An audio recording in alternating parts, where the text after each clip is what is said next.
Technology is changing education in Africa, and we are thrilled to be at the forefront of this transformative journey. Welcome to the Inaugural Mastercard Foundation EdTech Conference 2024, where we delve into how EdTech empowers educators and school leaders to make learning exciting and interactive, but also personalized and inclusive. It's a new era in education, and you are an integral part of it. EdTech is not just a buzzword, but a practical tool for transforming classrooms. Teachers are experiencing increased student engagement, students are enjoying interactive and easy-to-access lessons, and digital platforms are fostering teamwork and providing immediate feedback. We bring together educators, innovators, policy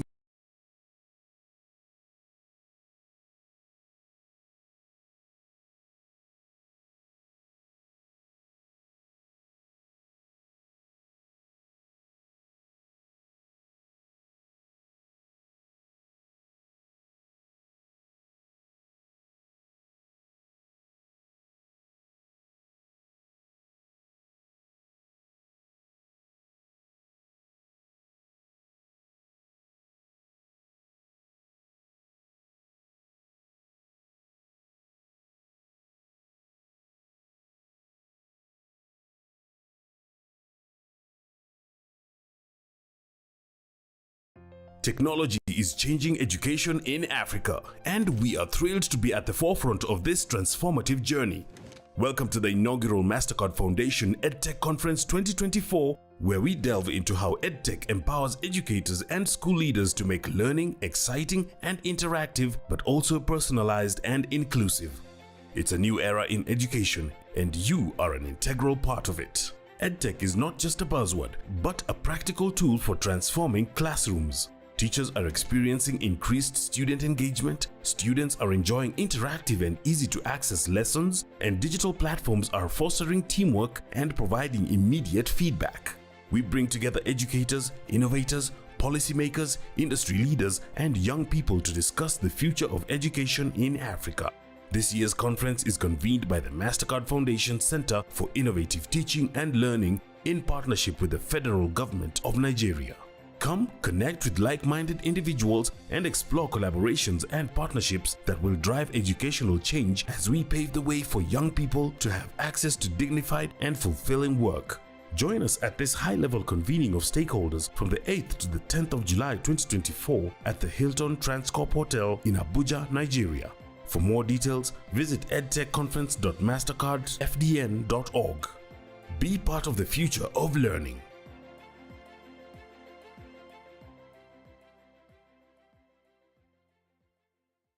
EdTech Mondays is a series of conversations that leverage technology to improve teaching and learning by bringing together all stakeholders: policymakers, implementers, educators, EdTech entrepreneurs, innovators, teachers, learners, and parents. Born out of a conversation among EdTech entrepreneurs in Rwanda in 2019, EdTech Mondays blossomed into a monthly Facebook Live discussion during the challenging lockdown period of 2020. This platform has evolved into a crucial cog, driving thought leadership and fostering collaboration between governments and innovators. Muri 2019 ndumva ariho twatangiye izi EdTech Mondays duhura n'abarwiyemezamirimo bari muri EdTech cyangwa bari mu burezi bakora technology ikoranabuhanga ryo mu burezi hagiye hiyongeramo companies. Can you tell us how technology has become sort of critical to the learning experience in classrooms today, and more importantly for the teacher, the parents, and the students? When we use technology for learning, learning becomes more impactful for the learners because you can explain difficult concepts. How do you get children to appreciate a subject so complex like robots? We create purpose to the learning. When did you start coding? How old were you? 5. So what has your learning journey been like? It has been amazing. What are the parameters that define access to ICT, and how far has Ghana advanced at closing that divide, especially in relation to quality infrastructure for ICT? First of all, availability of infrastructure, right? It's in the urban areas, it's fine. but in the rural areas is still a problem. ትምህርት በተለይ መሰረታዊ ትምህርት ላይ ብዙ ጉድለቶች ይታያሉ። በቅርቡን ጥናት ብንወስድ የትምህርት ሚኒስቴር የፈተናዎች ድርጅት በተለምዶ የሚባለው የኢትዮጵያ ትምህርት ምዘናና ፈተናዎች ድርጅት የሚባለው በቅርቡ በአውሮፓ አቆጣጠር በ2021 ትንሽ ዳሰሳ አድርጎ ነበርና ትንሽ የሚያስደነግጥ ውጤት ነው ያለው። ከሁለተኛ ክፍል ተፈታኞች ውስጥ 67.9% የሚሆኑት ምንም ቃል አያነቡ። ከሶስተኛም ክፍል ላይ ከ51% በላይ ማለት ግማሽ በሄዱት ግማሾቹ ምንም ቃል አያነቡ። Our goal is to transform the enlightened discussions into tangible strategies that align with our shared vision. That allows the center to gauge the impact of EdTech Mondays conversation with the reality on the ground, collect and analyze feedback, and adjust as needed in order to collectively support the establishment of an EdTech ecosystem that will enable resilient, quality, relevant education system to flourish. Join us on this journey as we continue to build and transform a technologically enabled, resilient African education ecosystem through compelling discussions and impactful storytelling on the EdTech Mondays platform.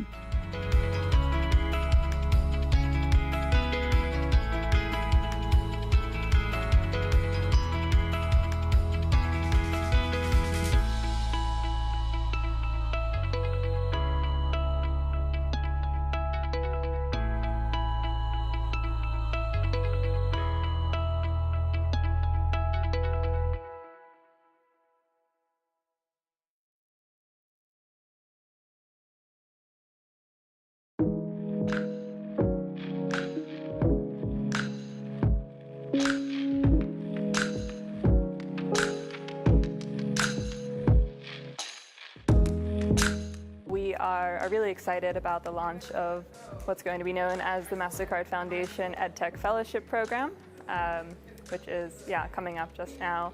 We'll be sending out a call for applications very soon and supporting entrepreneurs over the next few years. As part of the Mastercard Foundation, we see this as an opportunity that different partners working from different aspects, so moving from the tech hubs that are going to be responsible to support EdTech companies to ADEAs, to the World Bank, that are supposed to support creating an enabling environment for these young people that we expect to support and empower to be able to acquire the knowledge and the skills and be more competitive in the labor market. So I see this as a great opportunity, and we touch on different things that I feel were important. One of my favorite parts was really looking at the overall impact map and thinking deeply about where our project fits into that impact map and the different ways that we can participate in pushing on several spots, because we don't neatly sit in one spot. We sort of bridge across different vectors there, and so thinking about how we can do that work directly, but also how we can help other partners in the room do that work to effectively make inroads there. So that was a highlight for me, and then having the in-person opportunities to talk with those collaborators and sort of see different ideas together that we can follow up on remotely. The biggest part for me is the conversation around gender justice and also safeguarding as well. Because this is a very sensitive topic, especially on the African continent, where the nuances around culture is important in how these things play out in society. And to make lasting changes, it is important that we take into consideration the peculiarity of our culture, the root causes of a lot of the things that we have in our culture, to understand how best to fix it for good. So the fact that that conversation was led in a very inclusive, engaging way, I think for me was quite unique, because it's an opportunity to open up the conversation. And we also now have a better framing on how to go back into our organizations to actually engage our colleagues and staff members as well. This new initiative, supported by Mastercard, that ADEA is responsible for, is known as, we call it tackling education and training data in Africa's educational systems. So that's basically what we're trying to do. And the first part of this, overall we are targeting 30 African countries to start with. We'll start with a small number just to build the concepts. And then we will evolve over time, picking lessons learned from the few countries that we'll start with.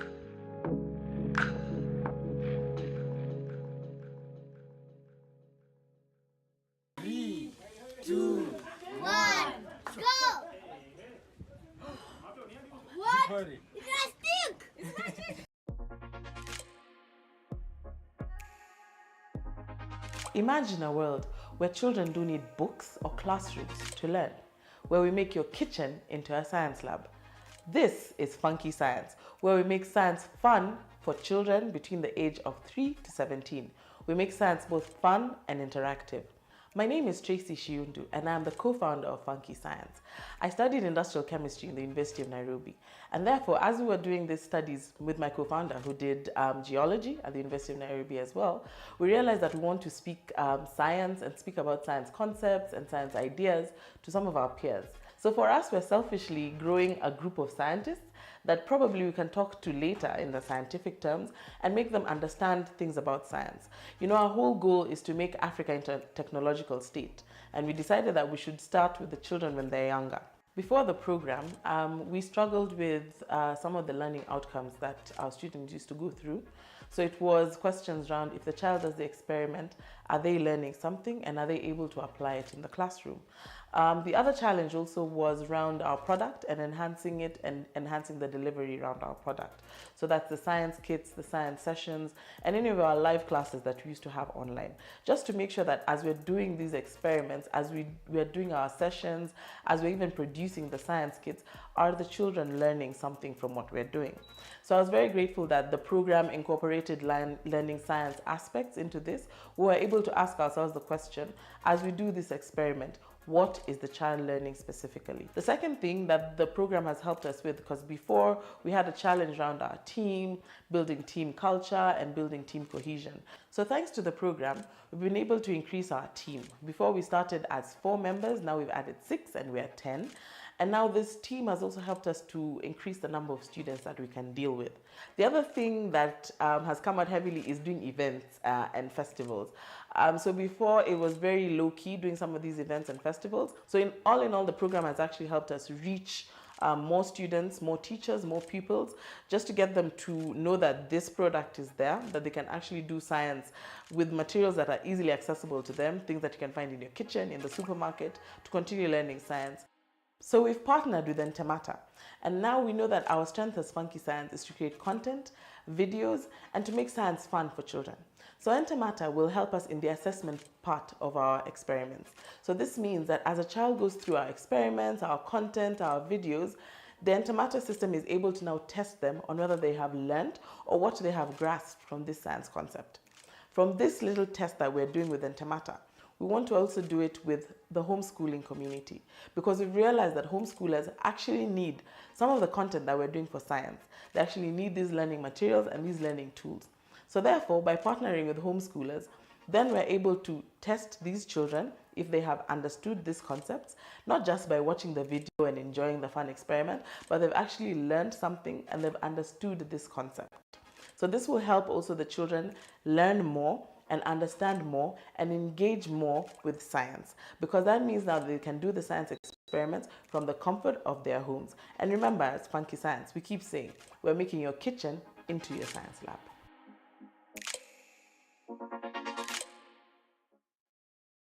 My boss ran into the Kunda Kids team during one of the TOSE exhibitions that was held recently.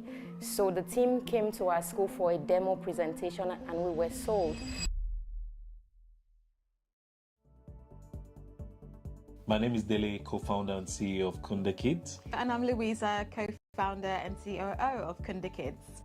Being part of this program has been amazing. Yeah. Working with CCO has been incredibly impactful. First, in our product. We have built a new version of our app. For the first time, it's monetized, it's live, and we've been able to achieve this with the help of CCO. 2, we've been working with the learning science team to be able to really define the right learning outcomes for the solutions that we are building at Kunda Kids. We've interacted with some stories that teach language skills, building more vocabulary, communication skills. Like in a book like Lulu Learns, there are a lot of vocabulary in it, and it specifically teaches our children life skills, social skills. I really love Kunda Kids because it celebrates children's imagination, and it also introduces them to vast wonders of the universe. When we read this book, this beautiful book, Astronaut to the Moon, the pictures, they love the pictures a lot. Beautiful, clear pictures, and the concentration skills, attention, they pay attention. So why I love this book is we are not only looking at them just reading books, it's also building their reading culture, and there's a lot of cross-curricular things we learn from here. Additionally, we've worked with CCL closely to build safeguarding policies, and it's important that children feel safe on our platform, online and offline. Parents can be assured that Kunda Kids looks after their kids well. Overall learning skills have been impacted in the building their confidence, in giving them the understanding of who they are. So their confidence is being built up, they can speak up for themselves. I will relate it to personal, emotional, social development for my children. They now begin to use their 5 magic words. Please, thank you, may I, pardon me. And also kindness. They show a lot of kindness more now to people around them. Friendship. Thank you so much, and again to the CC Hub and Mastercard Foundation team. It's been incredible working with you and an absolute honor to be part of this program.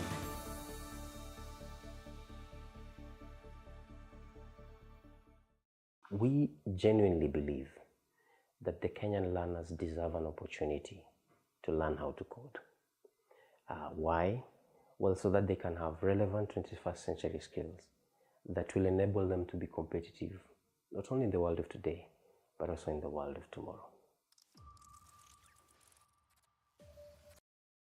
My name is Lemuel Kinyanzui, and I am the founder and leader at Smart Brains Kenya.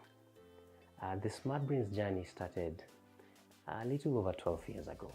One of the problems that we had was the lack of devices like laptops and robot kits, which hindered us in a way that we only could teach in schools that had laptops. Well, thanks to the Mastercard program, we have been able to make so much impact in Kenya.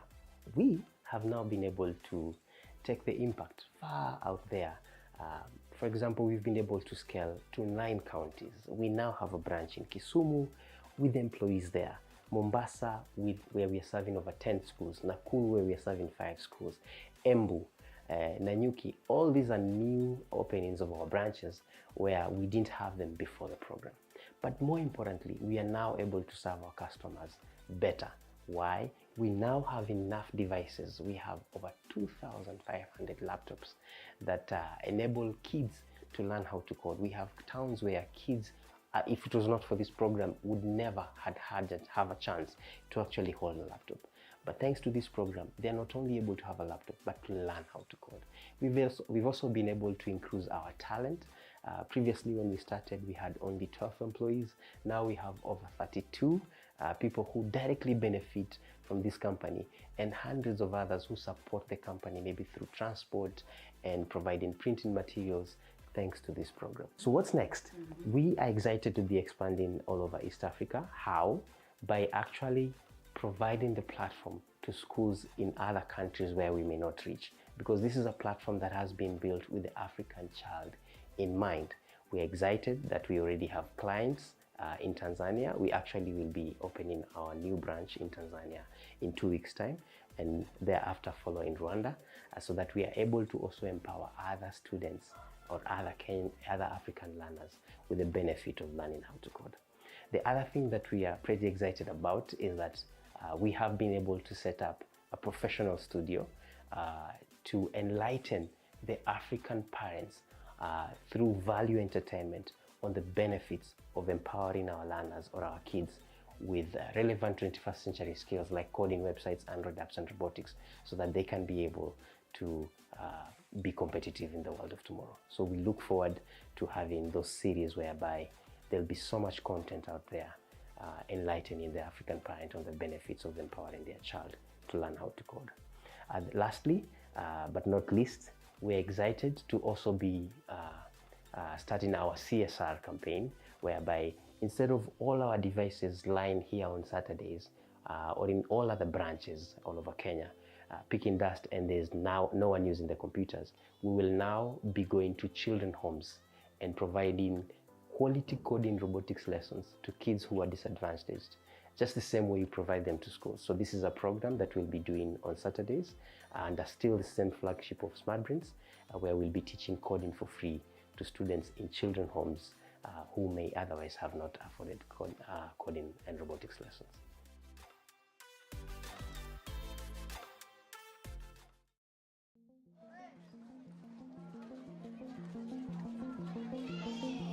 We started using Schooler since 2020 during Corona. Schools were shut down and we started thinking, all this lockdown, we can just leave our pupils without learning. It is not possible.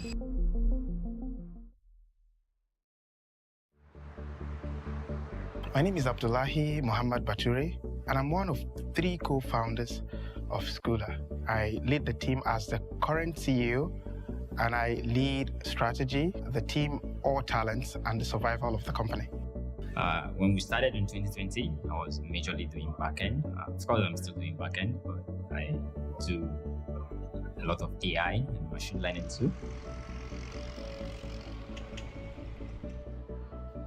Before the program, talent was an issue, and you'd agree with me because we operate in the northern part of Nigeria, where there's limited supply of, a lot of talents that will help us build. I'm happy that we have a very technical team, but the blend to make us succeed, was a problem. But I would say it is no longer a problem today because the distribution, us coming over to, Lagos and the different caliber of startups has, been a different story. Throughout our journey, we have embraced some learning principles from CMU, turning theory into action to enhance both our events and our applications. Our latest event, Lesson 10, we invited teachers to showcase their skills by creating top-notch content using our AI-driven content generator called Curry AI. As a teacher that is living in 21st century, you must embrace IT. My name is Ustaz Uthman Abubakar Ishaq, a teacher in Little Scholar Schools, Kaduna. The Schooler people came into our school and introduced the Schooler, and it is something that is cracking our brain.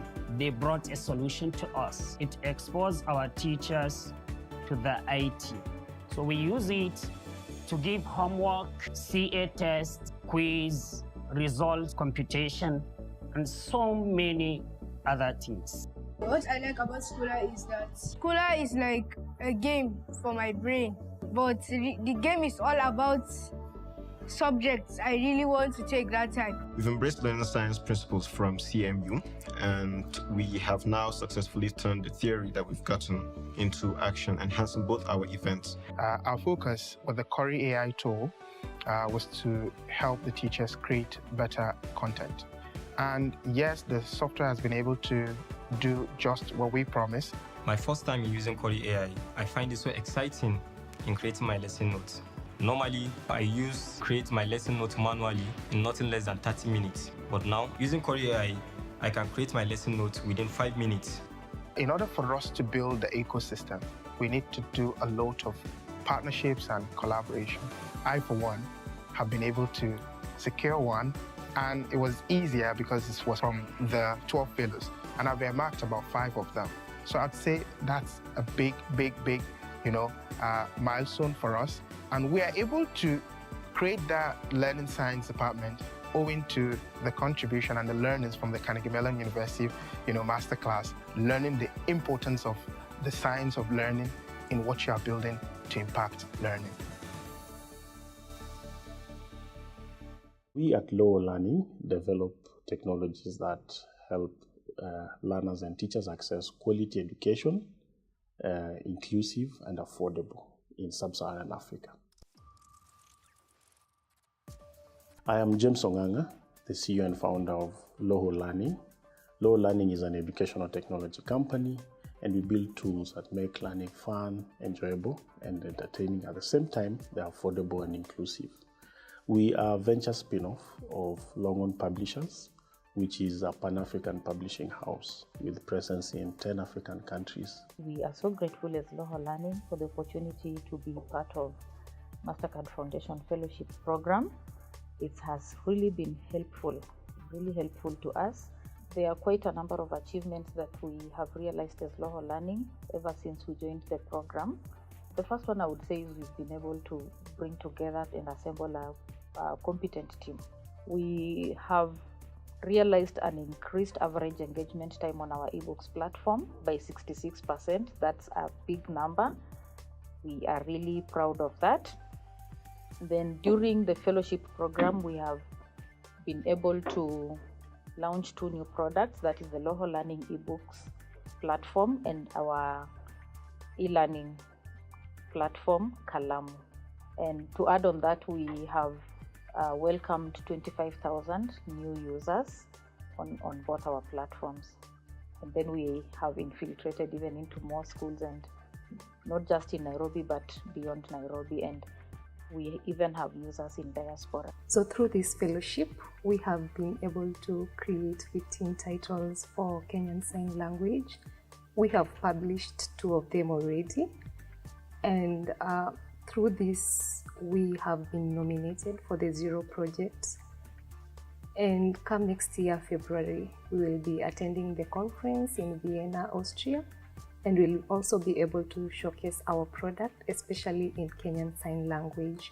So we are looking to fundraise in the next few months, and this is mainly to improve on our product, to increase content development, specifically for special needs education. And in this, we are focusing on learners with hearing disability. We also plan to expand our distribution into other countries. Our main focus is Uganda, Cameroon, and Botswana in the next few months. In terms of product development as well, we plan to build further our generative AI language to ensure that we are able to deliver content to teachers and as well as learners in our next phase of the product.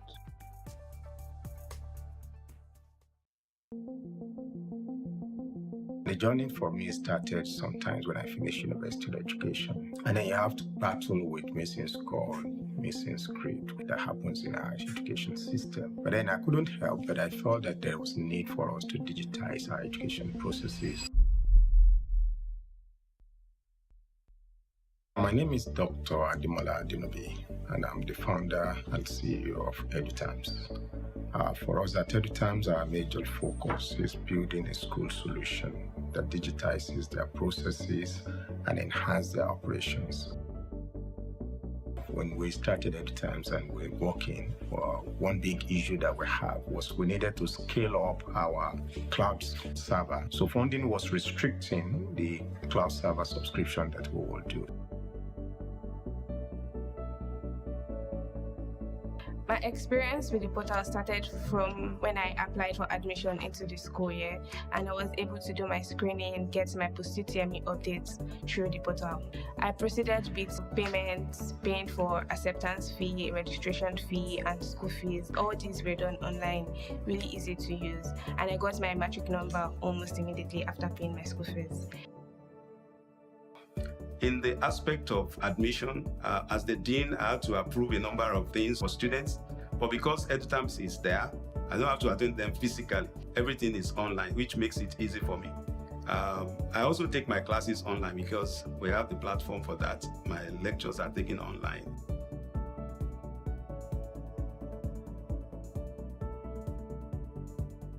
The Mastercard program has been a significant one that we have participated.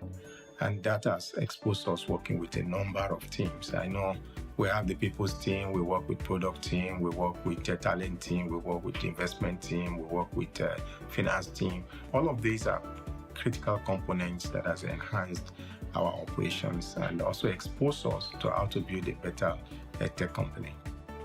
So what the board does is that we vet results. Before EduTimes came, we were doing it manually, and it was extremely tedious with EduTerms, students' results are uploaded from the departments. We do the vetting to know, okay, who is having problem, who is not having problem, who is to graduate, who is not going to graduate. And that has made it a lot easier. With the help of our course advisors, we were able to apply for courses online. It was very easy for us to add courses, remove courses based on our needs. We were also able to do our e-tests using the portal. I've never experienced any issue during my e-test courses, and we also get the result of our e-test almost immediately. Payment of fees has become a lot easier, and has also been able to block off these doubts and these disgruntled elements coming with the intention of duping and defrauding people. So you don't have to give your money to anybody to pay your fees. You can just go online, access the portal, and get it paid. I really like to appreciate EduTerms for creating such a very smooth platform for we students to use. You created a really great experience for we students, and we really appreciate your work. Thank you very, very much. From all of us at EduTerms, we want to say a very big thank you for the Mastercard Foundation for the opportunity to participate in this acceleration program. You've actually impacted a startup company that is impacting the lives of over 1.5 million learners in Nigeria and Africa. Technology is changing education in Africa, and we are thrilled to be at the forefront of this transformative journey. Welcome to the inaugural Mastercard Foundation EdTech Conference 2024, where we delve into how EdTech empowers educators and school leaders to make learning exciting and interactive, but also personalized and inclusive. It's a new era in education, and you are an integral part of it. EdTech is not just a buzzword, but a practical tool for transforming classrooms. Teachers are experiencing increased student engagement, students are enjoying interactive and easy-to-access lessons, and digital platforms are fostering teamwork and providing immediate feedback. We bring together educators, innovators, policymakers, industry leaders, and young people to discuss the future of education in Africa. This year's conference is convened by the Mastercard Foundation Center for Innovative Teaching and Learning in partnership with the Federal Government of Nigeria. Come connect with like-minded individuals and explore collaborations and partnerships that will drive educational change as we pave the way for young people to have access to dignified and fulfilling work. Join us at this high-level convening of stakeholders from the 8th to the 10th of July 2024 at the Hilton Transcorp Hotel in Abuja, Nigeria. For more details, visit edtechconference.mastercardfdn.org. Be part of the future of learning.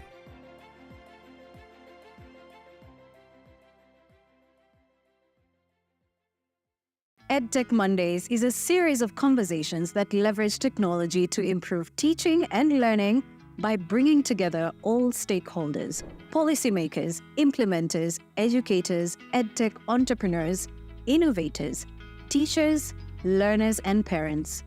Born out of a conversation among EdTech entrepreneurs in Rwanda in 2019, EdTech Mondays blossomed into a monthly Facebook Live discussion during the challenging lockdown period of 2020. This platform has evolved into a crucial cog, driving thought leadership and fostering collaboration between governments and innovators. Muri 2019 ndumva ariho twatangiye izi EdTech Mondays duhura n'aba rwiyemezamirimo bari muri EdTech cyangwa bari mu burezi bakora technology ikoranabuhanga ryo mu burezi hagiye hiyongeramo companies. Can you tell us how technology has become sort of critical to the learning experience in classrooms today, and more importantly for the teacher, the parents, and the students? When we use technology for learning, learning becomes more impactful for the learners because you can explain difficult concepts. How do you get children to appreciate a subject so complex like robot? We create purpose to the learning. When did you start coding? How old were you? 5. So what has your learning journey been like? It has been amazing. What are the parameters that define access to ICT, and how far has Ghana advanced at closing that divide, especially in relation to quality infrastructure for ICT? First of all, availability of infrastructure, right? It's in the urban areas, it's fine. but in the rural areas is still a problem. ትምህርት በተለይ መሰረታዊ ትምህርት ላይ ብዙ ጉድለቶች ይታያሉ። በቅርቡን ጥናት ብንወስድ የትምህርት ሚኒስቴር የፈተናዎች ድርጅት በተለምዶ የሚባለው የኢትዮጵያ ትምህርት ምዘናና ፈተናዎች ድርጅት የሚባለው በቅርቡ በአውሮፓ አቆጣጠር በ2021 ትንሽ ዳሰሳ አድርጎ ነበር እና ትንሽ የሚያስደነግጥ ውጤት ነው ያለው። ከሁለተኛ ክፍል ተፈታኞች ውስጥ 67.9% የሚሆኑት ምንም ቃል አያነቡ። ከሶስተኛም ክፍል ላይ ከ51% በላይ ማለት ግማሽ በሄዱት ግማሾቹ ምንም ቃል አያነቡ። Our goal is to transform the enlightened discussions into tangible strategies that align with our shared vision. That allows the center to gauge the impact of EdTech Mondays conversation with the reality on the ground, collect and analyze feedback, and adjust as needed in order to collectively support the establishment of an EdTech ecosystem that will enable resilient, quality, relevant education system to flourish. Join us on this journey as we continue to build and transform a technologically enabled, resilient African education ecosystem through compelling discussions and impactful storytelling on the EdTech Mondays platform.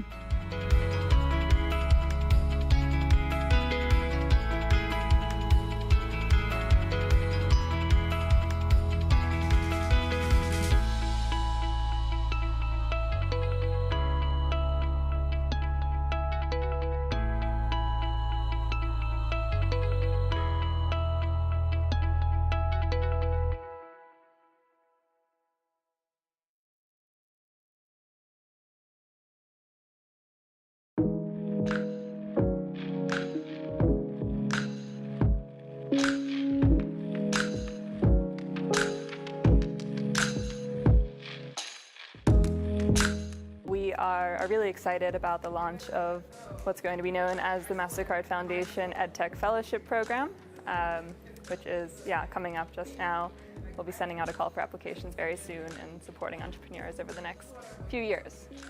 As part of the Mastercard Foundation, we see this as an opportunity that different partners working from different aspects, so moving from the tech hubs that are going to be responsible to support EdTech companies to ADEAs, to the World Bank, that are supposed to support creating an enabling environment for these young people that we expect to support and empower to be able to acquire the knowledge and the skills and be more competitive in the labor market. So I see this as a great opportunity, and we touch on different things that I feel were important. One of my favorite parts was really looking at the overall impact map and thinking deeply about where our project fits into that impact map and the different ways that we can participate in pushing on several spots, because we don't neatly sit in one spot.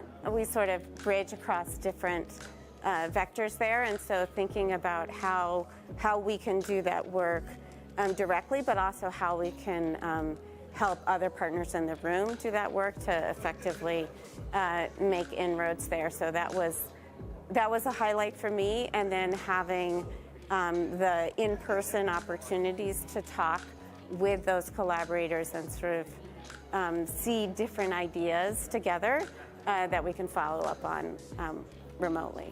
The biggest part for me is the conversation around gender justice and also safeguarding as well, because this is a very sensitive topic, especially on the African continent, where the nuances around culture is important in how these things play out in society.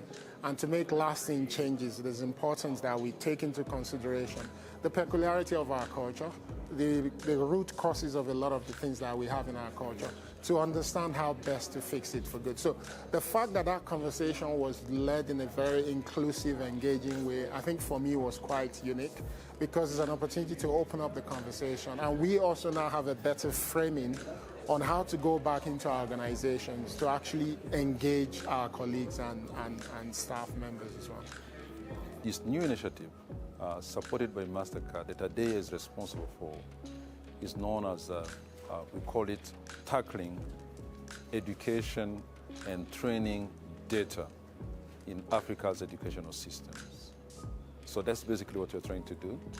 And the first part of this, overall we are targeting 30 African countries to start with. We'll start with a small number just to build the concepts. And then we will evolve over time, picking lessons learned from the few countries that we'll start with.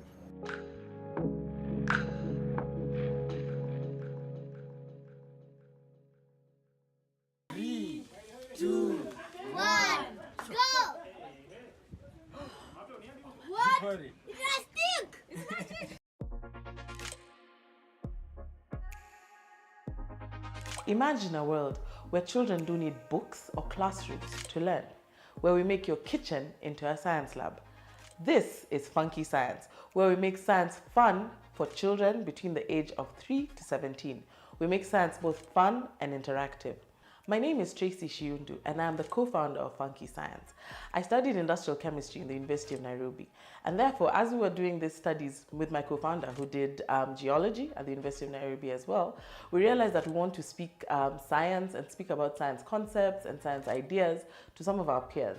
So for us, we're selfishly growing a group of scientists that probably we can talk to later in the scientific terms and make them understand things about science. You know, our whole goal is to make Africa into a technological state, and we decided that we should start with the children when they're younger. Before the program, we struggled with some of the learning outcomes that our students used to go through. So it was questions around if the child does the experiment, are they learning something and are they able to apply it in the classroom? The other challenge also was around our product and enhancing it and enhancing the delivery around our product. So that's the science kits, the science sessions, and any of our live classes that we used to have online. Just to make sure that as we're doing these experiments, as we're doing our sessions, as we're even producing the science kits, are the children learning something from what we're doing? So I was very grateful that the program incorporated learning science aspects into this. We were able to ask ourselves the question, as we do this experiment, what is the child learning specifically? The second thing that the program has helped us with, because before we had a challenge around our team, building team culture and building team cohesion. So thanks to the program, we've been able to increase our team. Before we started as 4 members, now we've added 6 and we're 10. And now this team has also helped us to increase the number of students that we can deal with. The other thing that has come out heavily is doing events and festivals. So before it was very low key doing some of these events and festivals. So in all, the program has actually helped us reach more students, more teachers, more pupils, just to get them to know that this product is there, that they can actually do science with materials that are easily accessible to them, things that you can find in your kitchen, in the supermarket, to continue learning science. So we've partnered with Entemata, and now we know that our strength as Funky Science is to create content, videos, and to make science fun for children. So Entemata will help us in the assessment part of our experiments. So this means that as a child goes through our experiments, our content, our videos, the Entemata system is able to now test them on whether they have learned or what they have grasped from this science concept. From this little test that we're doing with Entemata, we want to also do it with the homeschooling community, because we've realized that homeschoolers actually need some of the content that we're doing for science. They actually need these learning materials and these learning tools. So therefore, by partnering with homeschoolers, then we're able to test these children if they have understood these concepts, not just by watching the video and enjoying the fun experiment, but they've actually learned something and they've understood this concept. So this will help also the children learn more and understand more and engage more with science, because that means now they can do the science experiments from the comfort of their homes. And remember, as Funky Science, we keep saying, we're making your kitchen into your science lab.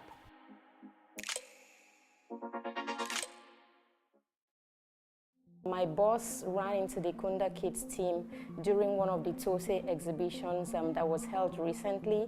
So the team came to our school for a demo presentation and we were sold.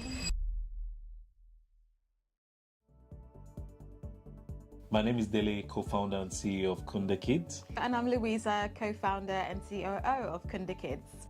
Being part of this program has been amazing. Yeah. Working with CCO has been incredibly impactful. First, in our product. We have built a new version of our app. For the first time, it's monetized, it's live, and we've been able to achieve this with the help of CCO. 2, we've been working with the Learning Science team to be able to really define the right learning outcomes for the solutions that we are building at Kunda Kids. We've interacted with some stories that teach language skills, building more vocabulary, communication skills. Like in a book like Lulu Learns, there are a lot of vocabulary in it, and it specifically teaches our children life skills, social skills. I really love Kunda Kids because it celebrates children's imagination, and it also introduces them to vast wonders of the universe. When we read this book, this beautiful book, Astronaut to the Moon, the pictures, they love the pictures a lot. Beautiful, clear pictures, and the concentration skills, attention, they pay attention. So why I love this book is we are not only looking at them just reading books, it's also building their reading culture, and there's a lot of cross-curricular things we learn from here. Additionally, we've worked with CCO closely to build safeguarding policies, and it's important that children feel safe on our platform, online and offline. Parents can be assured that Kunda Kids looks after their kids well. Overall learning skills have been impacted in the building their confidence, in giving them the understanding of who they are. So their confidence is being built up, they can speak up for themselves. I will relate it to personal, emotional, social development for my children. They now begin to use their 5 magic words. Please, thank you, may I, pardon me. And also kindness. They show a lot of kindness more now to people around them. Friendship. Thank you so much, and again to the CC Hub and Mastercard Foundation team. It's been incredible working with you and an absolute honor to be part of this program.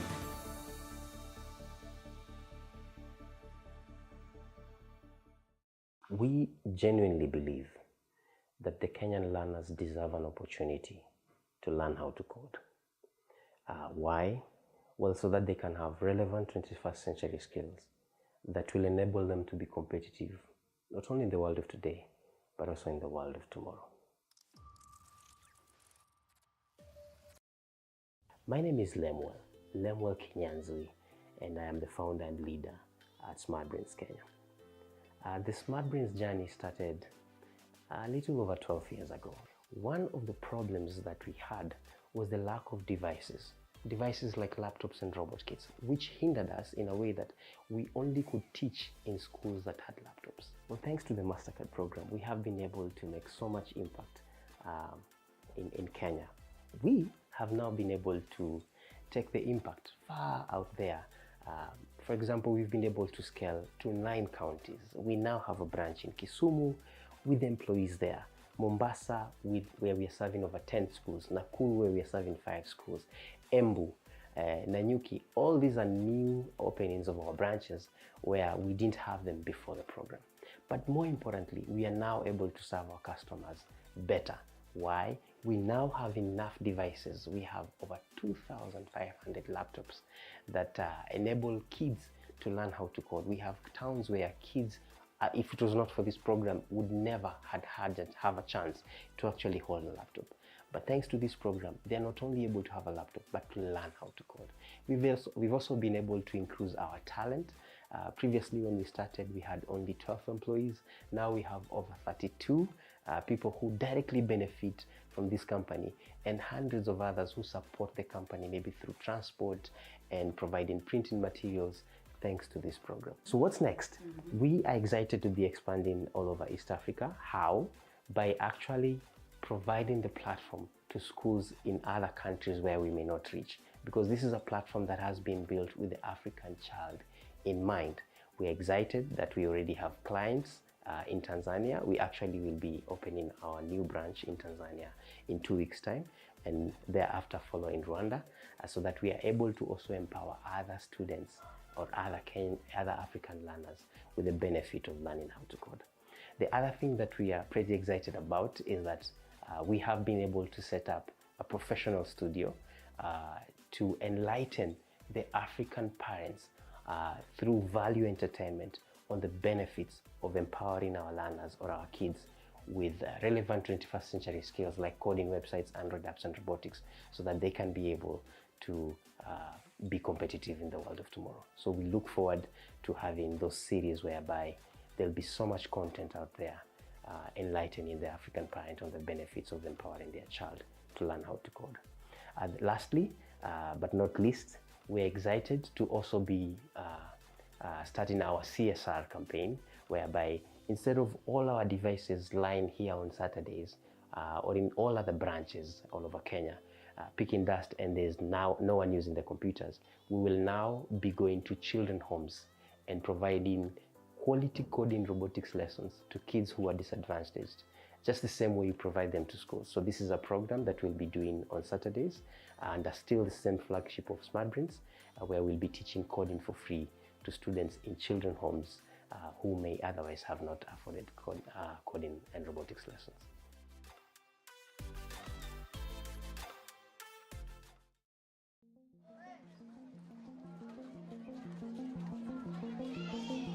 We started using Schooler since 2020 during Corona.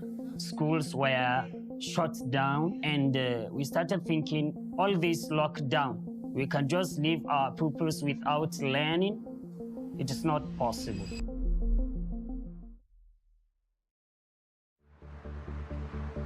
My name is Abdullahi Muhammad Bature, and I'm one of 3 co-founders of Schooler.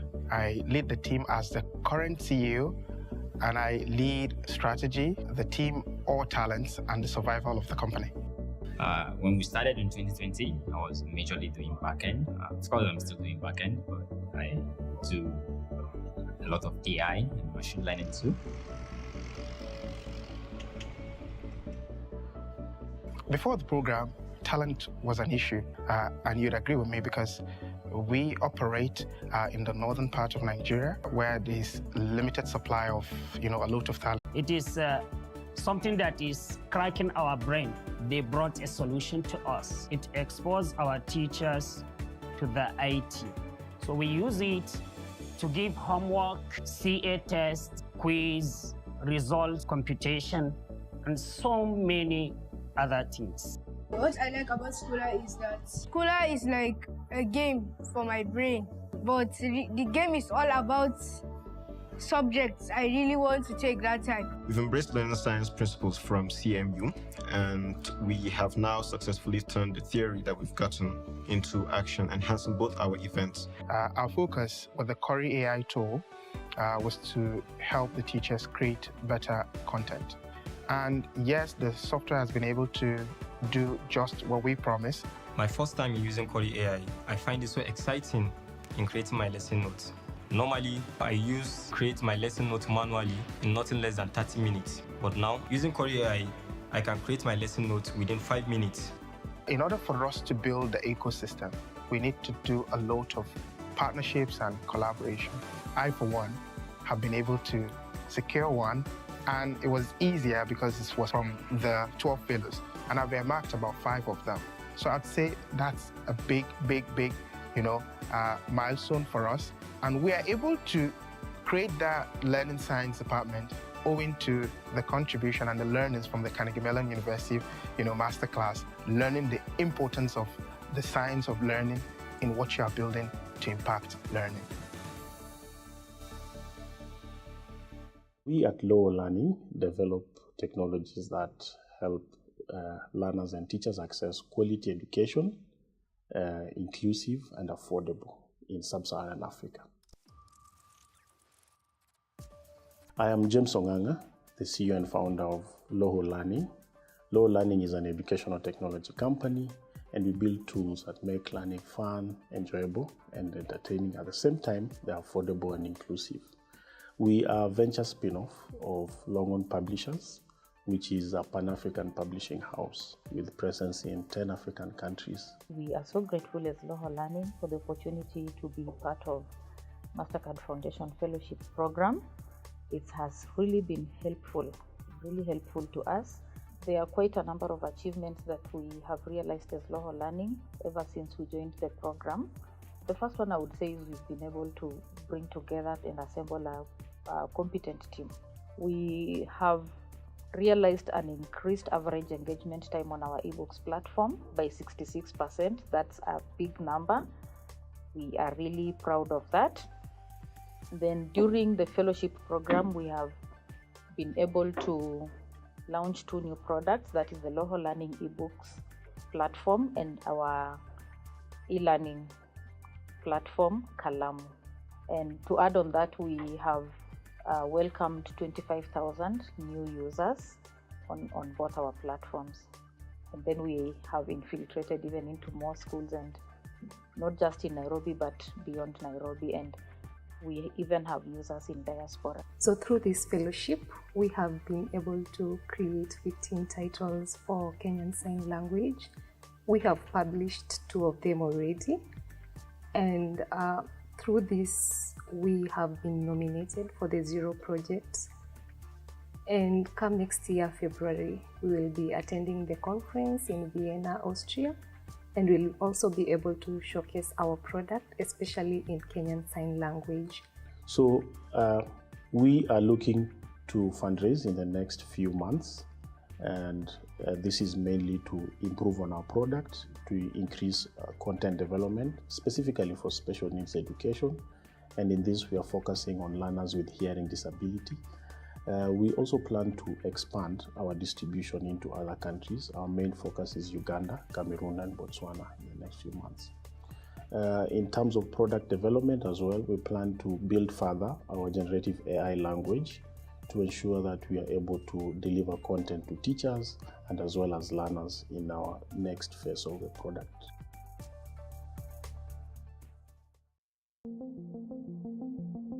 The journey for me started sometimes when I finished university education. And then you have to battle with missing score, missing script that happens in our education system. But then I couldn't help, but I felt that there was a need for us to digitize our education processes.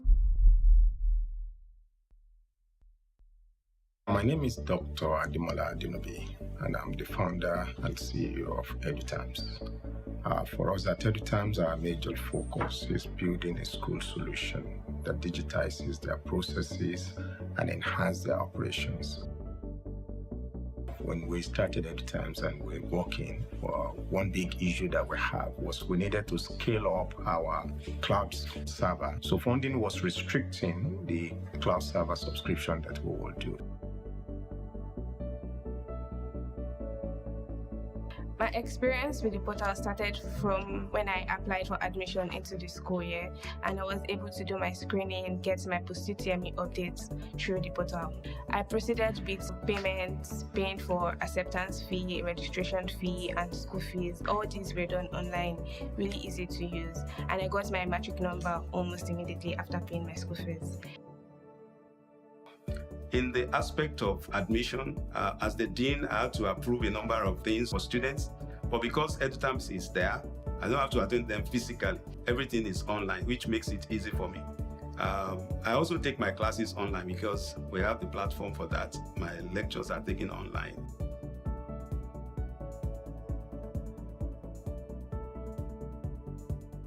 The Mastercard program has been a significant one that we have participated, and that has exposed us working with a number of teams. I know we have the people's team, we work with product team, we work with the talent team, we work with the investment team, we work with the finance team.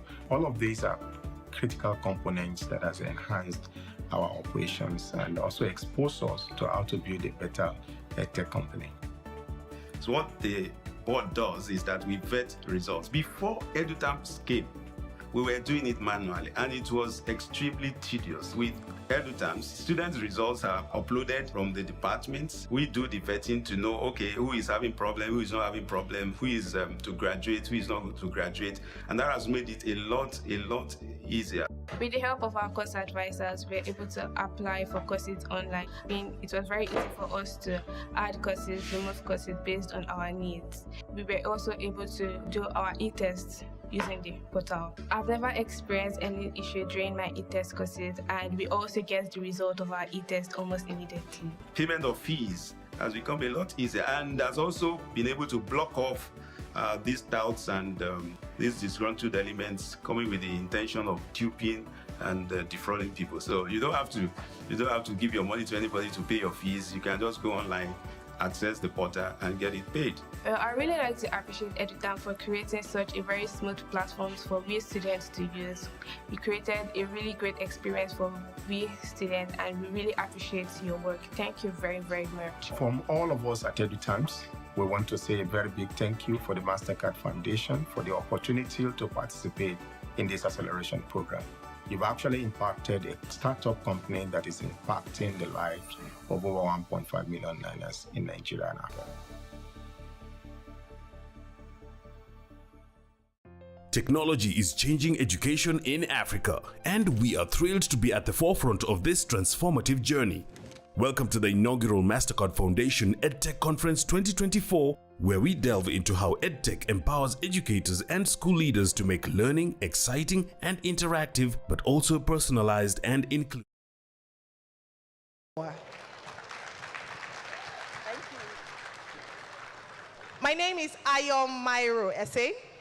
And I am Osaogie Ogbowa, and we're extremely excited to be here to kick off officially the Mastercard Foundation EdTech Conference 2024. If you're as excited as we are, please can we put our hands together, please? I can see it. Fantastic. Excellent. Well, let us begin with, please being on our feet for the Nigerian national anthem.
Thank you very much. May please take your seats. Thank you.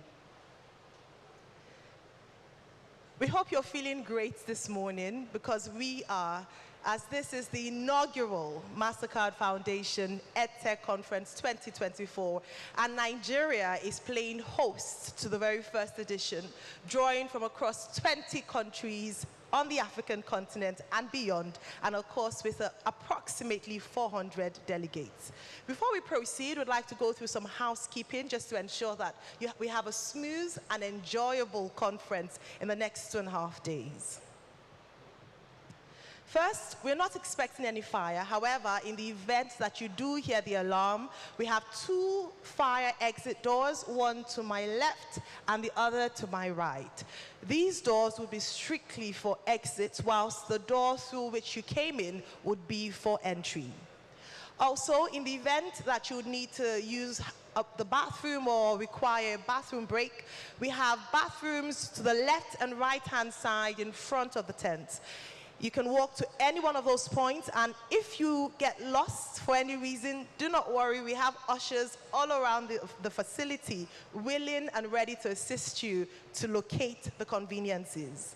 Also, we just like to ask that everyone kindly put your phone on silent so that we avoid and minimize distractions as much as possible. Thank you very much for obliging.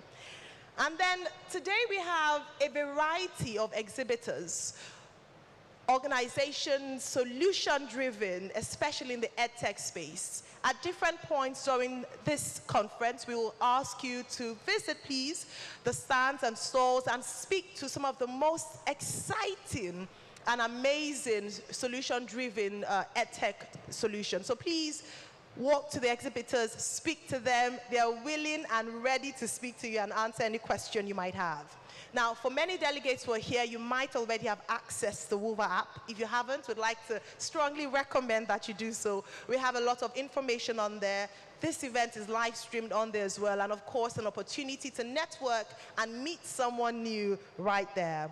For tea, coffee, and lunch, at the appropriate time, we'll direct you to where this will be happening. It's not going to be within this plenary hall. However, we've made adequate provision for all our delegates here. Now, I see the gentle lady there with a picture, and I think you've started fantastically well, because we want you to take loads of pictures. We want you to curate your experiences, and you can do that and share it with us as well. Please follow us on social media. On Instagram and Facebook, we're at Mastercard Foundation, while on Twitter, we're at Mastercard FDN. You can actually open up your social media platforms and follow us right now. Use the hashtag for this conference, EdTech Conference 2024. Can we say it together? Hashtag EdTech Conference 2024. Give yourselves a round of applause. Amazing. Thank you. Wonderful. And of course, to recognize that a lot of work has been put into making today a huge success, and of course the next few days a massive success, we would like to recognize the presence and the work of the Executive Committee members, Mastercard Foundation. Please, a round of applause for them. And also the country directors of the Mastercard Foundation, a round of applause for them as well. We must also recognize all Mastercard Foundation staff that are here. A lot of work has been put into where we are this morning and, of course, where we're headed. So everyone is excited, but it's mostly because of the dedication and the work that these people have put in. So once again, I understand that it's rainy, so we may need this round of applause every now and then to get your energy up there. So please, one last round of applause for Mastercard Foundation. You are doing amazing. Thank you very much. I think that's definitely the teacher's favorite corner right there. We'll be giving awards hopefully or maybe at the end of the conference. But before we go on, a few more things to go through. Now, this is a multilingual conference. Therefore, we have translators in Arabic, Portuguese, and French.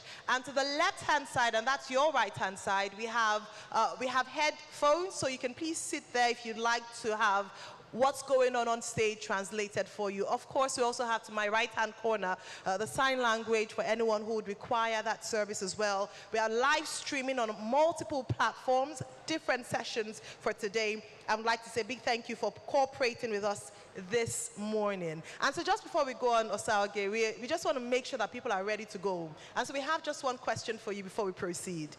Ladies and gentlemen, are you ready?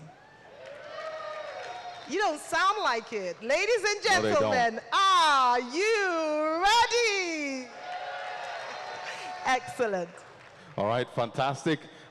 Everyone, of course, remember that we have people watching us online, so we must recognize them. If you're at home in any part of the continent or any part of the world that you're watching us from, we recognize you. And if you can see me, wave at your camera wherever you are at home. We hope that you also enjoy as much as we are going to be enjoying today. The foundation has put in so much, and we hope that the next 3 days is going to be completely fulfilling, mostly because of one goal, and that is to reduce the number of children across the continent who do not have access to quality education. And that, for me, is the priority of what we're going to be dealing with for the next 3 days. And that's why Mastercard Foundation has carefully selected the speakers, facilitators, and of course even the delegates at this year's conference, as we will be dissecting and really speaking about the theme for the inaugural conference, which is education technology for resilient and inclusive learning in Africa. We've brought the best brains along the EdTech value chain, and we're hoping that this just wouldn't be a talk show, but actually galvanize and be that catalyst to begin that change on the African continent. Absolutely. one of the major collaborators that we're having is, of course, the Nigerian government. And so we are going to be having participation from the Nigerian government to a large extent. And so let's quickly mention that we will, of course, be having Professor Tahir Maman, who's the Honorable Minister of Education, Federal Republic of Nigeria. We also will be having Dr. Bosun Tijani, Honorable Minister of Communications, Innovation and Digital Economy, Federal Republic of Nigeria, and also Dr. Jamila Bio Ibrahim, Honorable Minister of Youth Development, Federal Republic of Nigeria. And it underscores the importance of these discussions, underscores the importance of where we need to go with regards our target here, Mastercard Foundation and the Nigerian government and all its collaborators, facilitators, and policymakers. So it's a huge project, and we're excited about where we're going. Absolutely. Now, Sage, how are we opening up today's conference this morning? Oh, the people who have been the target, the young people in the continent, they, of course, have put together a session, and they're going to be presenting that session right next. Well, just to hold your seats right now, we have a very dynamic way in which we're hoping to really lift up today's conference and kickstart what promises to be an unforgettable 2.5 days. And so we'll be opening with a performance. I would like to ask you to please turn your attention and pay close attention to the next performer coming right here on stage. Yes, please, ladies and gentlemen, put your hands together for Kings Brown.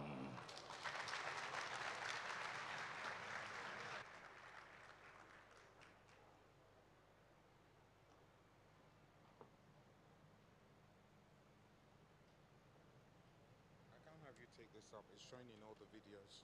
Okay. Stick with the cue cards, please. Okay. We're bringing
Ladies and gentlemen, King Brown. Fantastic performer. I'm sure I could do some of that. I don't know if they can help me out. If I can try a little bit and push this Mastercard Foundation. No?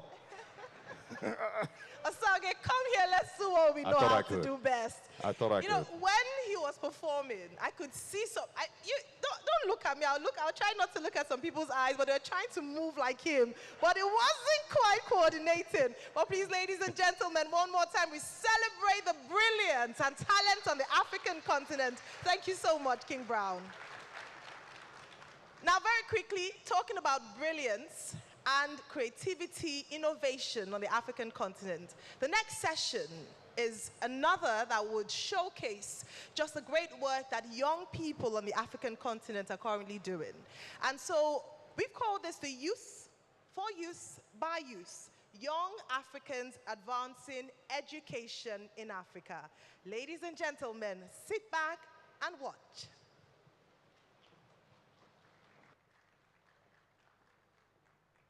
Welcome to the For Youth, by Youth session of the EdTech Conference. Now, more than ever, African youth need opportunities and support to shape resilient, tech-driven education systems across the continent. Did you know that over 500 million Africans, 1/3 of Africa's population, are youth? By 2030, this figure is expected to exceed 600 million. The future of Africa is young. However, our education systems are not yet able to accommodate this influx. At least 37 African countries contend with acute teacher shortages. That's nearly 70% of the continent. Furthermore, 15 million teachers are needed to achieve universal education by 2030. That's equivalent to the populations of Sierra Leone, Eritrea, and Namibia. Pupil-teacher ratios are also beyond the recommended thresholds. For instance, the average pupil-to-teacher ratio for secondary schools is 1.6 times higher than the global average. How can we prepare for a future where over 600 million African youth need quality education? How do we bridge the 15 million teacher gap? Education technology can make all the difference. Imagine a future where EdTech personalizes learning, bridging the teacher gap by providing students with high-quality, interactive content regardless of location or access to a physical teacher. EdTech can empower young people to become self-directed learners, fostering innovation, critical thinking, and the skills needed to thrive in the 21st century. Now, imagine a future where all African youth can access and benefit from EdTech. This session will help highlight the key role young people play in advancing EdTech across Africa, articulate the challenges they face, and propose actionable solutions to increase their participation in this transformative field. Everyone, welcome to the For Youth, by Youth session of the EdTech Conference. Today, we will hear from 4 dynamic young African speakers, each bringing unique insights and perspectives from the world of education technology. Throughout this session, you will also see visuals that capture the spirit and innovation of young people in EdTech across Africa. Without further ado, our first speaker is a shining example of the bright future ahead for young people in EdTech.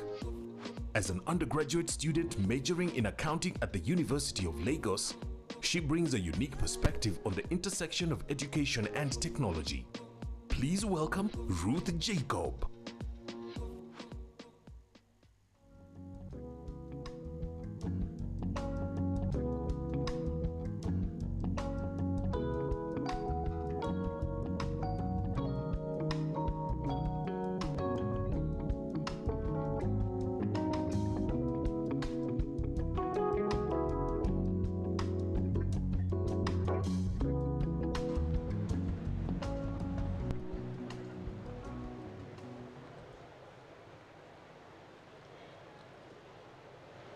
Imagine an Africa where learning knows no bound, where knowledge and opportunities are freely found, where EdTech bridges the gap and education is key, unlocking the potentials of every youth for a better future.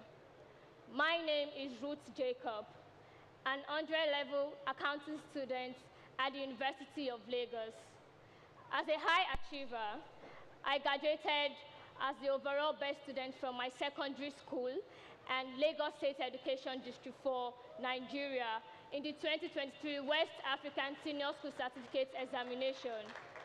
I am also an advocate for environmental sustainability, and I also use EdTech innovations to further improve my academic journey.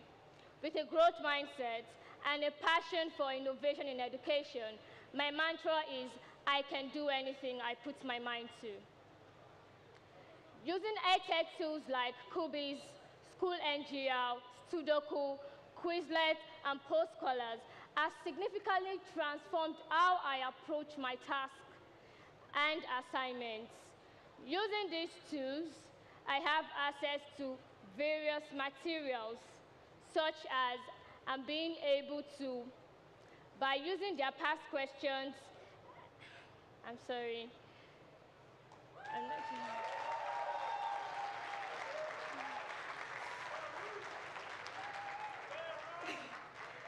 By using these tools and Postcolors, it has helped me to approach my works and assignments. Okay, I can do this.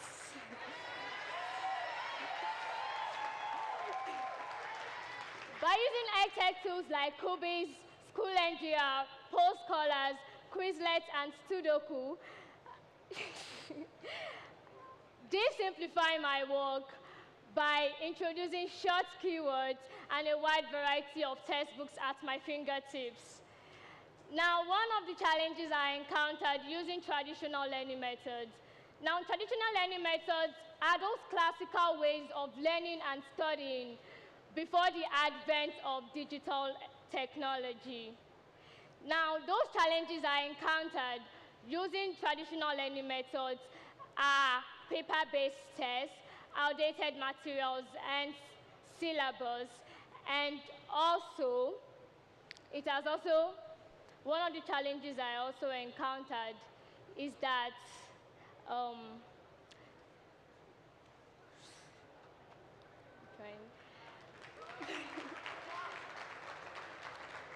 by using paper-based tests and also outdated materials and syllabus.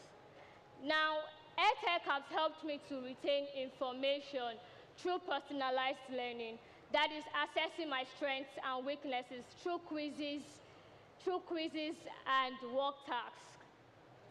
Now, I remember last semester, because I'm in second semester in my first year, I struggled with business maths. And business maths is more of further math-related topics. Now, despite choosing various materials, I still couldn't comprehend the course. So my course representative introduced me to an EdTech tool called Kubiz and School NGR. By using their past questions and textbooks, as well as well-explained solutions, I understood the course clearly, and I made an A in that course. Now, with EdTech tools, my interest in studying has doubled tremendously. I'm always eager to study, and whenever I do, I understand everything I learn.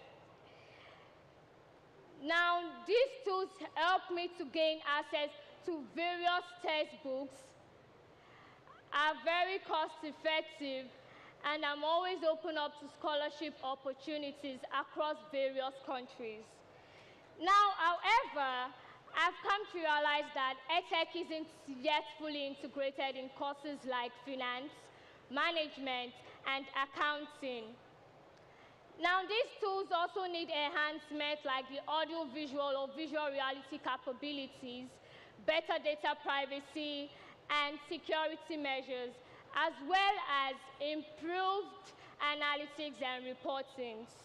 In general, EdTech can support my overall educational goal by enhancing engagement through interactive lessons, videos, and gamified quizzes, therefore making studying more interesting and motivating. And also in terms of accessibility, EdTech can also provide access to various materials anytime and anywhere, ensuring equal opportunities for students across Africa. And also in terms of personalized learning. Now, I feel that EdTech should tailor content relating to my specific needs, especially in areas that I need improvement, and also advance quickly in subjects that I excel at. Now, in subjects I excel at. So, this isn't just my story. It reflects the many experiences of students across Africa. Now, traditional method involves outdated materials and limited resources.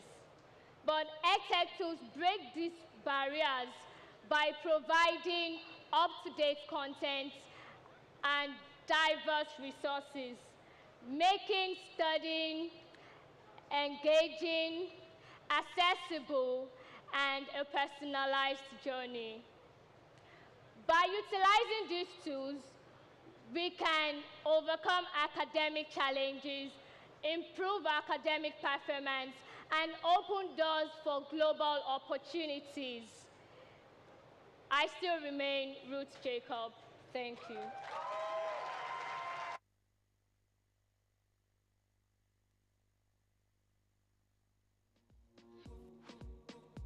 Thank you, Ruth, for sharing your experiences and insights using EdTech as a student.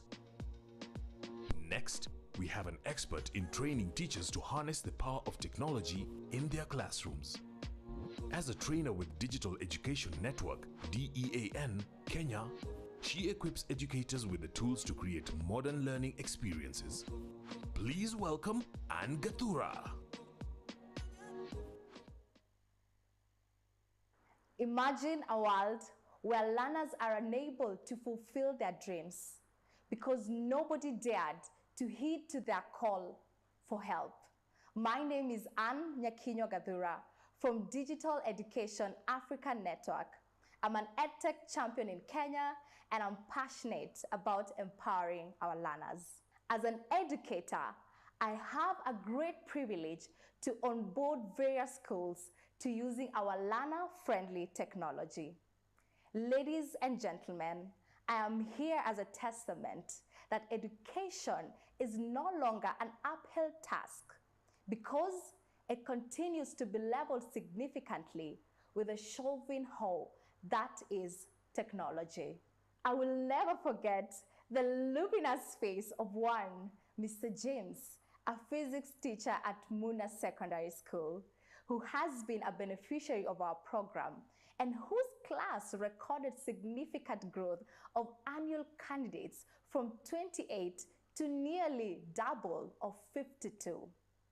He said to me, Mwalimu, as they fondly refer to me in Kenya, "Thank you for giving us wings." EdTech is about people. It's about behavior and changing the existing realities and transforming education. With EdTech, we create relational learning where our learners not only excel in learning, but do so with some grit and compassion. We strongly believe that the successful integration in a classroom requires a transition to take place. From teachers sending a message to the learners, to teachers guiding the learning process. From book-based to blended learning models, and from theoretical to applied, and not only in the classroom. To create a modern pedagogy classroom, we train the teachers, the management to understand what we do, why we do, and how we do it. We then train the teachers in line with the digital skills, focusing on the 21st century skills to equip them so that they can empower the learners. We then provide the hardware and therefore the content.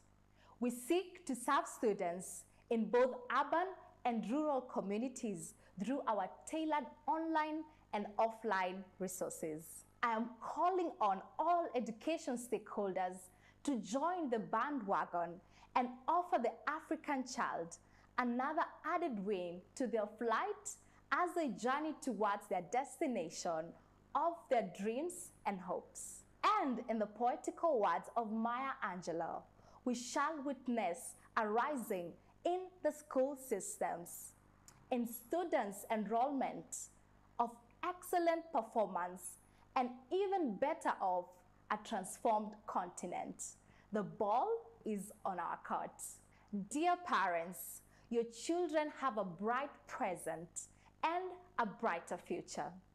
Please hold on to the beacon further by allowing them through your gadgets to access educational content whenever and wherever possible. Production must always accompany consumption. To my fellow innovators, the harvest is plentiful. May we be found laboring for this great harvest of the African child.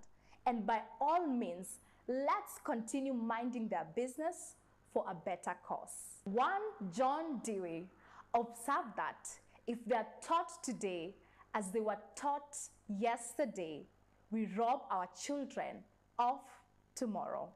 Thank you. Thank you, Anne, for highlighting the importance of empowering teachers with EdTech. Now, we turn to the entrepreneurial side of EdTech. Our next speaker is passionate about reinventing the way students learn. His work with Matrix Live is decentralizing quality education through EdTech. Please join me in welcoming Kagisho Masai.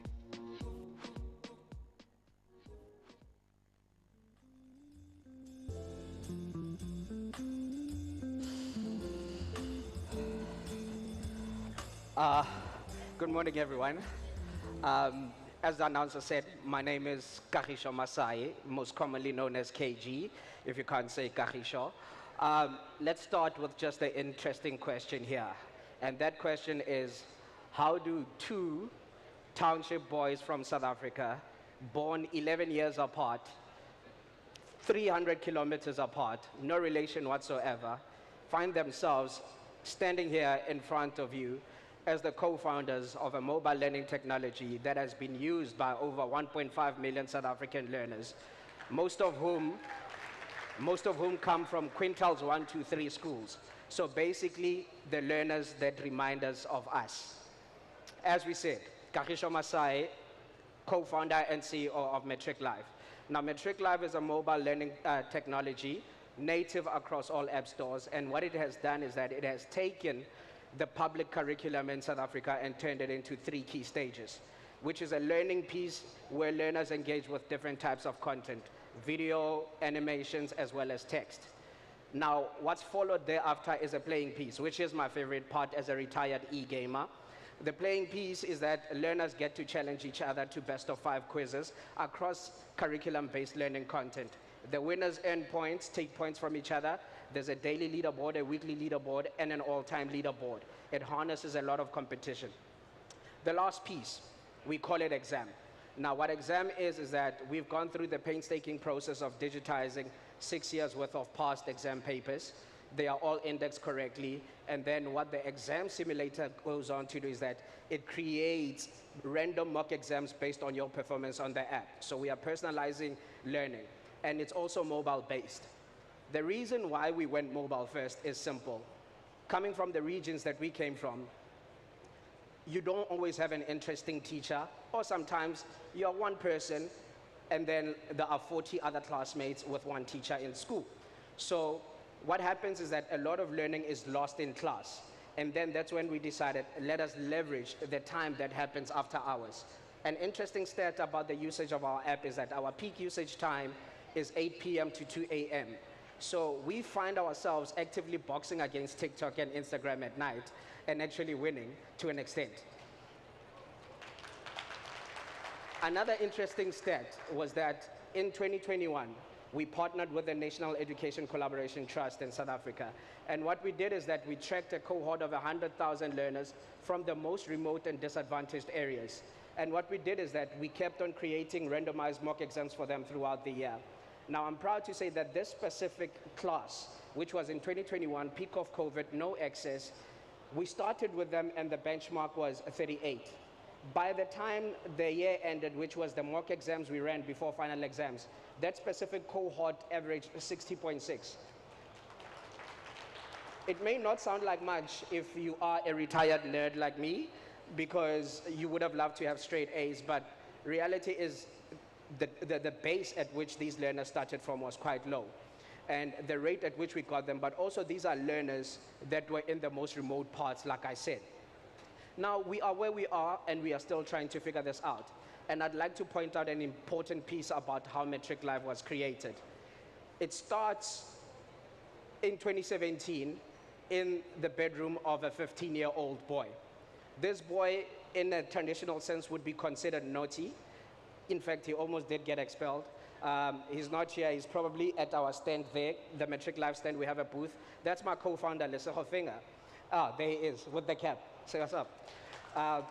But this boy who was naughty, instead of being punished, he was bought a laptop by his mom, single mother. When he got the laptop in grade 10, he went on YouTube and learned code. By end of matric year, he had already digitized the onboarding platform for Johannesburg Secondary. And it goes back to when you talk about curiosity and empowering the learners with the right pieces of technology at the right time. Now, in my native language, that being Setswana, there's a term that my grandmother always said, and it said, "Lore lo ojwa le salemeti." Now, what that means is that a branch can only be bent while it's wet. And then you can go on to extrapolate it and say clay can only be molded while it's wet. The older it grows, the harder it becomes, the tougher it is to teach. Now, the problem is that we keep on seeing technology as an enemy or as a foe. But when you realize that when somebody was given technology at the right time with the right guidance and the right framework, they managed to create something that would save over 1.5 million lives that wouldn't have had access to quality education, you realize that there's something to do here. But we are also aware that as young people, we don't know what we don't know.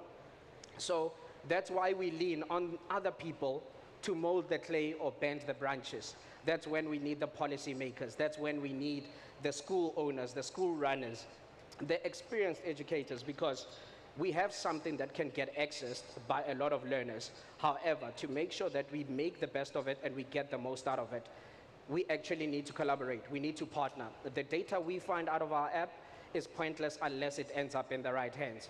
So out of everything that we're saying here is that I can confirm that mobile technology and applications do work. You can get the time on their phones after hours. However, we would like to partner. We would like to find the right stakeholders, not just with policymakers, but other EdTech founders. You know, like I said, it's only been South Africa so far. So we are here. We love learning. We love collaborating. So thank you for hearing us out, and let's just make Africa a learned continent.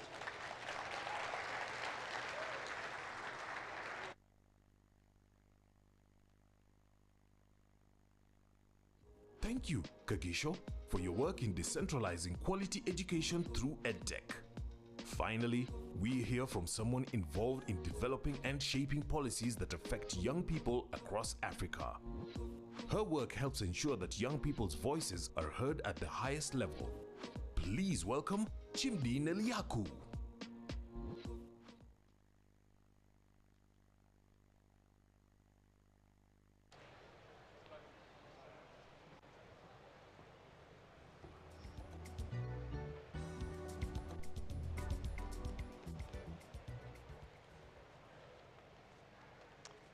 Good morning, ladies and gentlemen. I'm going to start by asking you a question.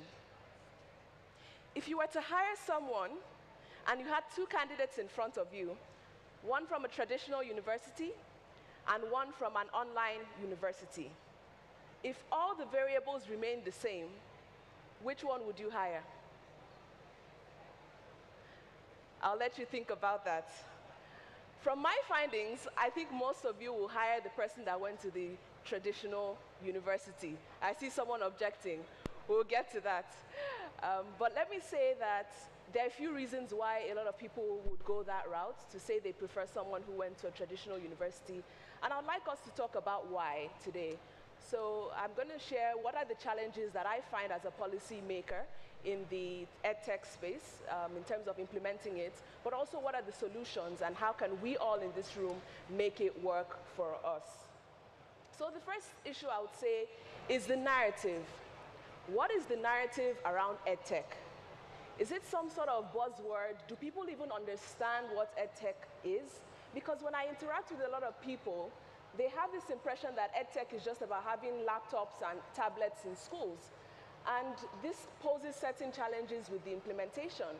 They don't really understand that it also covers all the software and things like that that could be used. In fact, any form of technology that could be used in the education space. The other thing is that people seem to see EdTech as a luxury as opposed to a necessity. And the challenge with that is, as a policymaker, when you want to balance the budget and all of that, you're more likely to cut down on the luxuries as opposed to the necessities. But you see, today, nobody sees paper or notebooks and pencils as luxuries. They're seen as everyday necessities. So that's part of the narrative. We have to redefine the narrative around what is EdTech, how can we break it down and make it so simple and so necessary that every organization and every school has to involve it in all that they do. Then we look at the stigma.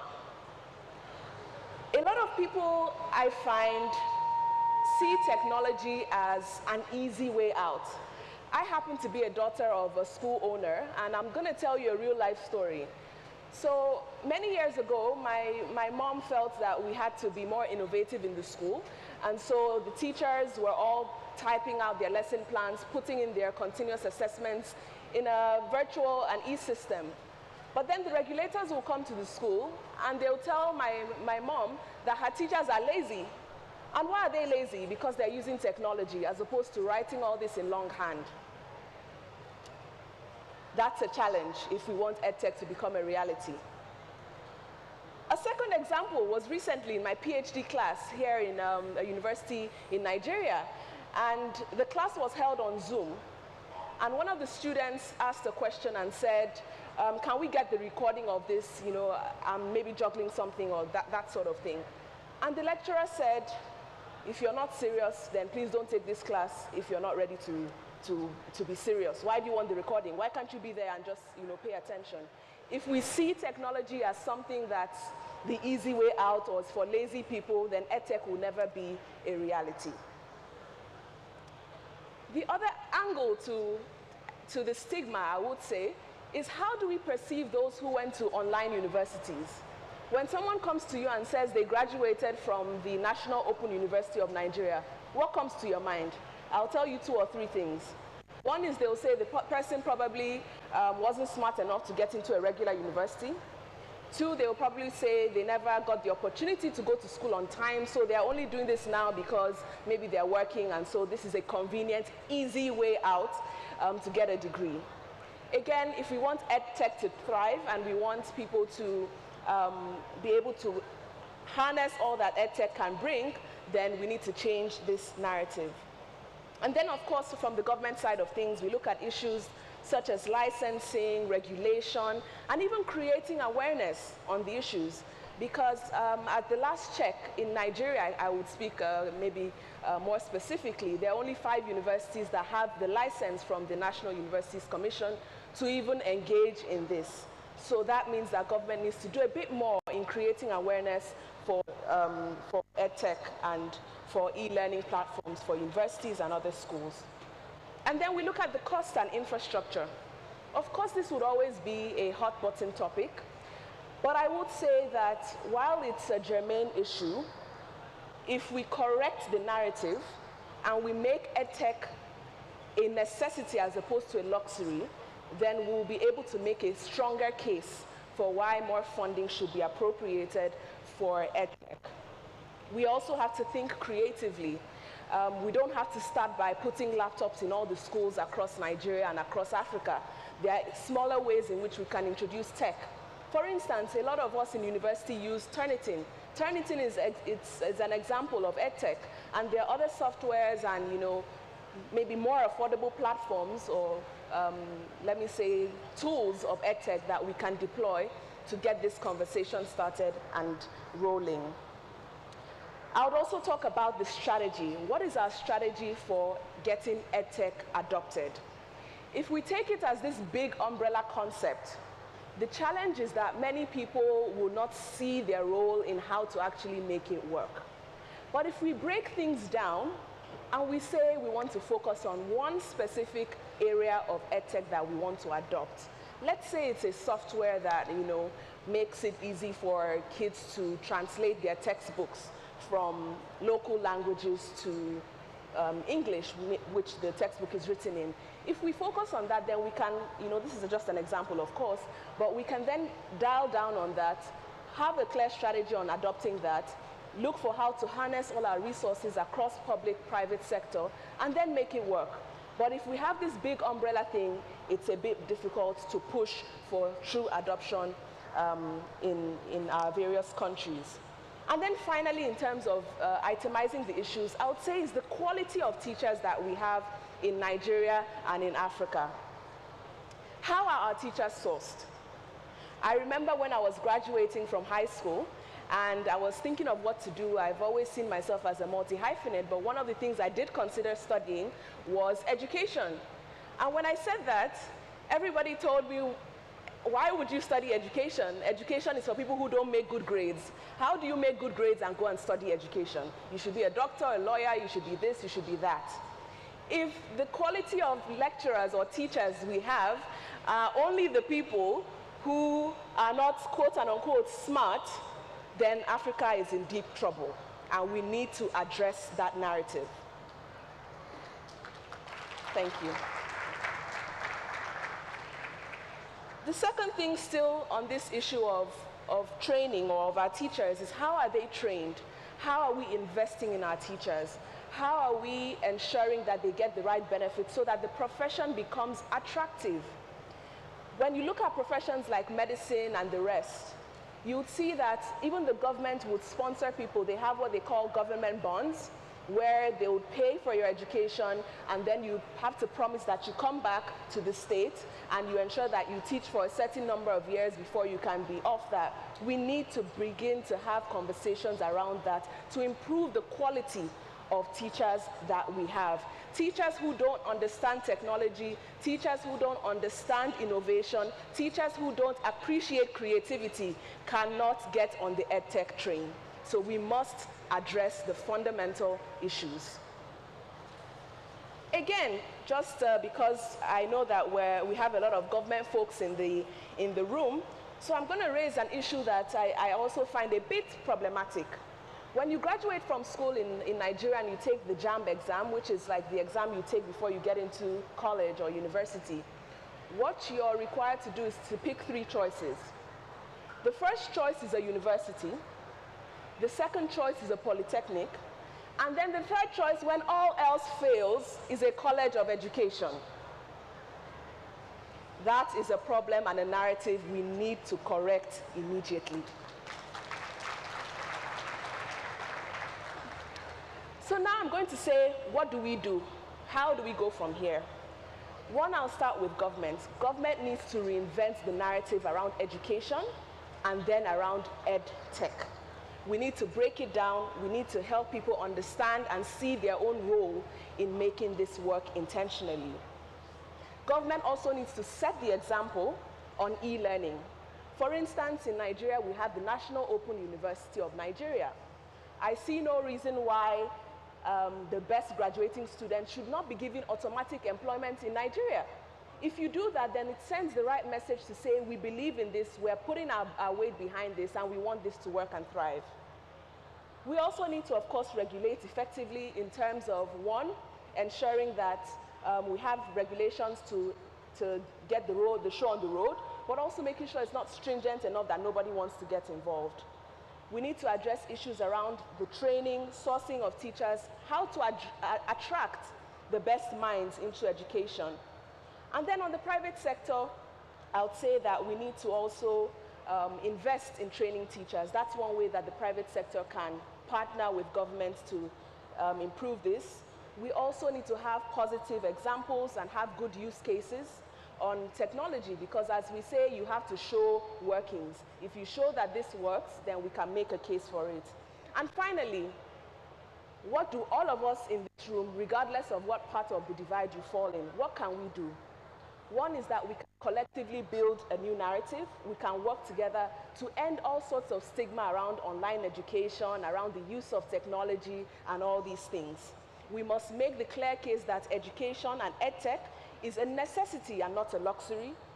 And we must continue to ensure we convene stakeholders in dialogues like this. And for this, I give very big kudos to the federal government of Nigeria, to Mastercard, to the AU Youth Envoy, from which I speak from this podium. And then I would say, finally, that we must be specific in our approach towards this. We must be deliberate, we must be intentional, and we must have clear things that we want to achieve to make this work. Ladies and gentlemen, my name is Chimdi Neliaku, and I serve on the African Union Youth Reference Committee, where we amplify the voices of young people to ensure that youth voices are heard at the very highest levels of government. In this room, we all hold the power to create the Africa that we want and to create the education system that we want. All I do right now is to urge you to wield this power responsibly, intentionally, and effectively. Thank you very much.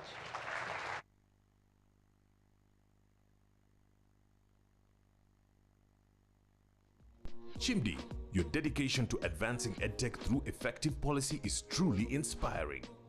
Each of our speakers today has shown us that with the right tools, support, and policies, we can create a vibrant, inclusive, and resilient EdTech ecosystem that benefits all young people across Africa. To achieve this aspirational EdTech ecosystem by 2030, significant progress must be made. Students and educators need to embrace and integrate technology in their education practices. Entrepreneurs must continue to innovate and create solutions tailored to the unique needs of learners in Africa. Policymakers need to prioritize funding and support for digital learning initiatives.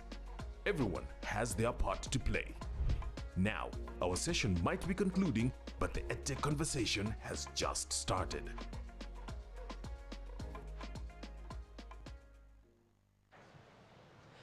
Distinguished ladies and gentlemen, can we please give them a round of applause for that brilliant session? Fantastic session. I want to just quickly mention Ruth Jacob. She did something while she was on stage. She says, I can do it. Yeah. So if she's here, please, Ruth, let's wave to you and let everyone tell her that she can do it. Thank you very much. Do you know when she said that, I thought that's a hashtag moment right there for this conference. So if you're online, please go on our Twitter handle at Mastercard FDN and tweet, quotable tweet here, I can do this. So whenever you're faced with any challenge at all, especially as we look at some of the big challenges that we face in education on the African continent, we look at it, we roll up our sleeves and say, I can do it. Give yourselves a round of applause. Well done. Thank you. And just looking at the passion from Anne Gasura, acknowledging the importance and the critical role that teachers play, especially if we are going to talk about EdTech and ensuring that we leverage technology to enhance learning for our students across Africa.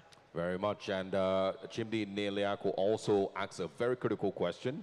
Would you rather employ a person from an online university or from an actual university? So by show of hands, all right, if we're voting for online university right now, if I'm applying for a job and I went to school online, by show of hands, would you employ me? Well done. Excellent. Okay. I think we can close the conference now. No. Mission accomplished. Not yet. Not yet. It's been a very, very interesting session, and of course, I enjoyed learning from those young ones. We're looking forward to more things that they can achieve and more support. You know, it's one of the things that they also spoke about, ways that they can also get support from foundations, from the government, and from society generally. That's right. Now, whilst we're presenting, we had the honor of having join us this morning Dr. Bosun Tijani, Honorable Minister for Communications, Innovation, and Digital Technology, Digital Economy in Nigeria. You're most welcome, sir. Thank you for joining us. We're grateful for your partnership, and we are excited about your commitment to ICT in Nigeria. Thank you. Now, before we go on, we have a high-level panel next. Yes, we do. But just before we go on, we thought it was important to maximize the strengths of the diversity of people in this room. At last count, we have about 20 cultures represented, and we know one of the beauties of the African continent, of course, is the language and the vibrancy of our culture. And we thought it would be remiss of us if we didn't tap into that this morning. And so, since Nigeria is the first host country for the EdTech Conference, we thought we'd teach you a few words in Nigeria. Is that okay? In Nigerian language. Is that all right? Okay, so we're going to teach you how to say welcome in the 3 major languages in Nigeria. And at this point, we'd like to say a big welcome to the Honorable Minister of Education here in the Federal Republic of Nigeria, Professor Tahir Mamman, S-A-N-O-O-N. You're most welcome, sir. And also to mention, it was his birthday yesterday, so I think he also deserves a round of applause for that. Happy birthday, sir. A landmark age, by the way. A round of applause, please, for him. Landmark age. We celebrate you, sir. You're looking sprightly. You don't look a day older than 16. All right, so very quickly, before we bring on the high-level panel, we wanted to teach you welcome in the 3 major languages in Nigeria. So in the Yoruba language, they say ekabo. You know, you have to say it like a Nigerian. Ekabo. Well done, you're doing well. Well done. And in the southeastern part of Nigeria, the Igbos say no. Let me hear that louder. Okay. Okay. Excellent. Not bad. In the northern parts of Nigeria, we say sanu. Sanu. So we're going to do something really quickly. We have many languages represented in the room. Can you say to the person to your left and right-hand side, welcome in your own language? If it's welcome, it's okay. Can you say welcome in your own language? I want to do, because once again, we have many languages, many cultures, many countries represented here, and we would like to hear from you as well. So you've heard Ekabo, you've heard No, you've heard Sanu also. So if you're from, let's say, the eastern part of the continent, let me see your hands. If you're from East Africa, let me see your hands. Okay, brilliant. There's too many people to choose from. But I'm going to give the mic to one person. So let me hear you say welcome in your language. Who's going to go for it? Karibu. Karibu. Everyone say? Karibu. Well done. That's very interesting. All right, excellent. Well, thank you all so very much. We are hoping that in the course of the next 2.5 days, whilst we have very critical conversations, we also form lifelong networking relationships so that together we can collaborate and work together to solve the challenges that we have in the education space, leveraging technology. Absolutely. Now, after saying welcome to everybody, now let's move to the next session that we're going to be having. This is going to be a high-level panel session. It's going to feature some of the biggest brains with regard to education technology. And of course, they've taken our time to be here with us today and speak on these very, very critical issues. So please, let's first of all welcome the moderator, Rosie Finn, the country director, Mastercard Foundation. A round of applause for her.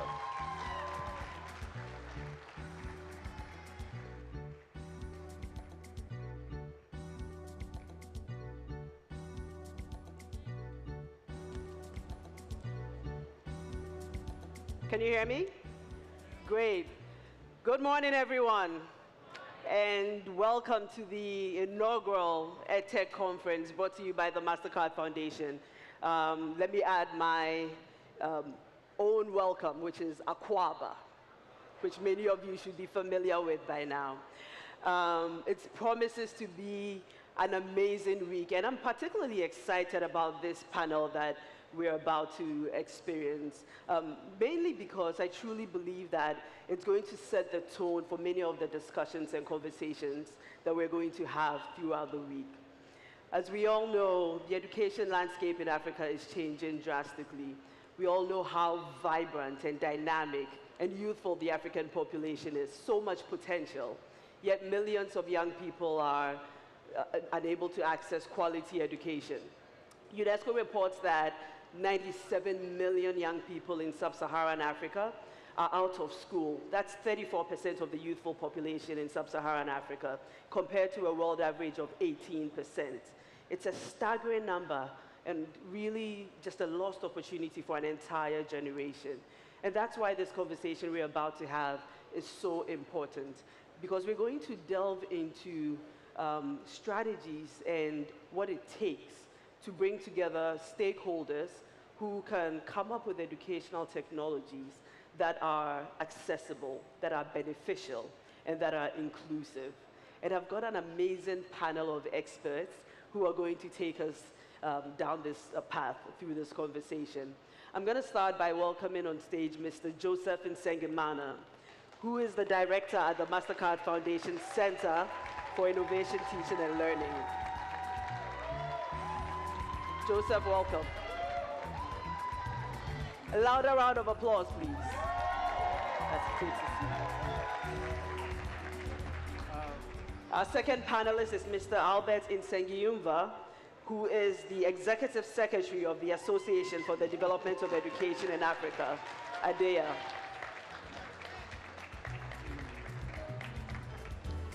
And our third panelist needs no introduction, but I will introduce him still. He is the Honorable Minister of Communications, Innovation and Digital Economy for the Federal Republic of Nigeria, Dr. Bosun Tijani. How do we sit? Yeah. You're going to sit over You there? sit over there. And then, yeah. Welcome.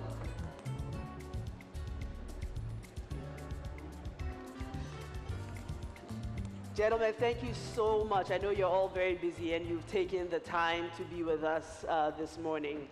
And we don't have a lot of time, so we're just going to jump right in. I think to get us started, as we focus on inclusivity, it's very important that we all have the same definition of what we mean when we say inclusivity in the context of EdTech. So the first question I'm going to ask is, how would you define inclusivity in the context of EdTech, and why is it important for the future of education? And Mr. Nsengimana, I'll start with you, and then we'll take it from there. thank you very much, Rosie.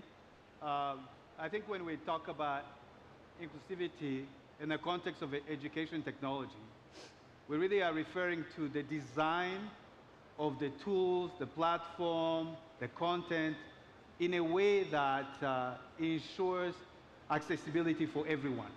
And when I talk about everyone, I'm talking about all learners, regardless of their background, regardless of their abilities, regardless of the circumstance they're in. So it is something that we need to think about from the onset and not come to think about at the end.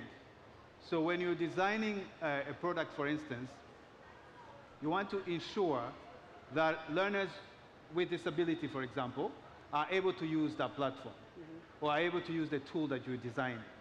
You also have to think about learners who are on the move, refugees, people who are displaced. How are they able to use that solution which you're designing? And so you're also looking at the different backgrounds, contextualizing with a culture in mind. Something that is designed for the West might not necessarily work here in Nigeria if you don't take into account the context of the area in which you are deploying your solution. And so these are all the elements and a lot more that one has to take into account when you're designing a solution to ensure that it's actually reaching the majority of the people or the learners which you're targeting. Now, when we talk about why is it important, really it's the same question I'm asking, why is education important? It is the most important aspect, enabler for young people to have a better life. This has been proven. I think everybody in this room has gone to a school, has been educated. We are all where we are, in part, the majority of the success is due to the education we've had. And so it's really important that we enable all young people to have the same opportunities like we had. And if we look at the education as is today, we find that without tapping into the power of technology, we will not be able to extend the access to this education for the majority of young people. As you pointed out, millions, over 90 million of people are already out of school. So how do we use technology not only to strengthen the formal education, but also to reach these young people who currently are not in school and give them a second chance, also tapping at the opportunities of the gains of education. So I think that's why it's so important. Completely agree. Thank you, Mr. Nsengemana. Honorable Minister, anything to add to that definition or the importance of inclusivity of EdTech? Thank you, Rosie. I think it would be good to start first by welcoming everyone to Abuja once again. I know you've heard this from so many people. But I think most importantly, if you don't mind, especially the Nigerians, perhaps you should join me in giving a very loud round of applause for Mastercard Foundation for choosing to start this fantastic platform. I think I had the privilege of working with the foundation, not directly as a staff, but as a partner on education before being appointed as a minister. And I've watched the journey of the center over the years and the fact that they continue to truly push the boundaries of how technology should support our goals and intentions in education in Africa. And what they're investing in today cannot be any more important. I'm sure we all know why. We're a continent where 70% of our people are under the age, for Nigeria for instance, under the age of 30. About 40% in total for the continent is under the age of 15, which when you compare it to the rest of the world, which is about 25, you understand that we do have a significant challenge of ensuring that education is truly inclusive, because it is something that we must provide for everyone. And to answer your question, Rosie, I'll take it back. I think if you look at technology generally, by nature, technology doesn't start by being inclusive. That's the fact about technology, because technology is about doing things differently. And most of those who build technology find a new, exciting way of doing things, and they try to build that for society. So you find, for instance, when most of us were exposed to the internet, I remember when I used internet for the first time in Nigeria, we were paying by minutes. You had to pay 30 naira by minute. And so you could only use internet at the max for 5 minutes as a young person in the university. And I remember back then, most of my classmates would pay me money to actually help them open their email account. So I was making money off helping people to open email accounts. My first SIM card in Nigeria, for instance, I believe we paid about close to 21,000 naira or something weird like that, which I think back then was probably somewhere close to $200 to buy a SIM card. Today, SIM card is free. So I think inclusion in technology, just to add to everything that Joseph has shared, it's a journey. And it's a journey that we can only achieve when collectively as people we are aware of why it is important. So the focus should be on why is inclusion important. Joseph has mentioned quite a number of them. But if you think of our world today, we're going through a trying time. Many multiple challenges facing the world. And one of the most important ones is actually the workforce that the world requires to continue to power development. When you look at most developed society, population is aging. They're not giving birth to more people. So workforce is declining. And those nations and the world will look to continents like Africa to actually try and help our workforce. But the challenge we have as leaders and stakeholders is that if we don't find tremendous new ways of educating our people en masse and ensuring that we give them the right skill set, we'll fail the world. We'll fail the world, just like we have so many resources that the world wants to benefit from. Again, we have human capital that the world is looking to us to help make available to power productivity across the world. But if we don't find inclusive ways of educating them, we will struggle, which is why technology offers us that opportunity to be able to reach people wherever they are. We know that it's possible. We know connectivity can allow that young lady, young man in the village to have the same quality education as you get when you go to MIT or you come to Lagos Business School. We already know that's been proven. It is possible. But the challenge is, how do we ensure that these people are connected and connected affordably? But beyond the connectivity as well, how do we ensure they have the devices to actually be able to access the content that we're providing for them. Then when you take it away from there, those with disabilities, how do we ensure that the technologies that we're building is truly, truly serving them? So I think when we frame it from that perspective, we start to see that inclusion in EdTech is not just something that is attractive. It is actually important. If we fail on inclusion, we failed on the most important reason why education technology is important.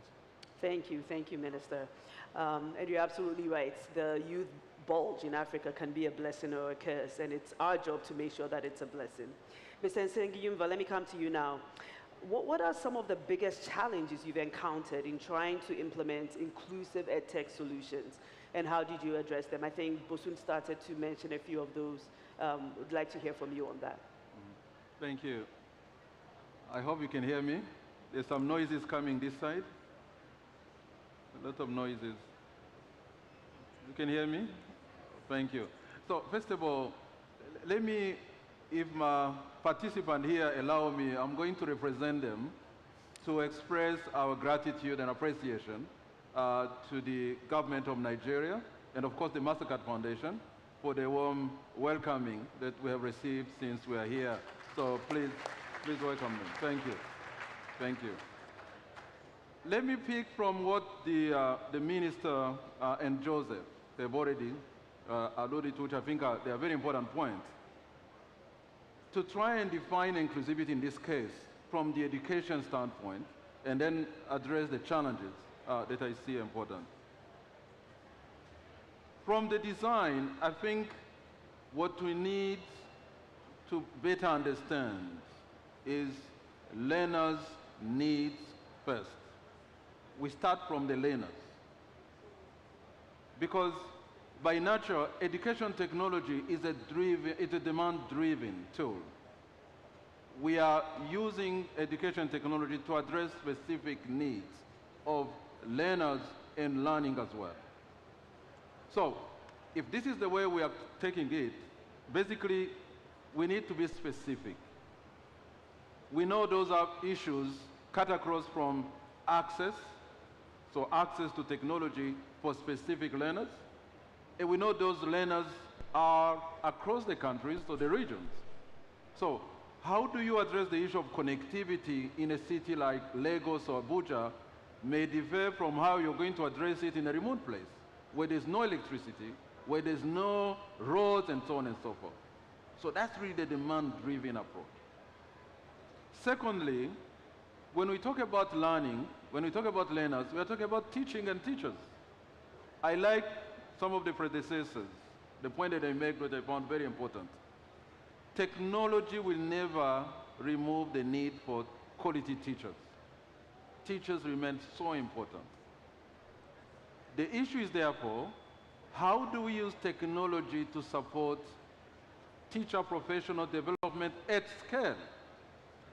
Because the problem we currently have, not only we need a great number of teachers that are actually well qualified, but we also need to equip them with the capability to use technology to improve learning, which is not actually happening the way it should. Mm-hmm. Most of the teacher professional development that we're seeing are still at a low scale. This is where I see technology helping to move to a large scale teaching, especially in professional development. The other issue that I feel technology actually challenge that I can actually talk about is even from the leaders themselves, the leadership. Because whenever we bring the issue of technology, people still bring the issue of financial constraint. To me, I think what is going to be important is what can we afford with plan of technology? And this actually should be embedded in any budgeting processes for any education system in the world. Technology should not just be put aside. As we budget for infrastructure, we need to budget for technology as long as it helps to address specific needs of learners and learning.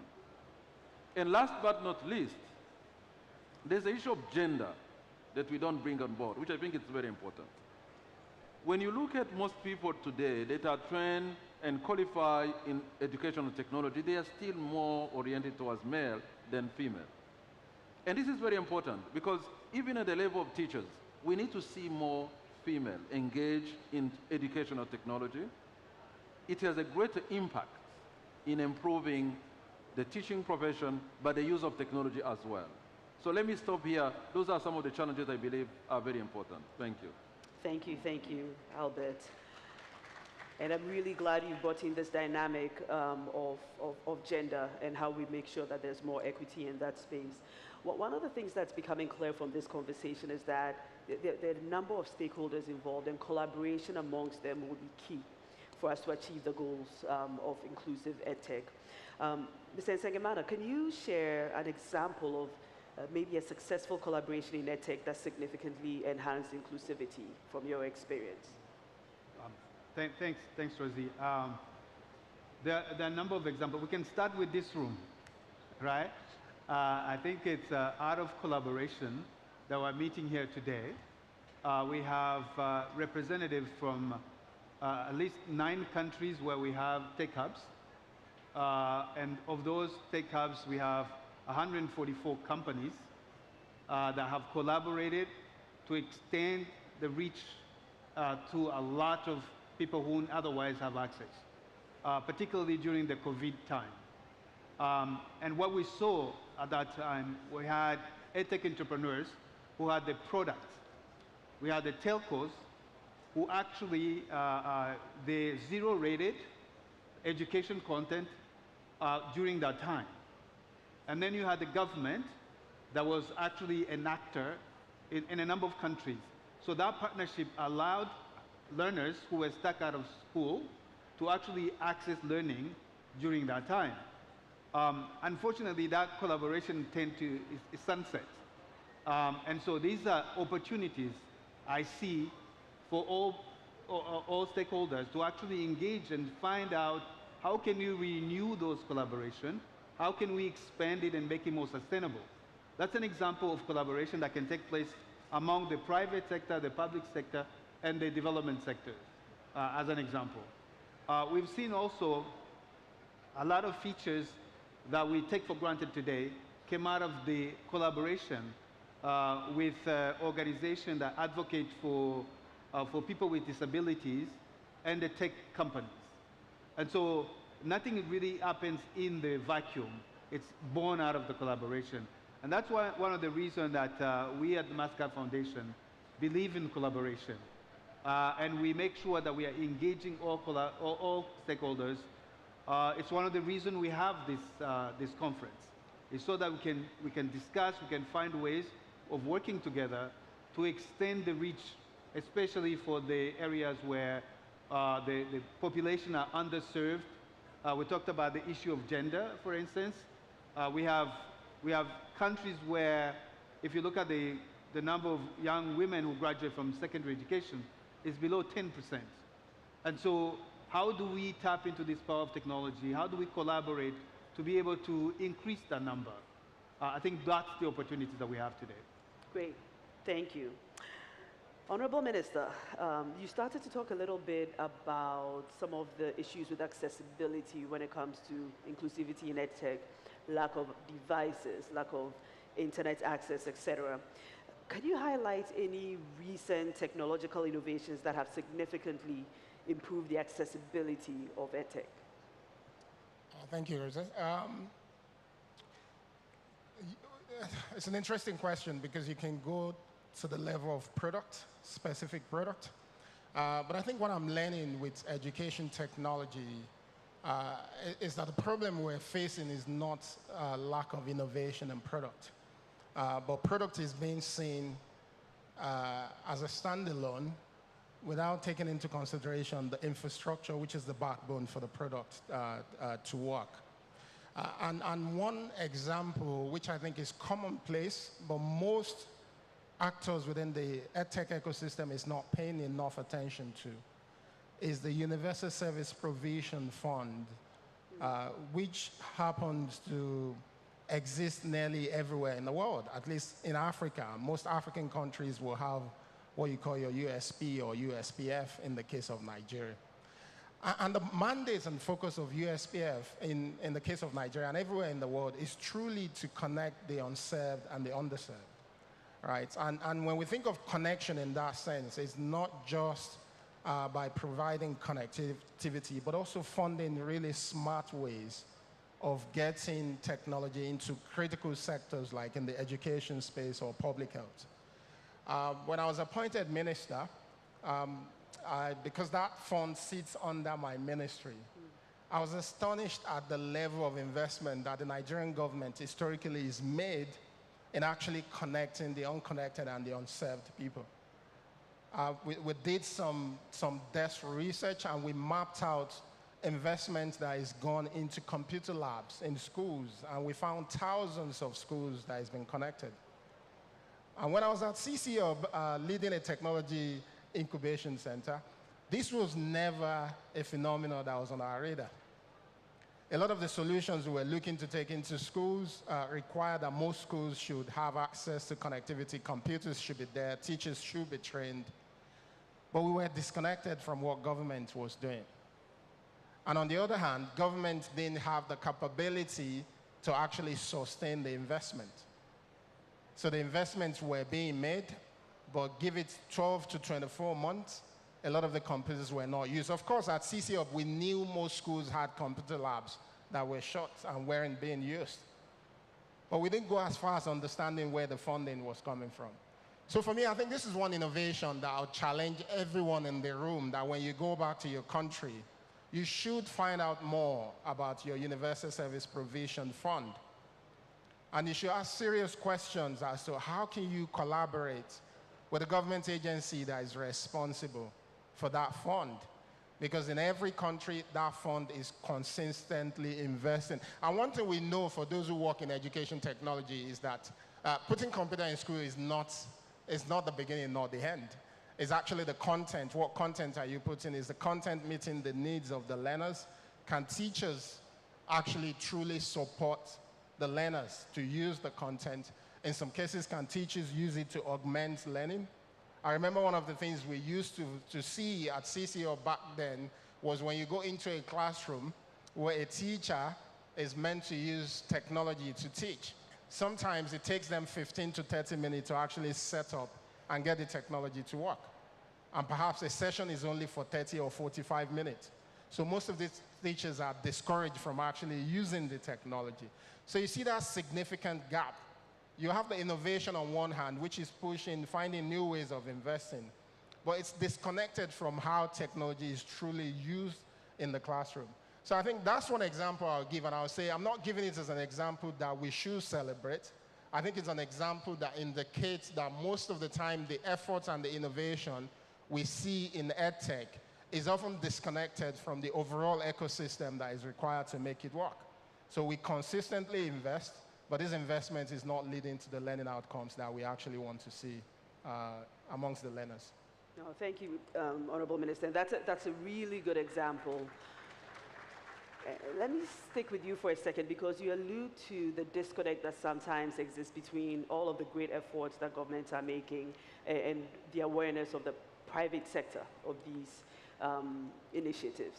Are there any policy initiatives that have been most effective in promoting inclusive EdTech? And what additional measures do you believe are necessary to better foster connection between what government is doing and the private sector?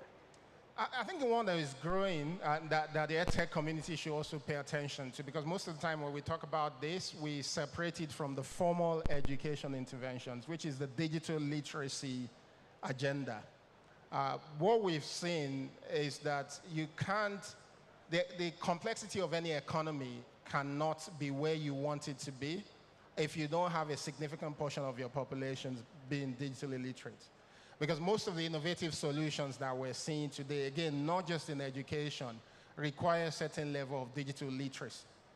And for any economy to be able to put technology to strong use, a significant portion of your people must be digitally literate. And I believe that that's also how we unlock the awareness and the acceleration of innovation in education. especially digital innovation. You want the parents to be comfortable in supporting a lot of these fantastic tools that people are building. Parents won't be able to do that if they're not digital literate. If the civil servants don't really appreciate and understand how to use technology, the basics, they're not going to be able to accelerate it. If the teachers across a country are not digitally literate, you can find all these fantastic solutions. They're not going to be able to put it to good use. So I think this is one policy that is becoming a lot more mainstream that we need to prioritize as an ecosystem, because it is the prerequisites for the success of a lot of the solutions that we're building. The other thing I've seen that, again, is still slow on the African continent is also policies around standards, tools, and frameworks for building EdTech solutions.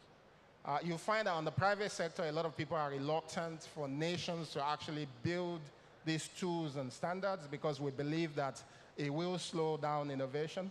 But the reality is that we also have an ecosystem that is divided. A lot of the technologies we build for education are not education experts. So they actually don't understand learning science and the ability to help use technology to drive learning. So someone needs to provide a guidance for how do you build effective EdTech solutions. I think we've seen a few examples in places like India that I believe Africa should also mainstream. Government should understand the necessary standards that should be in place to support the use of technology in education.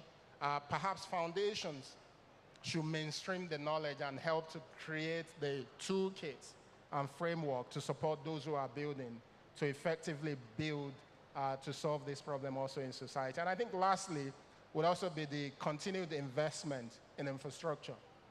Technology in itself, especially digital technologies, will not get accelerated if we don't have the infrastructure to allow it to be mainstream. In Nigeria, for instance, one of the projects I'm responsible for is the deployment of the 90,000 kilometers of fiber optic cable across the country. And the goal is that we can actually then start to find smart ways to connect critical infrastructure. We have 36 states in Nigeria and the Federal Capital Territory. In each one of these states, there's close to about 1,000 learning institutions. And quite a number of those institutions are still unconnected. And the reason is that we need to help to figure out the business model. It's not about putting internet in the school. How do we ensure that the Minister of Education can continue to pay for the internet when we put them in school? There's a need to pilot, test, and find innovative ways of supporting that to happen. Because when we do that, what will happen is that our people are naturally creative and talented. People will find smart ways to use these platforms, to use technologies to actually drive what they want to see in education. We've seen it in the informal sector. A lot of the software engineers that we have in Africa today are self-taught. And that's because they can access internet in most of the urban areas in most of our countries. So people are learning on their own because they're connected. People are learning how to become a videographer, how to edit content. A lot of people are making skits because they can learn those skills without going to a formal school. But unfortunately, the formal education is extremely regulated. And because it's regulated, these innovations can't get in there. So we must find ways to create the standard that can help the education sector in itself to use technology more smartly. Our people are naturally creative and talented. A round of applause for that, for sure. Mr. Nsengiyumva, you made a really interesting point around technology not removing the need for quality teachers, and I completely agree with that. How would you say the integration of inclusive EdTech, though, has changed teaching practices and student engagement? I'm sorry. How would you say the integration of inclusive EdTech has changed teaching practices and student engagement? Thank you. Let me start by explaining what I call a cycle of making sure education technology is well integrated in education system. There's always a need to start with evidence. We need evidence that shows that something can actually improve learning. So this is where I see here a number of researchers that have a role to play to make sure that whatever way we use technology in education come from a clear evidence of what works. And therefore the question becomes, how do you take it to scale? The second is really professional development. How do we, once evidence is made and solutions are developed, how do you allow those that need technology in their hands to use appropriately? And this is where the teachers become very important. And some of the examples, and I'm seeing here colleagues from the Colorado University. We've been working with them around the simulation. So allowing teachers to use simulation when they teach science, technology, and math, for example. And right now we're developing a platform that allows as many teachers on the continent to learn from this simulation. So 2 things here. One, technology is helping teachers using technology to prepare their teaching materials. Second, technology is helping to create a community of practice beyond the country boundary to even beyond continental boundary, because we're working with the University of Colorado, which is far from the continent. Third, today we have opportunities to develop learning management systems that not only allow teachers to post their teaching materials, but also learners to be able to interact with teachers. So this is really a good example of what technology can do to improve the teaching, and especially the learning outcome in particular. The second is the issue of foundational learning, which is one of the critical issues the continent has. When you see many statistics coming out, literacy is still at a very, very low stage.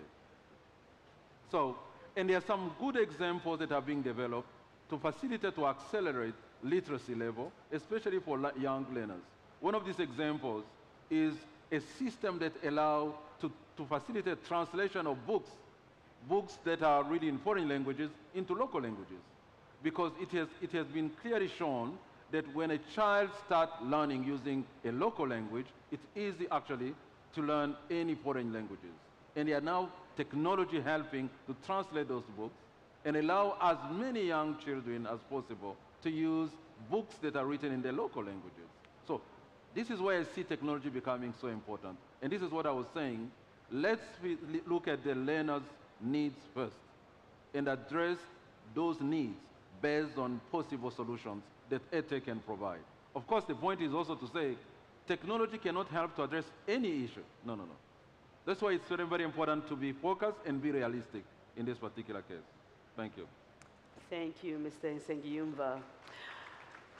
As we sort of bring this panel to a close, I have one last question which I would like each of you to answer. And it's really, if you can tell us one key takeaway or action step that you'd like the audience to remember when it comes to fostering inclusivity in EdTech innovation.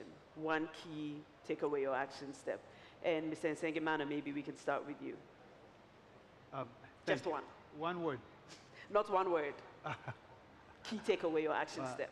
One key takeaway, I think, for me is design with inclusivity in mind. Oh, that was short. I love it. Great. Design with inclusivity in mind. Mr. Nsengiyumva. I will actually put a trade-off. Learners first via the cost implication. So there's a trade-off. How do you balance the needs of the learners and the cost implication so that you can plan appropriately? Perfect. Thank you. Honorable Minister. I think for me it would be to challenge everyone in the room to reimagine how you look at the ecosystem for education technology. I think oftentimes we think it's about just Ministry of Education, which is absolutely important. But what I've seen in government is that there are so many agencies and parts of government that you should be working with. And these agencies are constantly investing in the infrastructure that will allow you contribute to the agenda of the Ministry of Education. But most of the time, they're disconnected from the EdTech ecosystem. So we need to think more broadly around what that ecosystem truly is, and how do we get everyone to the table to actually participate. This is not one of those typical things where people talk about collaboration. This one is actually serious, because we're leaving a lot on the table by not bringing in all these critical institutions, some of them in the public sector, but also those in foundations and similar organizations that spending daily to put technology into schools. Great. Ladies and gentlemen, I think it is very clear how important the power of educational technologies are to ensuring that we democratize access to learning for everyone, irrespective of background, irrespective of socioeconomic class. I hope this session has been as insightful for you as it has been for me. A round of applause to our esteemed panelists, please. Thank you very much, gentlemen.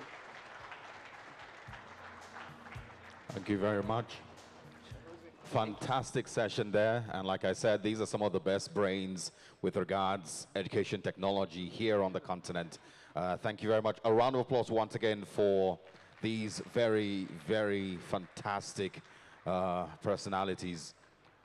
Yes, we can take quick pictures. We're going to also have something very interesting. We'd like a picture from the back, if you can get a camera guy. So please take a picture so we can have our guest do a selfie with the rest of the crowd. Oh, yes. Yes. So just this way. Oh. Yes. Like this.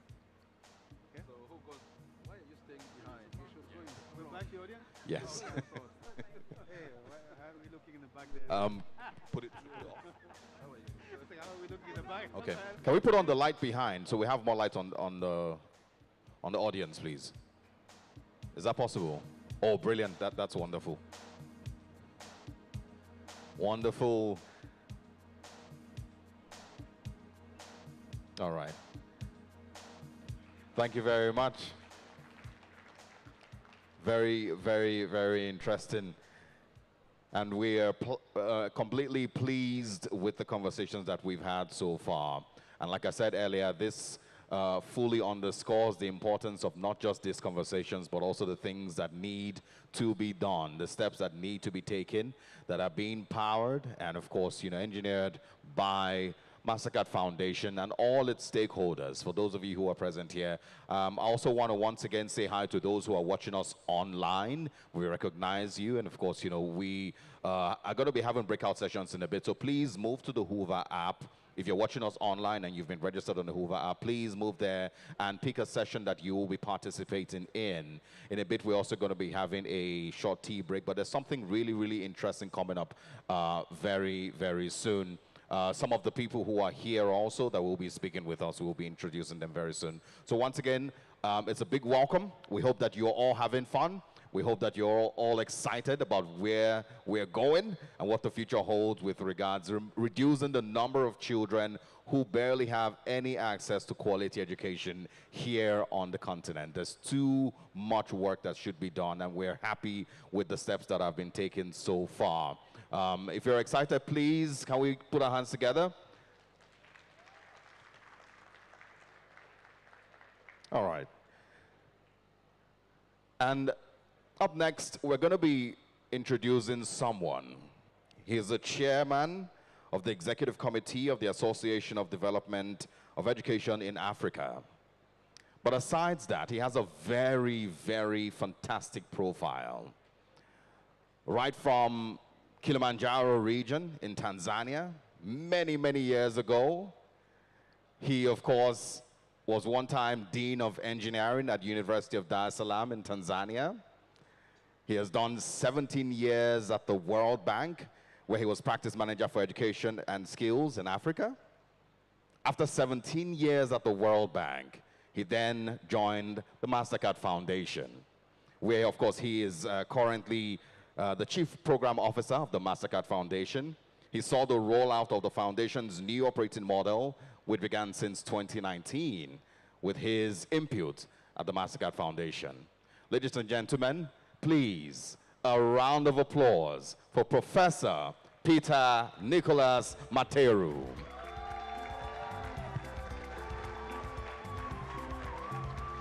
All right. Thank you. You know all that. Thank you very much, MC, for this introduction. And thank you very much, panelists, for warming us up for this moment. Honorable Minister Professor Tahir Maman, Minister of Education of the Federal Government of Nigeria, and Honorable Minister Dr. Bosun Tijan, Minister for Communication, Innovation and Digital Economy, Federal Government of Nigeria, ministers and government representatives from across Africa, distinguished participants, ladies and gentlemen, a warm good morning to all of you. And let me also, on behalf of the Mastercard Foundation, welcome everyone to this, what we call the inaugural Mastercard Foundation EdTech Conference 2024. I want to thank you. Yes, I want to thank you for really making time to be here. But most importantly, also, I want to thank you, Honorable Minister Maman, and the people, leaders of Nigeria, for really collaborating with us and partnering with us to make this happen and to host us here in Abuja. Thank you very much. And please join me in thanking the Minister and the people of Nigeria for this wonderful event. I'm personally delighted to be back here because I've been, in my past life, as he was explaining, quite a good friend and actor in Nigeria, working in the education sector. It's always great to be back again. But most importantly, as we launch this conference, for me and for my colleagues from Mastercard Foundation, it's a great moment to have a conversation by Africa, in Africa, for Africa, on how we can leverage technology, working together to drive resilient and inclusive learning in the continent. This is really an important moment for all of us. As many of you know, education is a core pillar of the Mastercard Foundation's mission. And so for us, this is critical to everything else that we do. In the Mastercard Foundation, our vision is a world where everyone, irrespective of his or her beginnings, has the opportunity to learn and prosper. And as such, investing in education for us is a pathway for enabling everyone, and especially young people in Africa, who are the majority and the future, so that in the medium to long term, they can not only get education, but also gain access to dignified and fulfilling work, which will give them the wings to fly on their own into their futures. Now, in the last panel, we all heard about the promise that the young people hold for Africa in the future, being by 2050, the young people in Africa are going to be the largest proportion of the world's workforce. So investing in education in Africa is not only about Africa, but rather it is about investing in human capital for the world. It's about enabling young people in Africa to seize the opportunity, not only in Africa, but globally, which is coming and will continue to grow. And for this, it has got to be not only good quality, but inclusive. Everyone needs to be in there. We heard already before how many are left out at this moment. So what we are doing here to leverage technology is about inclusion, but also it's about resilience going forward. Since we are in Nigeria, I think one thing that I would like to point out here is that if you look today, Nigeria is the 6th largest country in the world by population. By 2050, it's going to be the 3rd largest country by population. And by 2100, it's going to be the 2nd largest country in the world, which means huge part of the world's workforce is going to come from right here. And so it makes a lot of difference if we can ensure that young people in the continent and in the large economies like Nigeria, for example, are ready to seize those opportunities as they come going forward. The challenges have been mentioned in the previous session, so I'm not going to dwell on those challenges, but I'm going to point out one thing that we care about a lot at Mastercard Foundation, and which is about making sure that young women are a core part of what we do because of the imbalance that exists right now in accessing opportunities. And so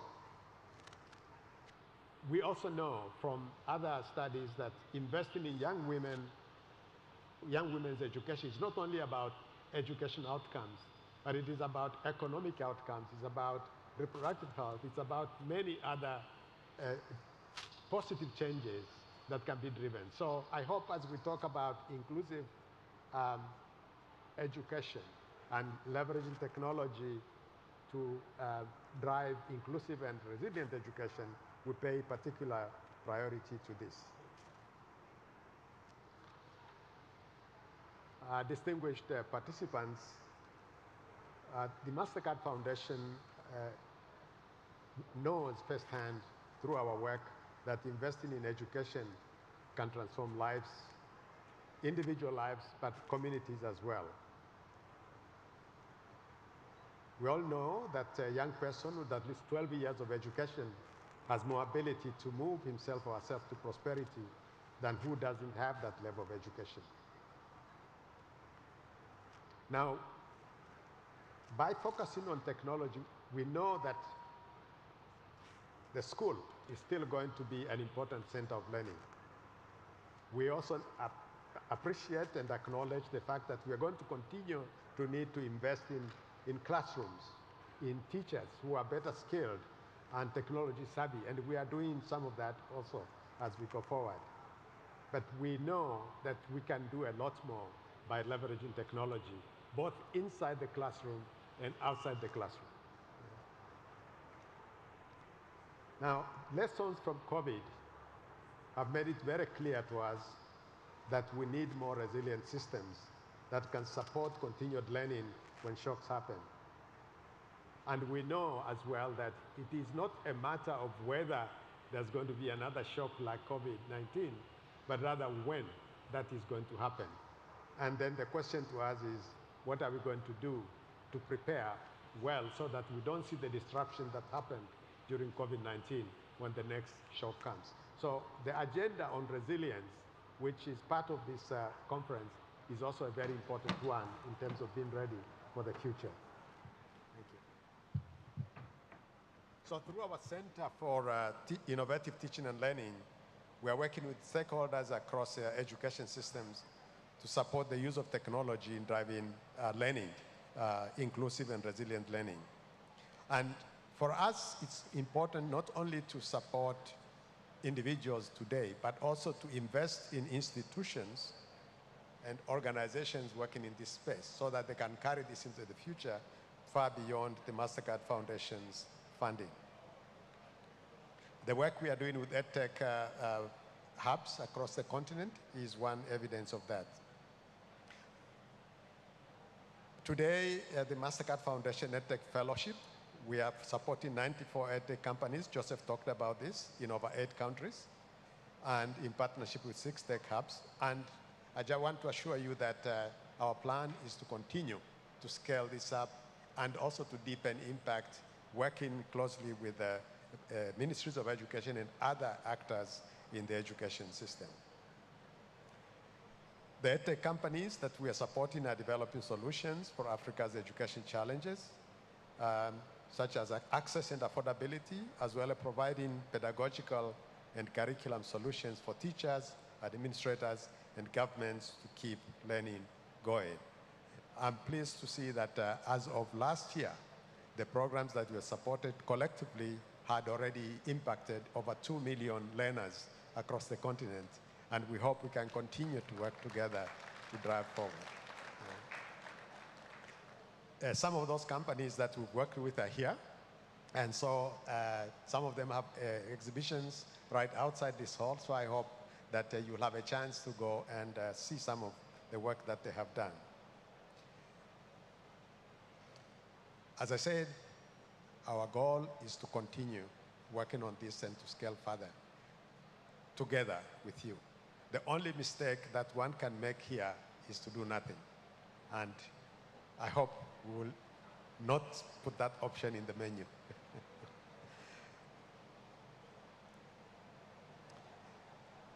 I talked about girls. We have said for ourselves in our work, in everything that we do, that 70% at least of those that we touch are going to be young women.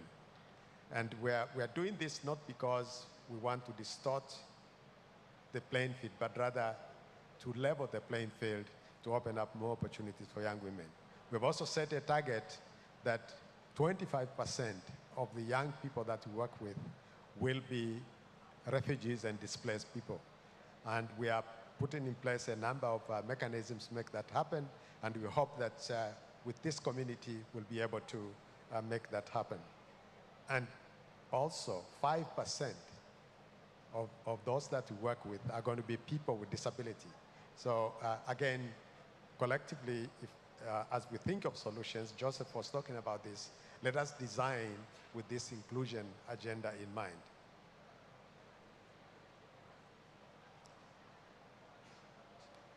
This gathering, what we call the Inaugural Mastercard Foundation EdTech Conference, is for us the beginning of a conversation to achieve this scale-up that we are talking about.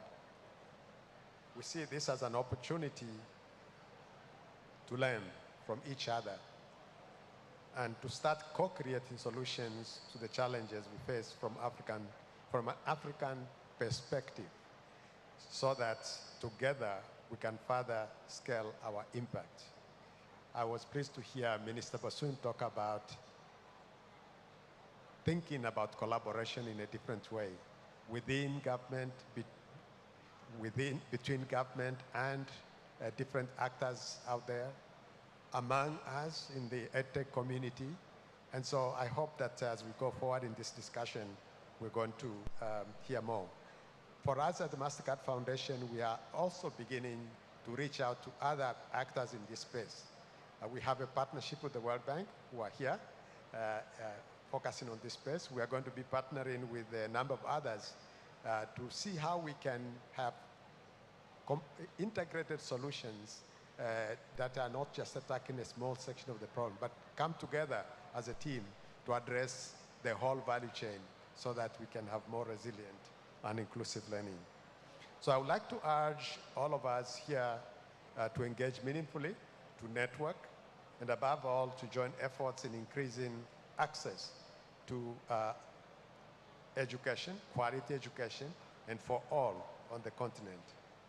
And to see technology as an enabler as we design, and to see also the urgency. There is urgency on this matter because the youth bulge is not going to be with us forever. It is now. And so working together to really transform this bulge into a positive dividend is something that is urgent for all of us, and to make it also resilient so that we can withstand future shocks much better. We believe strongly that together we can do it. I would like to assure you of our commitment as Mastercard Foundation to continue working with you. And I welcome everyone to step forward and work collaboratively to make this happen. So thank you very much, and welcome to this event once again and to the conversation. Thank you. Thank you so very much, Professor Peter Materu. A round of applause, please, one more time for him. Thank you, sir. Excellent, thank you. Like he mentioned, together we can certainly achieve a lot more. The African proverb says that if you want to go fast, go alone. If you want to go far, go together. And I believe that's one of the foundations and the values of the Mastercard Foundation in terms of co-creation and bringing people together to work towards a common goal. Thank you very much, sir, for that speech. And then, of course, as he mentioned, really now it's the commitment of the Mastercard Foundation to young people, to women, to underserved and what many might term as disadvantaged people, and giving that level playing field for them. I am a beneficiary of that, and so I'm really grateful to the Mastercard Foundation for having me as your female compare, hitting that 70% mark and demonstrating that they're not just talking the talk, but actually walking the talk. One more time, please, a round of applause for the Mastercard Foundation. Thank you. All right, in Africa, for Africa, by Africa, African-driven solutions to the education challenges that we face on this continent, leveraging technology as a useful tool. Next, to bring a remark and a welcome speech as well, recall earlier we had mentioned that this EdTech conference is hosted by the Mastercard Foundation in partnership with the government of the Federal Republic of Nigeria. And we're really delighted to have a high-powered delegation, especially at that level where policymakers are in this room. And so to give us from the government of the Federal Republic of Nigeria's point of view, please let's make welcome. And I'd like us to do it in a very special way today. You know, you're my partners in the work that we're doing this afternoon. And so I'd like you to really welcome him on stage. Yesterday we had said was his birthday. I'm not sure if I'm at liberty to tell you how old he turned, but it was a landmark age, and we celebrate really big as Africans, right or right? Yes or yes? Absolutely. We are vibrant in our celebration, and we want to celebrate him as he comes on stage. So we're going to do something really differently. When I introduce him, as he comes on stage, can we sing the happy birthday song for him? Because we have to be a part of that birthday celebration, right? So please let's make very welcome for his opening speech, the first time on this stage for today, the Honorable Minister of Education here in the Federal Republic of Nigeria, a distinguished educationist and a man who is passionate about serving his nation, Professor Tahir Maman, OONSAN. Happy birthday. Let's go. Happy birthday. Happy day.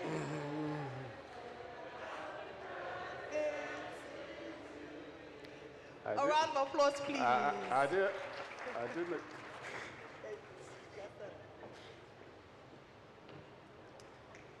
Please.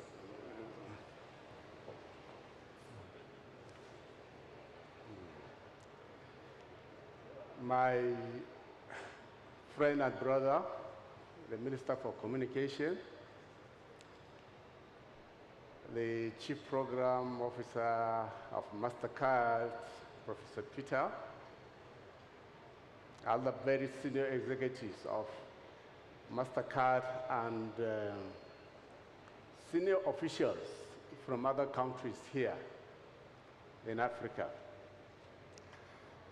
Well, I thought Mastercard is into technology and other things. I didn't know they're also into spying. I didn't know how you knew about my birthday of yesterday. Incidentally, I turned 70 yesterday.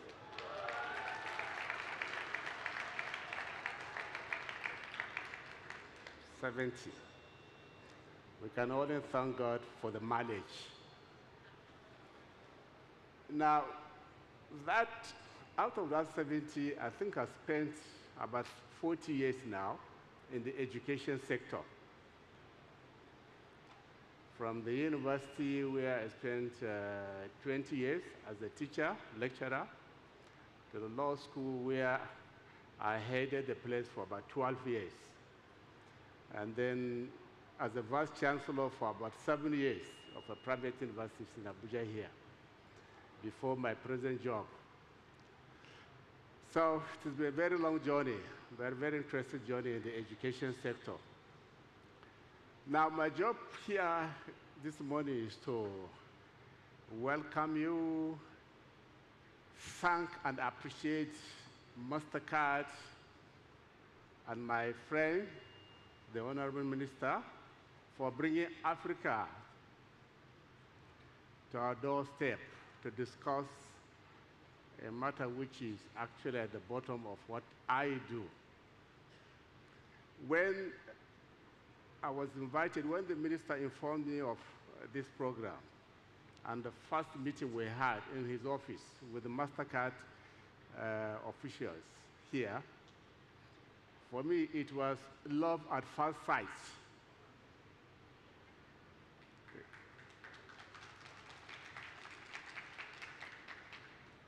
Honestly, I am a living example of what can be achieved through technology.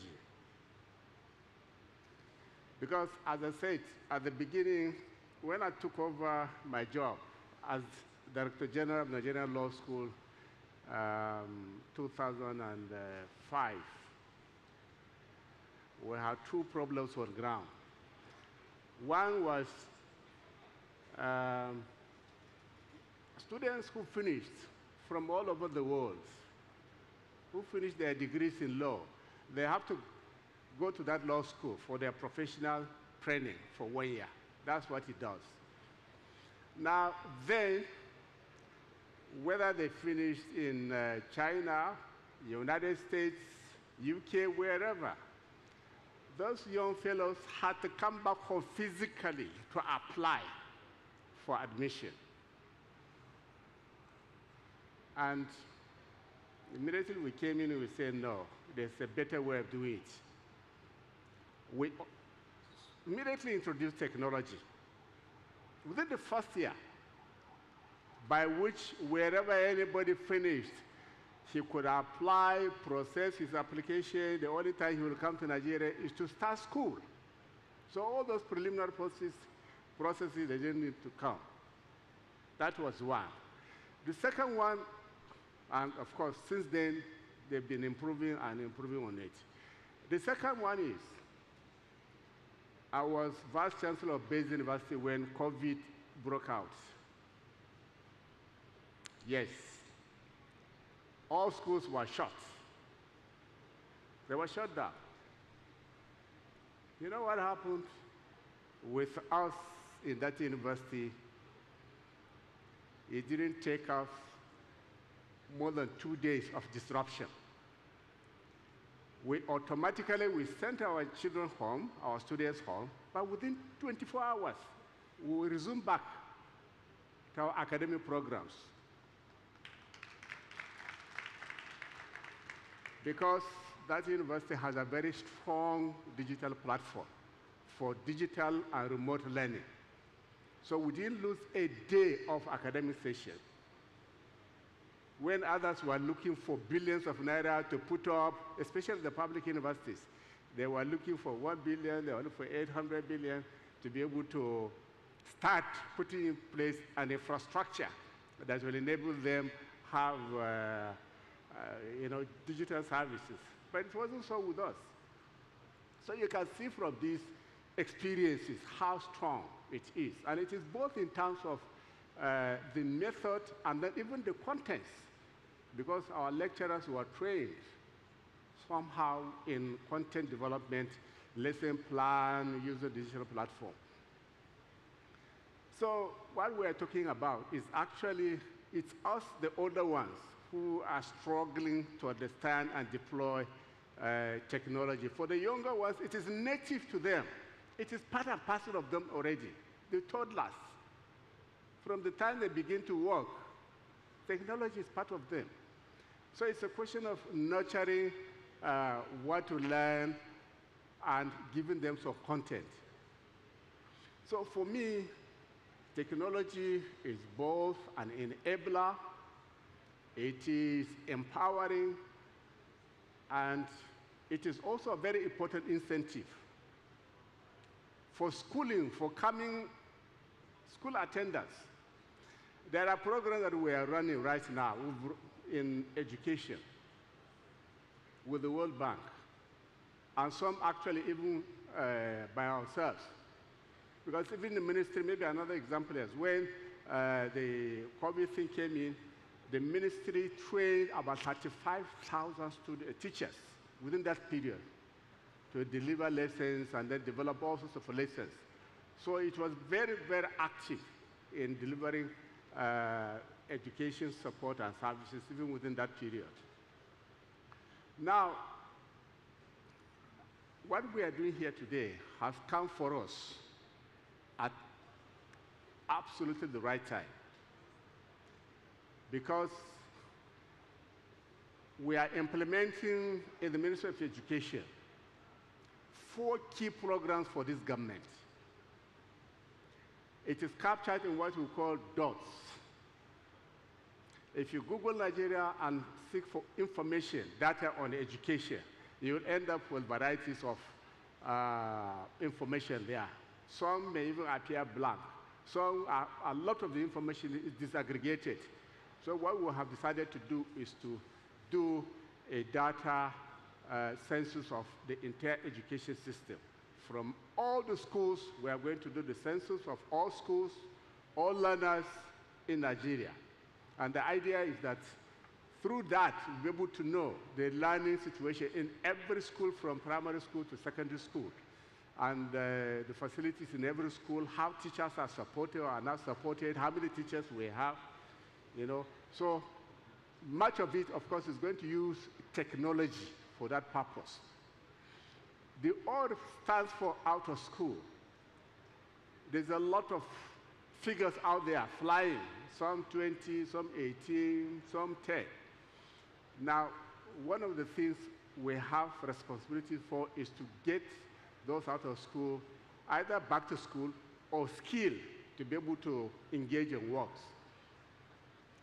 Technology is a very major component of it that we are going to deploy. The T stands for teacher support and development.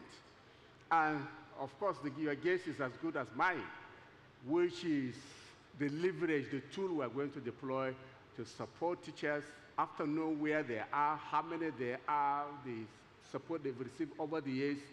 And so technology is a very key component of it. And right now, as we are speaking, 3 months ago, we commissioned in Abuja here a digital resource center where we are training teachers in technology, the use of technology in the classroom, both for process and for content development. And we have over 1,000 students right there, teachers right there now. And we have smart schools all over the country, in every state in Nigeria established, you know, for this purpose. And then the last one, the S stands for skills and digitalization.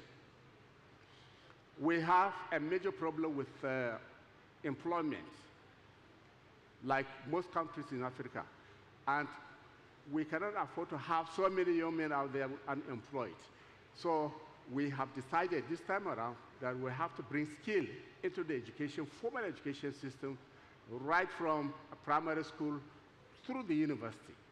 And it's a very major project, and we see that as an answer to what is called learning crisis in terms of quality of education, and then students graduating either at primary or basic education or even university and not being able to work. And of course, as I said, technology is at the heart of it. So you can see this conversation is actually about what we are doing, and it is our hope that from September this year, we are going to commission this new program and begin to implement these new policies. So for us, Mastercard, it's like you read our minds here in Nigeria and the problems we are grappling with. And the issue which the Minister of State, which the Minister of Communication mentioned, we have a National Council of Skills chaired by the Vice President of Nigeria, which I'm also the Vice Chairman. And one of the things it has taken on board now is providing skills for young Nigerians to be able to be readily employed. So we've started, we're rolling out a census of all agencies of government and private sector that are providing skilling, reskilling of various types. And you can imagine, technology is a very key component of it. So we are here. We brought this, for us, we see this as a major solution to some of the problems we are talking about. And you have us as your natural partners. After this, I can assure you, we are not going to let you rest, together with my colleague here, who is a fantastic guy in terms of working together. Because a lot of times, government agencies work in silos, and at the end of the day, you don't really see the outcome of what you have achieved. But by working together, working for the same government, working for the same people, you find the outcomes could easily be seen by each and every person. So distinguished friends and colleagues from Africa, we are truly, truly delighted to have you here, and we really hope you enjoy your stay here. And at the end of the day, we lay the foundation for this conversation and then continue with it, because as you have said, this is the inaugural. So we are just laying the foundation for it. We can now engage our experts, to continue how we can help those in this sector to deliver on our mandates to our countries, both from the private sector and from the government wing. So once more, thank you and God bless you all. Thank you. Thank you very much. I think it deserves a longer round of applause. Thank you very much to Professor Tahir Maman, Honorable Minister of Education, Federal Republic of Nigeria. And just before we move on to other things that we're going to be doing today, just wanted to quickly mention, one of the most beautiful parts of Mastercard Foundation is them having a first and a last name. They operate, separately from Mastercard. They, of course, have different goals and different drives entirely. So to celebrate them one more time, I want us to do something, all right? When I say Mastercard, I want you to say Foundation. Can we do that? Absolutely. Mastercard. Mastercard. And the last time, Mastercard. I absolutely love it. Put your hands together for yourselves one more time. Just to once again recognize those who are watching us online, just to once again say that we are going to be streaming some of these panel sessions, so if you are watching us virtually, please remember to join the panel sessions online. If you look to the left or to your right, you would see that there's been a separate section there. That is for the exhibitors, and of course I have Ayo hanging in somewhere there. She's going to be talking to me very soon. But Hello, that section, yes, is for those who have the latest trends in education technology, those who have invested time, effort, money, and quick thinking of new ways with which they can develop education technology, and some of them have been in existence for a while. Ayo, what do we have over there? All right, now, Osaoge, one of the values of the Mastercard Foundation is co-creation, and we collaborate with partners across the African continent and across the EdTech value chain.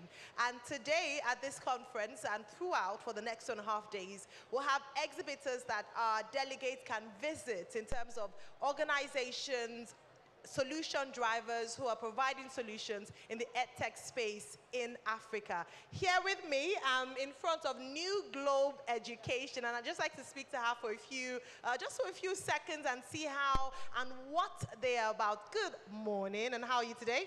Good morning. My name is Ifoma from New Globe. So at New Globe, we partner with the government to provide basic education for students. And we do this in the sense that we provide learning gadgets. We have the teachers' tablets that we provide for schools. We have the Android phones. We have the iPads. Now, this is very simple in the sense that we also train the teachers on how to use these gadgets. On these gadgets, you have updated curriculum. You have the lesson notes for teachers. You have the every single instructions. You have the assessment. And every single instructions that a teacher needs to use to train or teach the students in the class. Yeah. Excellent. And this is right on theme for the inaugural EdTech Conference brought to you by Mastercard Foundation, which is, of course, just using technology, EdTech especially, with regards to for resilient and inclusive learning in Africa.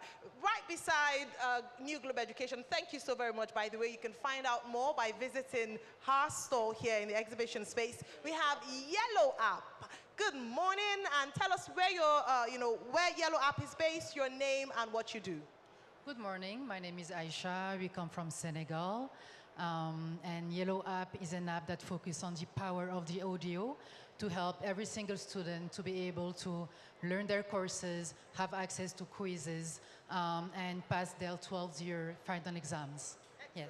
Excellent. It's amazing to find out about the work that these organizations are doing in terms of being able to enhance learning experience for students in Africa, leveraging technology. And this forms the basis of our conversation at this year's EdTech Conference 2024. Osaoge is also here, and he will be speaking with some of our other exhibitors just before we break for tea, and then you can also, by yourself, speak to some of our exhibitions.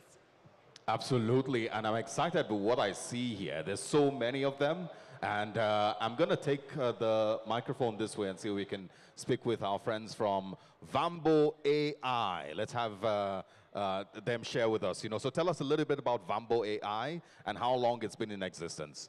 Okay, great. Hello, everyone.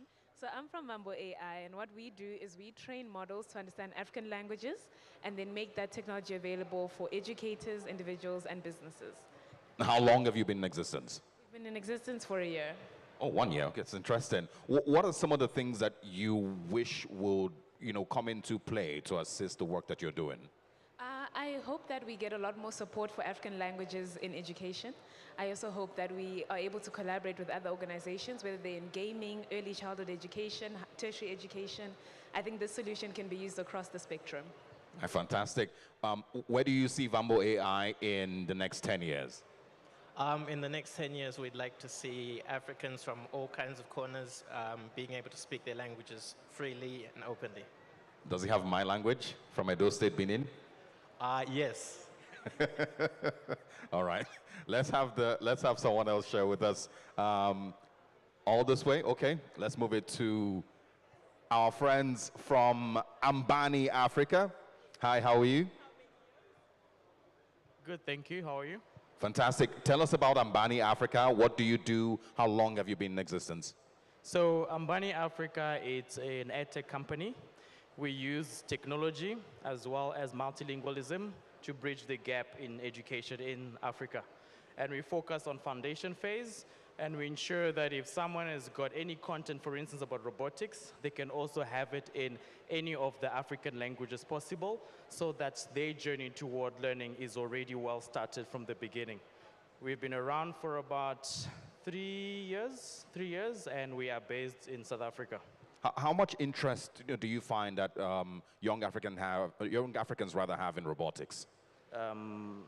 Well, the interest is big. However, there is not enough content for the learners to start off with, and there isn't a lot of possible ways for them to be engaged. Hence, we use the technology, which includes gamification in there as well, and a lot of augmented reality, which everyone should actually come to the stand and see what exactly augmented reality is, which most people are not really familiar with. So seeing how we provide that engagement has provided a lot of ways of simplifying the way the kids can engage with the content and start learning from a younger age. All right, final question to you. When they say the robots are taking over, very soon many people won't have jobs anymore. What do you say to that? Sorry, I didn't get the question. When you hear people say, oh, robotics are taking over, and very soon many people wouldn't have jobs anymore, what do you say to that? Look, I think one of the guest speakers mentioned it very well to say that, technology is there to support how we do things. It's not to take away anyone's job, but I think definitely there's something that you just can't take with a human element in it. Absolutely love it. All right, thank you all so much for speaking to us this morning. We're looking forward to all our delegates experiencing what these organizations have done using technology to enhance learning and education across the African continent. It was the UN envoy Chimdi who had said, the AU envoy Chimdi who had said earlier during her talk that EdTech is not luxury, it is actually necessity. On this note, we'll be breaking for tea, and we know that we've worked up some form of appetite, and we have some light refreshments and tea just across the hall. Congress Hall, it's called. If you would like to just walk outside the tent next across the hall, the Congress Hall is there. If you are lost in any way, we have our beautiful, lovely, polite, kind ushers wearing the EdTech Conference 2024 t-shirts, black and white, willing and ready to assist you. Also, you can please bring your tea, coffee, refreshments back into the hall. Just grab it. We have 10 minutes for tea and coffee. Please stretch your legs, have a comfort break, and see you in 10 minutes for another power-packed plenary here in the plenary hall.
Delegates kindly make their way back into the hall, and please take your seats so that we can go in for the next high-powered, high-value panel session.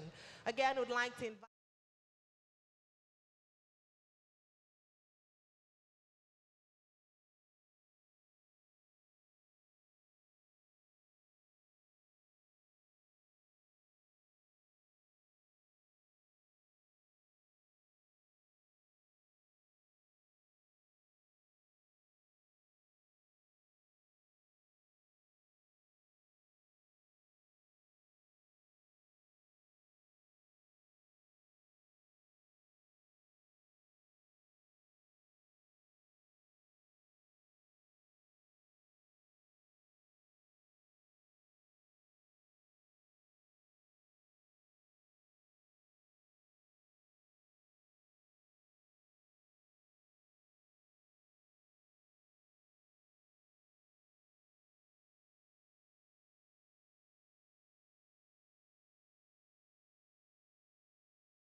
welcome back from that not so brief tea break, but it's glad to have you back, and we're excited to continue with the discussions that we're having today. Please, can we please nudge those at the exhibition areas to please keep it down?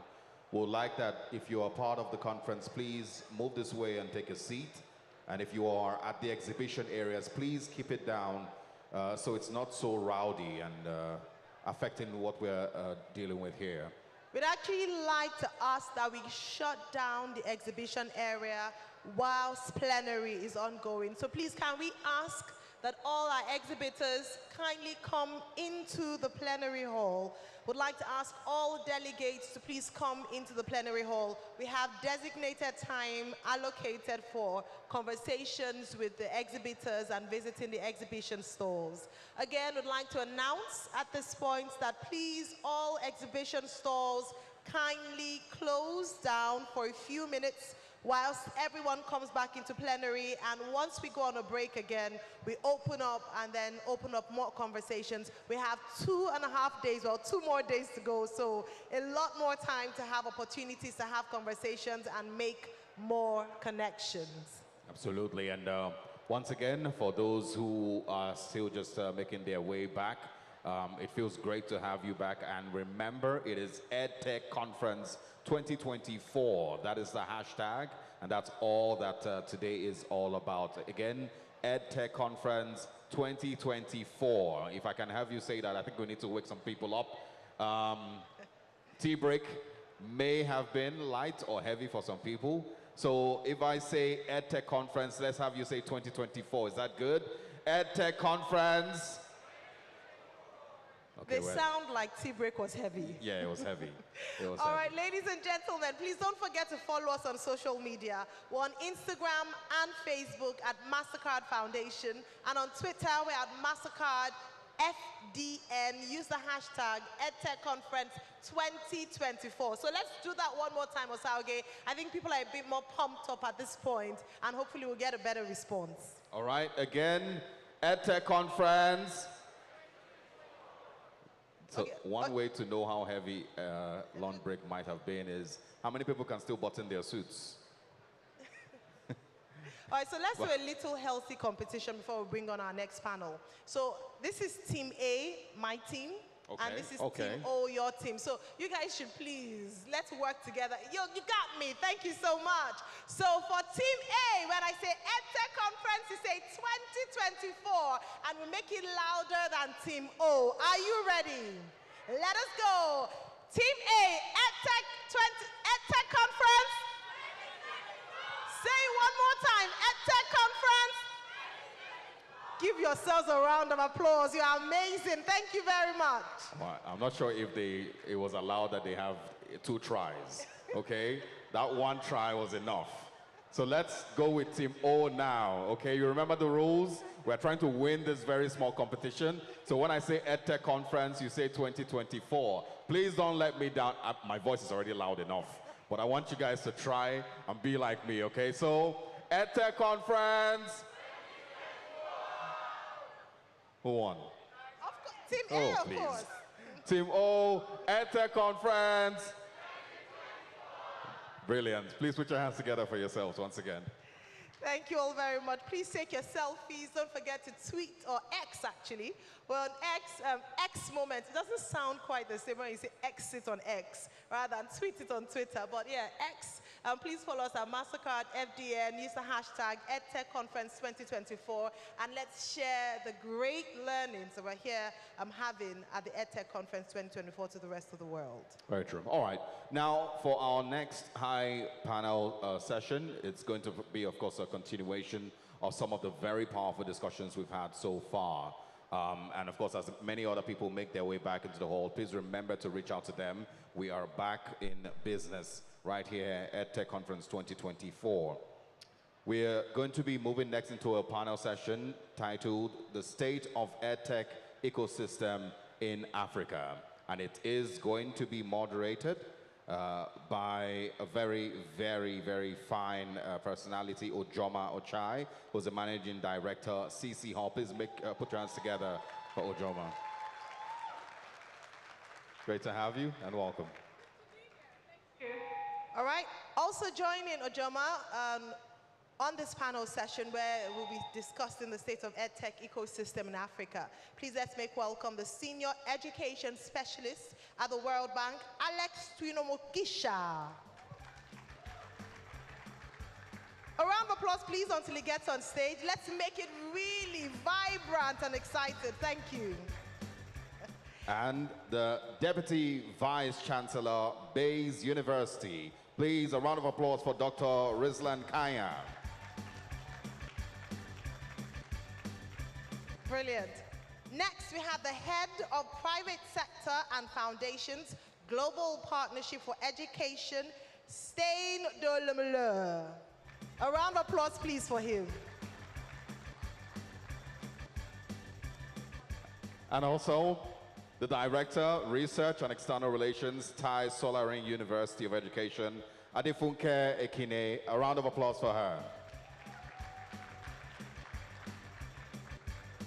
And on that note, we'll be handing over to the very capable hands of Ojoma Ochai to moderate this panel. Thank you very much. It's very good to be here. I spent the last 10 minutes or so trying to learn the pronunciation of Alex's surname because I thought I was going to introduce him, so I feel a bit let down. So anyway, good to be here. We're talking about the state of EdTech in Africa, insights and future directions. And the sort of basis of this session is to interrogate and explore the findings from the World Bank's report on the state of EdTech in Africa, thinking through the current challenges and opportunities, as well as identifying actionable strategies, both for public sector, private sector, and all of the stakeholders. So without further ado, I'm going to jump into us getting under the skin of the report. And so I'll start with you, Alex. Could you summarize for us the key findings from the World Bank's report on the state of EdTech in Africa? And while you're talking us through the report, focus on the sort of key trends and challenges that were identified through that study, and then we'll take it from there. No, thank you, and I'm glad to be here. So let me preface, one disclaimer, the report is still a work in progress. We'll be releasing it and sharing it. But perhaps one thing I should say is, as a preface to the report, is whenever I have a conversation with people, a lot of people come to me, I have this startup, I have this technology, governments want to buy computers and tablets. One of the questions I always ask is, for what? Right? And then literally you see their face go blank for a minute. And so the reason I'm sharing that anecdote is it's EdTech, is education and technology, right? And so when we look at the state of EdTech, it's really important to start with the education side. So we look at the access challenges. We had the statistics this morning, 100 million kids out of school, right? We look at quality. 9 out of 10 kids in grade 3 or 10-year-olds cannot read and understand a simple sentence, right? We have a lot of untrained teachers. We don't have enough teachers. There's the whole management of the education side, and then there is the skills side. So when we look at the education challenges that are being addressed, very little in access, which is surprising coming out of COVID, right? There's stuff happening at the higher education level, mostly at the higher education level, but at the lower level, there is really not much going on. A little bit here and there on quality, but nothing really addressing the key challenges. A lot on management, mostly by government investments, and predominantly most of the investments are digital skills. On the technology side, again, I think we see great increases in connectivity. I think more and more countries are trying to connect schools. We see real potential for things like AI, but really nothing at scale, right? So if you think about government investments, the countries that always come up is Kenya, Rwanda, And then you start struggling, right? Nigeria, there are pockets. Edo has done a few things, you know, Lagos State. You go to Uganda, the secondary schools. You go to Ethiopia, some stuff in the secondary schools, but really nothing at scale.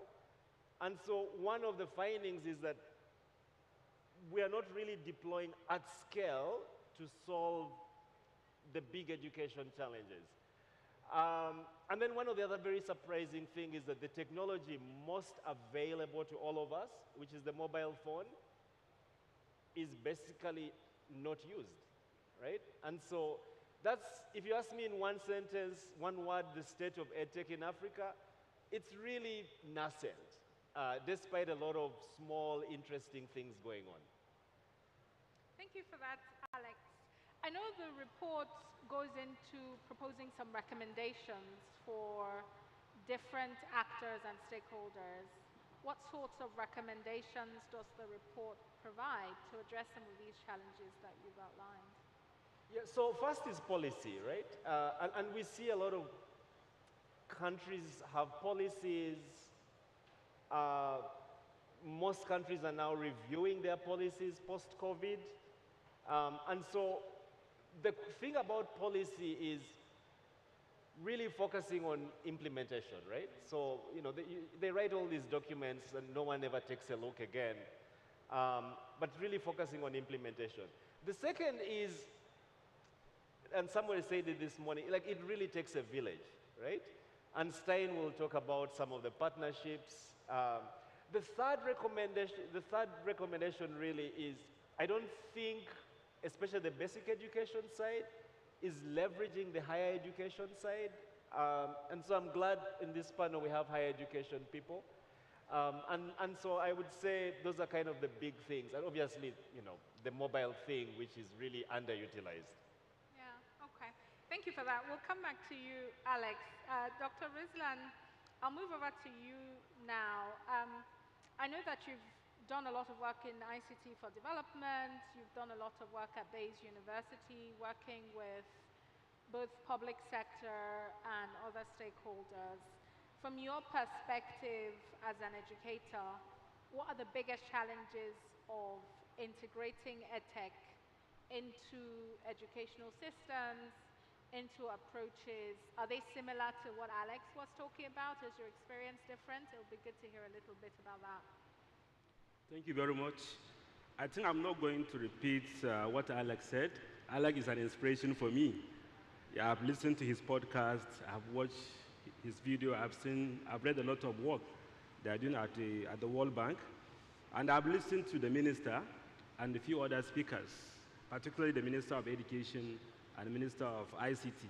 But the most interesting thing for me to say is what my student said earlier in the morning, Chimdi. Chimdi was my student. I've known her 2017, and I've taught her how to even use computer, to support her to be a better student. So I have some few points that I wanted to say, but having heard from what Chimdi said, I'll align with what she said. Very clear with what Michael said. I don't think we have the right investment for EduTech. I don't think we have the right investment. And I don't think we are not getting efficiency from even investment in education. I support a state in Nigeria, and the state is doing very well in terms of spending for education. I think about 30%, but there is no result. Alex said earlier, maybe just 1 out of 9 students can meet up with the learning outcomes. And if you talk about learning poverty, learning deprivation is a big issue.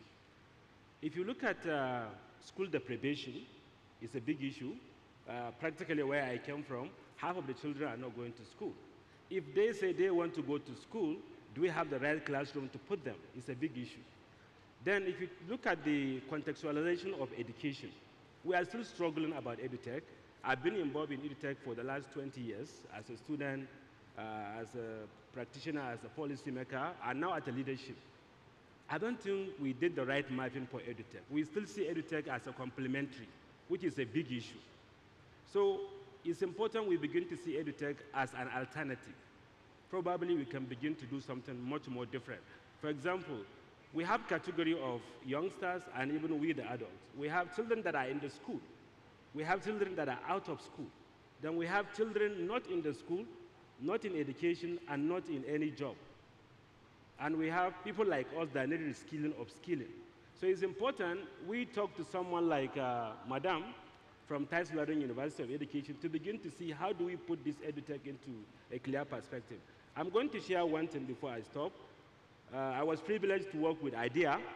They had a very large-scale research for Africa where I coordinated the Nigerian education sector post-COVID.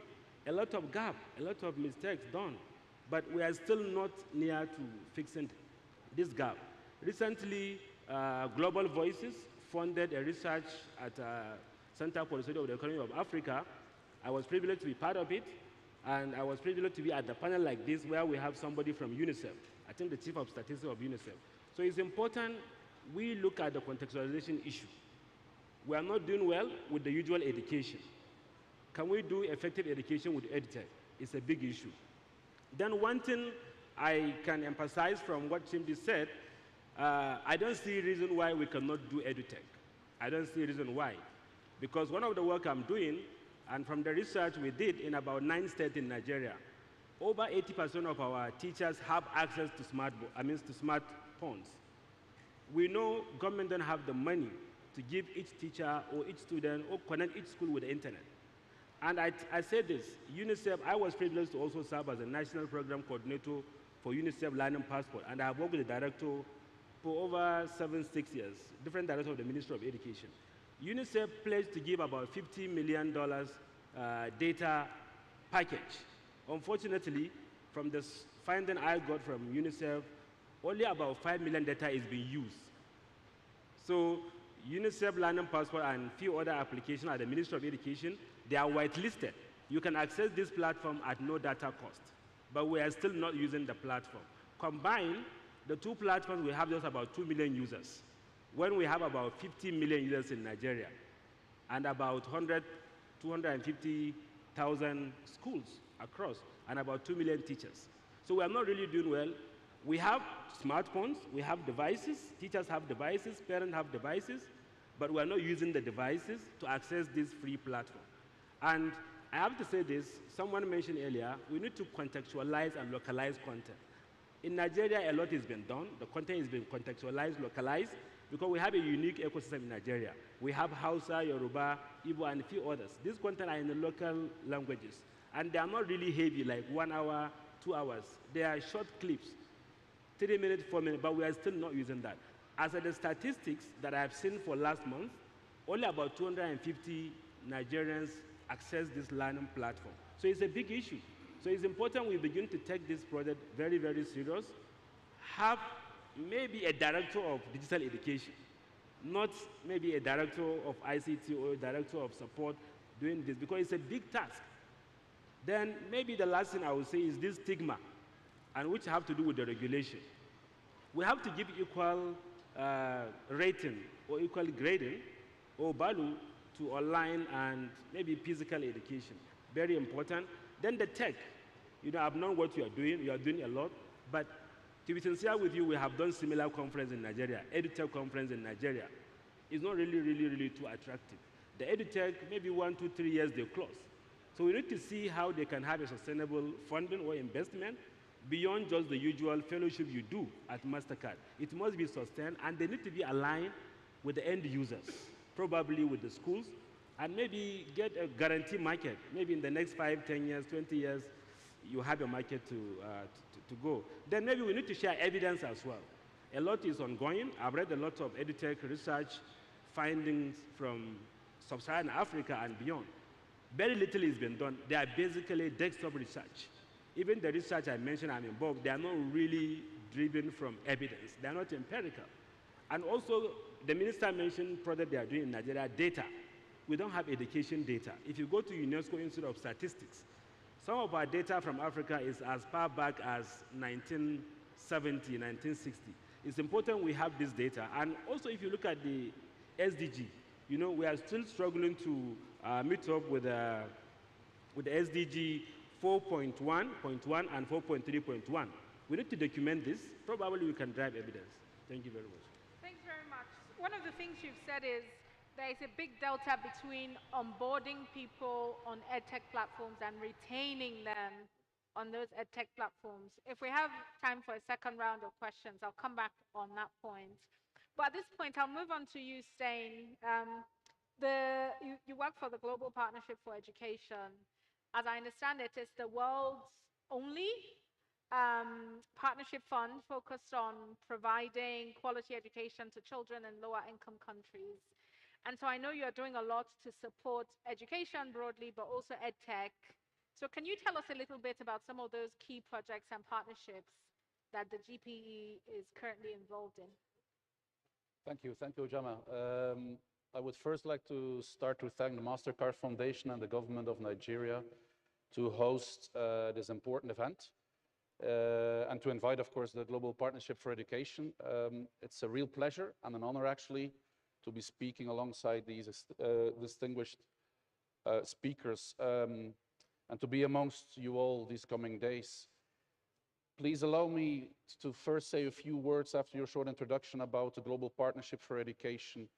GPE is the largest global fund solely dedicated to transforming education in lower income countries, and is at the same time, which makes it unique, a multi-stakeholder partnership.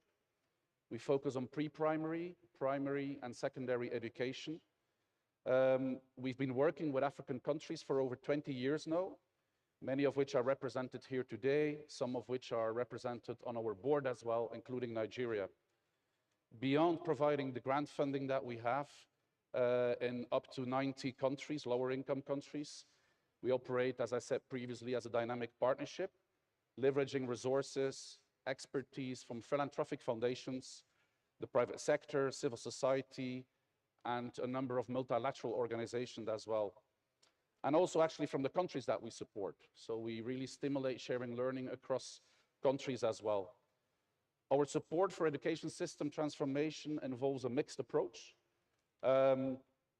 that combines low, medium, and high-tech solutions to improve access to education and learning outcomes. I'm mentioning this because sometimes the appropriate technology for education in certain circumstances is not high-tech. It may be a combination of different ways of learning and low-tech solutions, for example. Also known as what we call multimodal teaching and learning. Our response, for example, GPE's response, and many of you as well, to the COVID crisis a few years ago clearly demonstrated this. In support of our partner countries currently, we estimate that we have invested over the last so many years a bit above $100 million in EdTech solutions to support specifically learning and education system strengthening. But our investments in EdTech across all our grants are in much more areas than these two specific ones. In Zambia, for example, our grants are providing training for teachers on how to use technologies to monitor student performance and identify children who may be at risk of dropping out.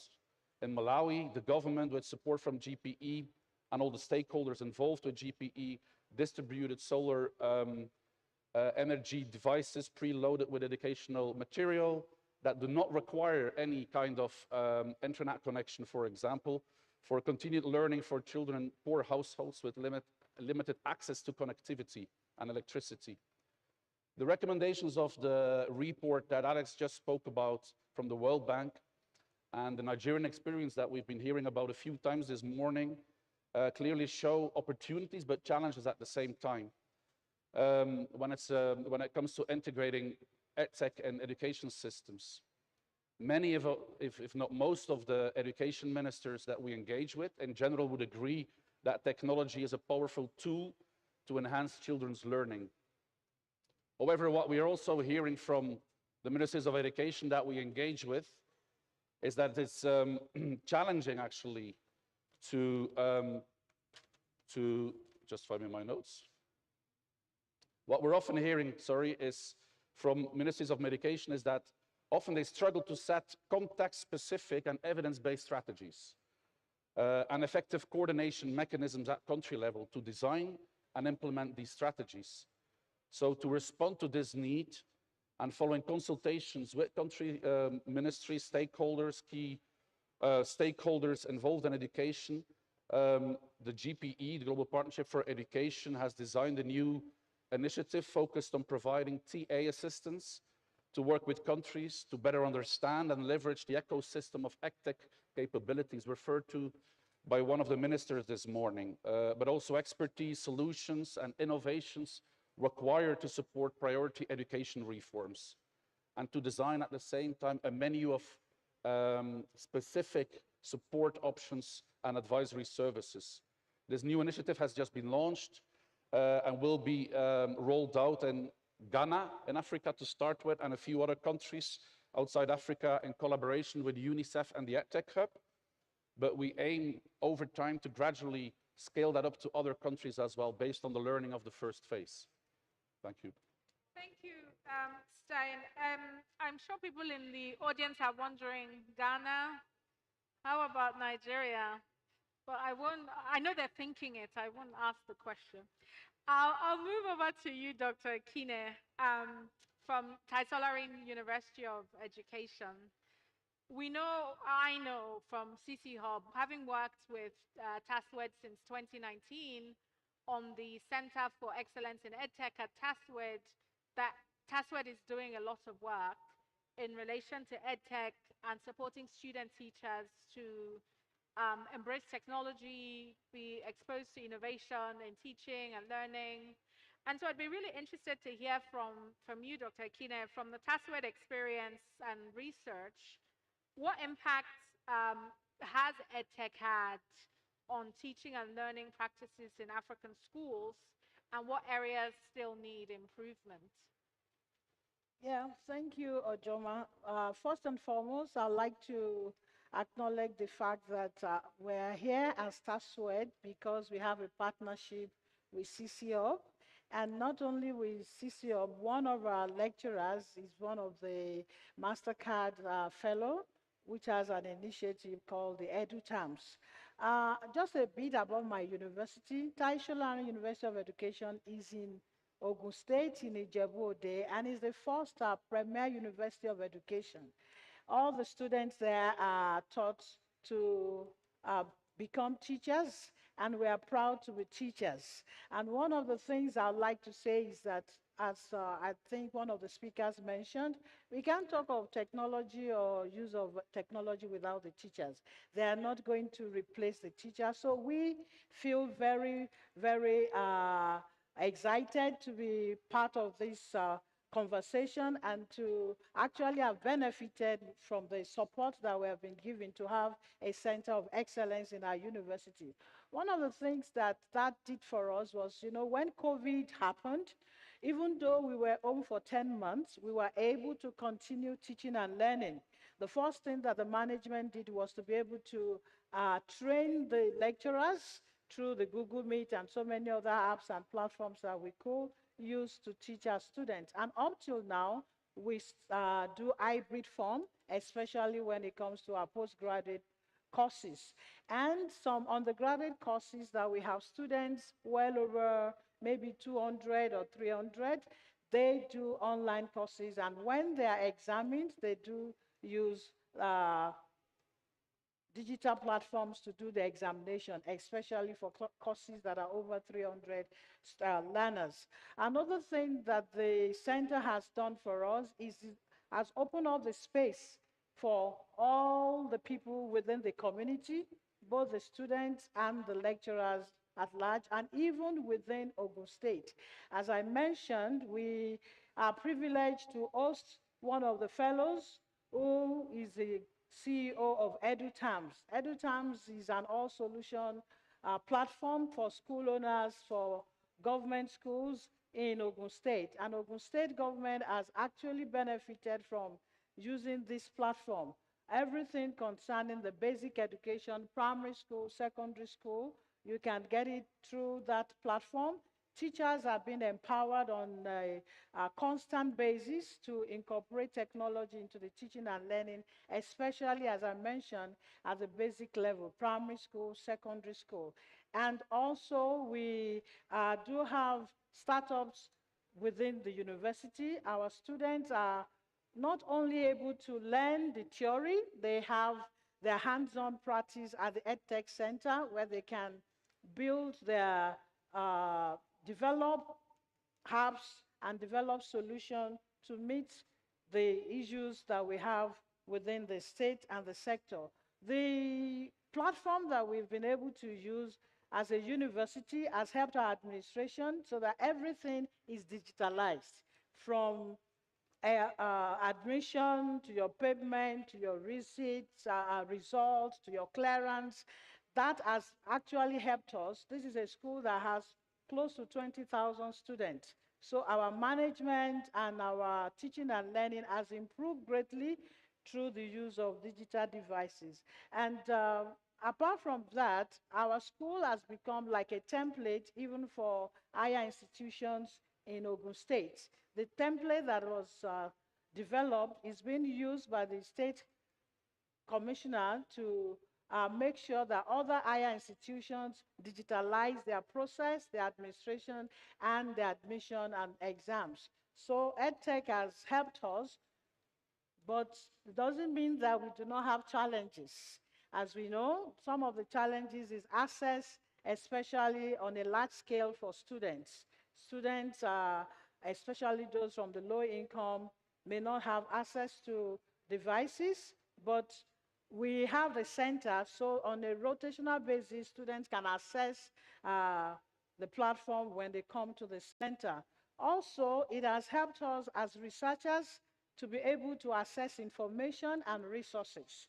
We can access information globally from our university because of the EdTech Center of Excellence that give us constant information. Apart from that, we also reach out to the community, that is the private school and the public schools that are around us, with constant training for the teachers to be able to integrate technology into the teaching and learning.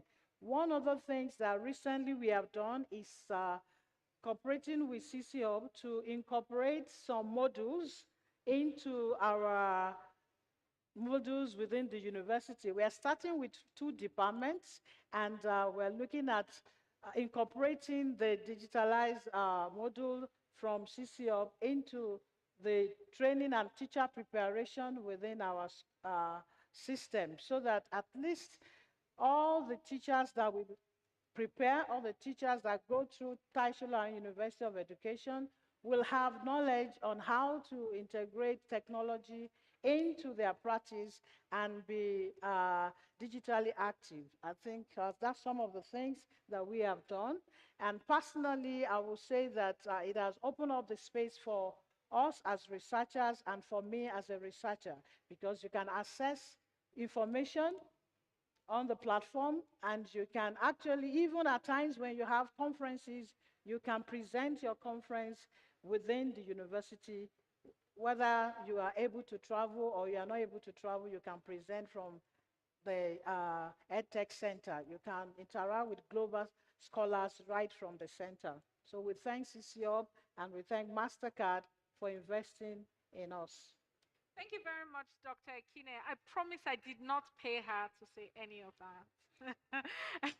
But from what you were saying, TASWED is using technology in various ways, from school management to teaching, to assessment, to pedagogy, to even improving access. And I think those are strong examples of the way that EdTech is changing the work that's happening, not just in TASWED, but also in Ogun State. And I want to come back to you, Alex, on that point, because I think many of the speakers have talked about local context and the need for localization and the need for developing solutions based on the specificities of place. How do you balance that need for localization and contextualization with scale that you were talking about when you were talking about the findings? Because you also talked about, in Nigeria, for example, we have Edo State and Edo Best and what they've done at state level, and that's very contextual to Edo State. Dr. Ekine has talked about Ogun State, you mentioned Lagos. So how do you balance those 2 things, contextualization with scale? This is one of the most underappreciated challenges in EdTech. Um, I, I always tell people I talk to that they don't realize that education is probably the most regulated sector in the world, right? It's highly, highly regulated. No government wants anyone to walk into the school or the community and teach their kids stuff that hasn't been approved, right? So it's very hard for you to scale because of that need to get approval from the lowest level. For you to, every curriculum is different. I think the way to do it is, so a couple of things. One is, we haven't really seen platform providers, because platforms are neutral, right? They're containers. I think we need an emergency. We need to promote and grow platforms. And so you will have this layer that's very common, which is mostly the platform layer. The content, I think, will be local and probably needs to be local, right? Because you do need to create this ecosystem. I'm afraid if you focus on content, right now the problem we have is platform and content tend to be tightly interlinked. And the only way we are going to achieve scale is unbundling. I think we have to unbundle. We have to look at the EdTech stack and unbundle it. And I think the private players will have to decide where they want to play. And the governments are also going to have to decide how to unbundle their procurement, right? Because that's also part of the problem. Absolutely. So if I'm hearing you correctly, platforms can provide scale upon which different contexts then localize and build on. Okay. Yeah. Thank you for that. I'll go back to you, Dr. Akine, if I may. Sorry, let me say, okay. On the platform, there are many, many bits of the platform that can scale, right? Not just, there's the container, there's things like analytics. Yeah. There's even things like single sign-on, which we don't take very seriously, but which could be scaled. So I think we need to unbundle platforms very carefully to see what all the different elements of platform really is. Sorry, No, not at all. Not at all. I think that's an important point, because you talk about analytics and single sign-on, and it sounds to me like the thing that scales is the technology, and the thing that needs to be contextual is the education, right? Yep. In some respects. That's a very nice way of summarizing it. Okay, I try. I'll go back to you, Dr. Akine, if I may. You've talked a lot about the experience of TASWED. And that's an example of how an academic institution and a higher education institution can contribute to development of EdTech solutions. And you mentioned in your earlier submission about EduTams. I'd be interested to know, from your perspective, how can higher education institutions and academic institutions play more of a role in developing these types of contextual solutions in the way that EduTams has done? Thank you. I think one of the ways in which the academia can actually promote this is, one, by giving a free playing field for researchers to pursue their interests or to pursue how to leverage on technology.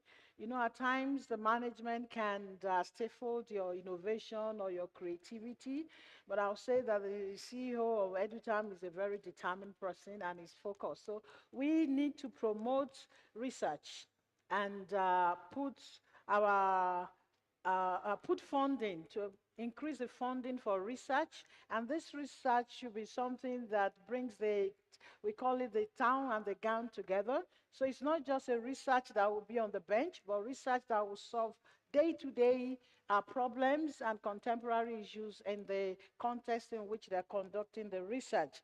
Also, we need to collaborate with innovators or developers. So some of the innovations can be pilot tested and actually do evidence-based research again to be able to support the impact of such innovations. As you know, we should be able to test some of these innovations and work together, not work in silos. I think somebody earlier in the morning talks about we working in silos, but if we really want to promote EdTech, we need to all collaborate together, the faculty, the researcher, the innovators, and then the funders, so that there will be a lot of impact and greater impact. And also, we need to build the capacity of faculties within the university.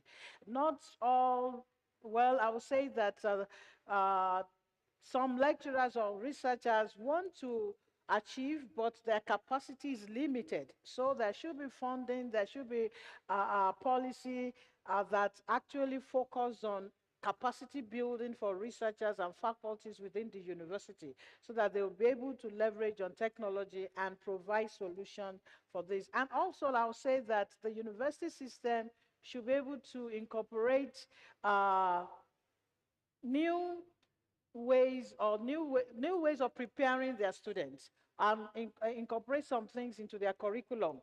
Some universities are still using curriculum that we used when we were in school. 30 years back, 40 years back, 50 years back. Curriculums are supposed to be reviewed on a maybe 5-year program. So I think most courses need to look into how to bring in the technology into their curriculum, so that the students that they are being prepared will be 21st century compliant and they can actually leverage on technology. These are some of the things that I will say. And lastly, that the research aspect from the university should be made accessible to all, should be open access, you know, for global partners, for people to assess what you have found and to see whether it's actually working.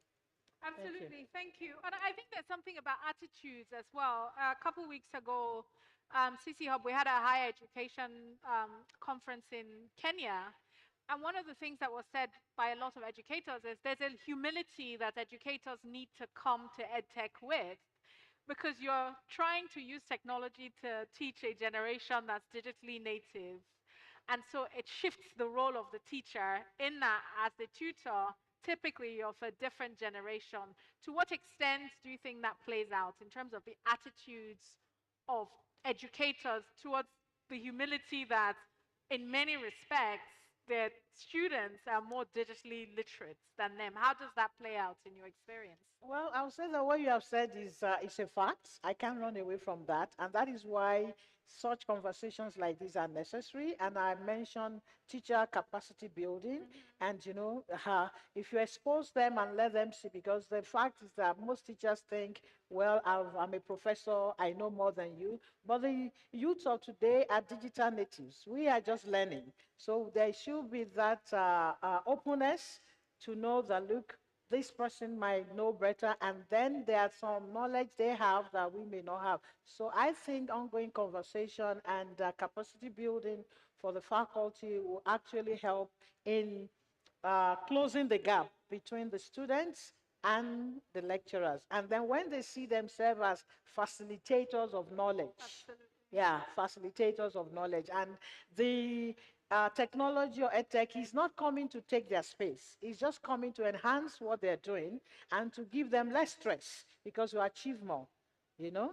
Thank you. Yeah, absolutely. Thank you. I know we're running out of time. We have maybe 12 minutes to go. I think there is scope to put questions on Hoover, which are on the screen in front of me, but I cannot see them because my eyesight is so bad. While we try and figure that out, I have a question for you, Stain, about private sector. Dr. Akine has talked a lot about higher education. What sorts of initiatives are you seeing with private sector in terms of application of EdTech, but also what strategies do you recommend for fostering collaboration between the private sector and all of the other players in the ecosystem? Yeah. No, absolutely, yes. I think we've been talking about it not only in this discussion, but in previous one, that a key aspect to successful leverage EdTech at scale, including cooperation with the private sector, requires clear goals up front, strong ownership by the Ministry of Education as well. I think that the presence in this room here, including private sector actors as well, shows that we're not the only one believing this at GPE. So integrating, in our view at GPE, integrating EdTech and education in a way that maximizes learning outcomes and systems efficiency requires engaging all relevant actors inside and outside the education sector. So that includes the private sector as well. But we believe that the Ministry of Education should always be in the driving seat, and that any kind of support, any kind of scaling of EdTech solutions should be there to support concrete reform priorities within the education system. So informed by dialogue with countries that we work with and other stakeholders, GPE has identified 5 key principles to guide our investment in EdTech for education, of course, and collaboration actually to scale solutions, which includes the private sector as well. So in the first place, and it has been said already before, so I'm not going to spend a lot of time on that first point, is that when designing EdTech solutions, we need to make sure that they are inclusive and that they're designed in a way that they reach the children that are hardest to reach. And that's especially important when having a dialogue with the private sector, establishing public-private partnerships, that we take that principle into account. But we also need to consider gender dynamics. It has been mentioned again multiple times as well, the importance of gender equality when thinking about EdTech solutions and scaling these. A second principle is about the need of digital transformation of education systems being country-led and informed by the local reality of the country. Again, we've already spoken about this at length, but I did want to add one point that, as a matter of fact, the local education groups with which many of you will be familiar and which are supported by GPE, in one country they're called local education groups, in another country they're called with a different name, but the idea is that these are platforms for coordination, engagement between different stakeholders involved in the education sector, and that should include the private sector as well. So these are good platforms actually to engage with different stakeholders when scaling EdTech solutions. Third, we all know that digital transformation is not an and, but it is a tool, and it's important to design and adopt equitable, efficient, and scalable solutions that is evidence-based. So that's the point that you were making. Education solutions need to be evidence-based. Too often we still see lack of evidence actually that particular solutions will contribute in the end to learning outcomes. So that's another subject we think that is an interesting area to work with together with the private sector. A fourth principle is about ensuring sustainability. I've heard it mentioned a few times, but not as much as other points, which is increasing investment in EdTech. So digital transformation of education systems remains largely underfunded. So the sector spends less than 4% on EdTech for education overall. So we should make sure together that investment is focused on approaches and solutions that can be maintained by domestic resources, and that over time external support wouldn't be necessary in the long run. So we need to think about innovative ways of financing as well. Again, an interesting area where the private sector plays a role as well. And finally, and to end with, any strategy for scaling EdTech should adhere to the do no harm principle. So which means that legislation, data privacy, and protection measures should be designed to prevent harmful practices, behaviors online, to protect users and promote safety principles from the start, in the onset, when designing EdTech solutions. Thank you. Thank you for that, Stijn. I think you mentioned there around business models, and this morning the Minister for Digital Economy did talk about the fact that for all the work we're doing to be sustainable, we have to hack the business models around it so that we can use the resources that we have to ensure that whatever we're starting, we can sustain and we can retain people on those platforms. But you and Dr. Akine have talked on evidence and data, and I see that there's a question from the audience, and it will be for you, Alex. one, can you tell us about where people can find this World Bank report or when they can look forward to getting it? But the question from the audience is, there's a real lack of data, market data, that can help founders who work in edtech to make business decisions. Is that also some of the kind of evidence and research that the World Bank is developing through some of the reports and insights that you're producing? Yeah, so the two things are related, right? It's incredibly difficult to find data. But if the World Bank can't do it, who can? And so data resides among all of us, right? So the companies have some data, the ministries definitely have some data. Even our institutions, we have data. The problem is that most of this data is siloed, right? And the integration challenge, I think, is a very big one. There's also just things we haven't done before that we are trying to do to get new data, really to inform practice and policy. So we're doing like new studies.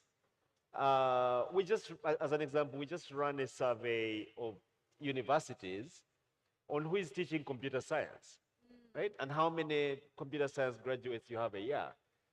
That information doesn't exist anywhere, right? Yeah. So hopefully in a few weeks we'll publish that. The State of EdTech report, we're cleaning it up. We're cleaning up a few things. In a few weeks, we'll publish it, obviously, with our partners, the Mastercard Foundation. But I see Joseph here and Suraj was here. Maybe we should release this as a living document, right?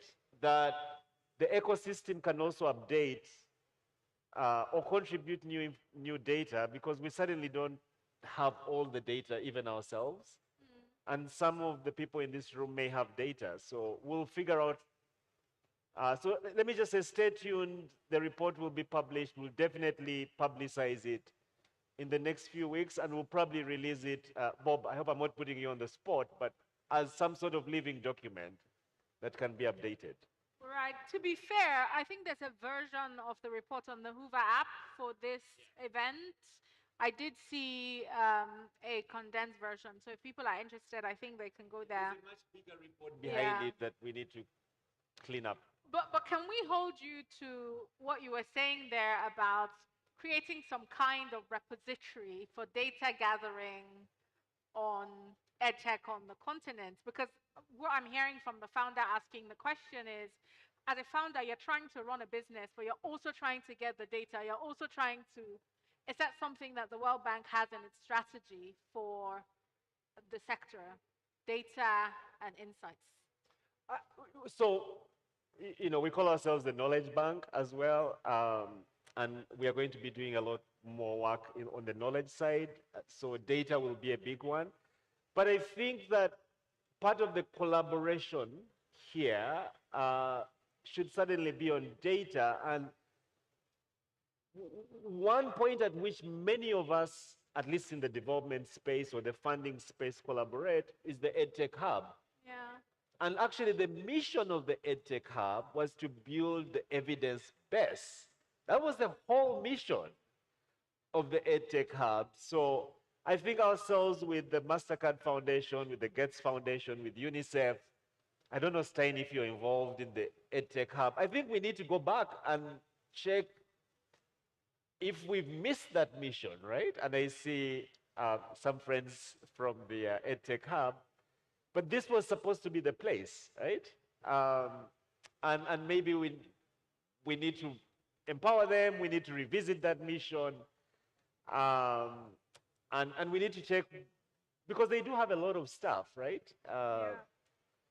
That's somewhat passing the ball, but I think we do have some mechanisms in place, and rather than reinvent or create new mechanisms, we should figure out a way of strengthening the existing mechanisms. Got it. Thank you for that, Alex. Sorry to put you on the spot. No I think we just about have time for one more question. I'll come to you, Dr. Rislan, to tell us very briefly in 1 minute about any successful EdTech initiatives that you've seen that can serve as a model for people looking for EdTech models around the continent? I think 1 minute is not enough. In Nigeria, we have a lot of good evidence. People mention Edo is example. What Ministry of Education is doing with the Ignite and Inspire is a good example. And what I'm doing in Jigawa State, I have to be selfish. Yeah, because we know Edo Best, Quarter Prime, and the rest. In Jigawa State, we are doing something also different. We call it Compete. Jigawa Compete, creating opportunity for mastery, proficiency, excellence, and tech empowerment, bringing all this together. Because we have been doing a lot in silo, but can we do one thing together? So, and it's one of the very good cases. I think in the next 2-3 years, we could begin to see results. Recently, we published a dashboard, open dashboard, I think the first of its kind in Nigeria, where education data has been made public using Power BI. And from that evidence, the state now know why we have issue of progression deprivation. I think at the World Bank, you stop at learning deprivation, school deprivation. So we now notice school deprivation. Because when somebody finishes basic education to go to higher school, you have to spend about 2 to 3 hours to go to school, travel up to 70 to 80 kilometers. That's a big gap. Also, inclusion, girls not going to school. In Jigawa State, from evidence that we have generated, we now see that only about 10% of our schools have functional toilet. That really made girls not to go to school. Because as a man, I can easily put up myself anywhere and get relief of my nature, but women cannot. So the state now is leveraging that to increase access to toilet facility, so which is a big issue. So I think a lot of good evidence. I know what FlexiSub is doing. I know what SchoolGate is doing, Platform, U-Lesson, and many of them. And at the time of emergency, they all came together and support Nigeria. But in summary, it is important we begin to coordinate things we are doing around EdTech.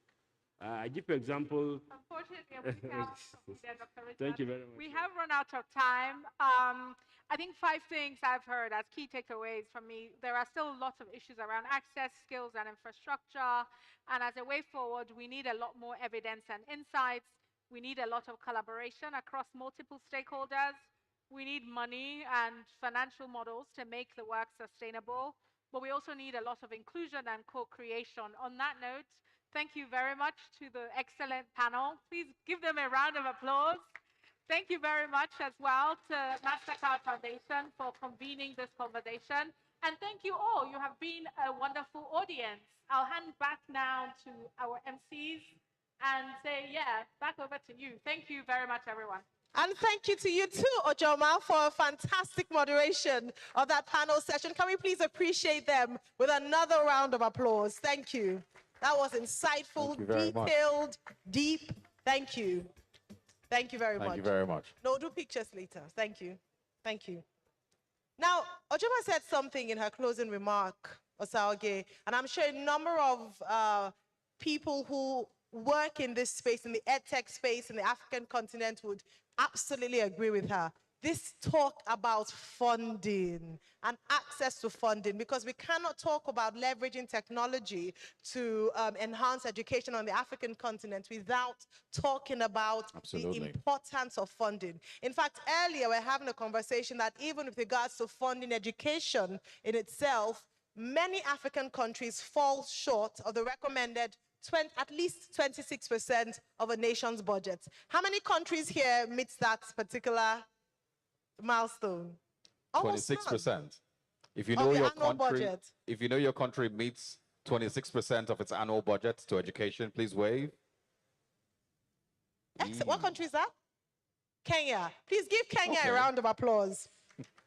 And so we can even begin to talk about the challenges. And the great thing is that following lunch and the breakout sessions, we're going to be having a panel session on investment opportunities and challenges in the African EdTech space. So that's one panel session you don't want to miss at all. Absolutely, and it's going to be having some of, like I said before, very, very brilliant minds that will be chairing these sessions or be panelists on these sessions. We have, of course, very fine moderators also on these sessions. The role of technology in expanding access to higher education in Africa was also something that will be spoken about in one of the panel sessions, rather one of the breakout rooms that we're moving into in a bit. But before that, lunchtime is here. It's lunchtime, but before lunch, let's just give you a little snapshot into what's going to happen during the breakout sessions. Many people here, for delegates who are registered and on the WOVA app, you might have had the opportunity to pick out a breakout session. Let's see by show of hands if you've been able to do that.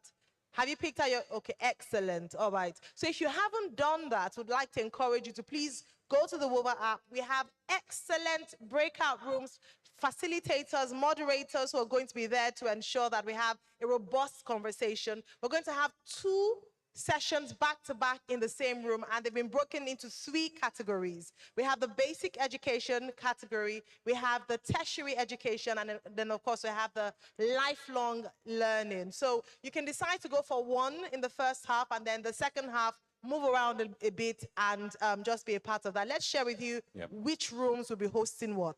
Yeah, so for the basic education, it's going to be happening at the Lagos room in the main building there, M1. I think the hostesses will be able to direct you. M2, I beg your pardon. The hostesses will be able to direct you if that's what you've chosen. It is going to be covering empowering basic education in Africa, bridging the gap with technology. So it's something, if that's what you've chosen, that's where it's going to be happening. Also in the EdTech in basic education, we are going to be speaking about collaborative solutions, uniting the education technology ecosystem to bridge education gaps. That's also going to be happening in Lagos room under the EdTech in basic education session. Now, if you chose to go to the tertiary education breakout rooms, we have 2 sessions, like I mentioned, back to back. 50 minutes the first one, immediately afterwards another 50 minutes. The role of technology in expanding access to higher education in Africa and infrastructure needed for EdTech in higher education will be happening in the foyer in front of Kano Room. So Kano Room is just upstairs of the Congress Hall. Again, we have ushers around who will be able to help people. Please take note of the room, Kano Room, for the higher education, tertiary education conversation. Absolutely, and the final one breakout room is going to be at the plenary hall, which is here. EdTech in TVET and lifelong learning. And one thing that I should also mention, you know, Africa has a very staggering statistics with out-of-school children and the number of children who don't have access to quality education because maybe they can't afford it or for different reasons. But the point is, statistics show about 100 million young children do not have access to quality education, and that's a challenge. And that's why one of the things that will be spoken about in the 3rd breakout room would be understanding and addressing the out-of-school youth challenge, and also the future of work in Africa, reimagining Africa. That's also one of the things to be spoken of. That's going to happen here. Now, immediately after the breakout sessions, we're going to all come back here for a final panel plenary session, and we look forward to having a conversation around investment challenges and opportunities in African EdTech. We're going to be talking money, money, money, and I'm sure that every single person here would like to have a bite into that particular conversation.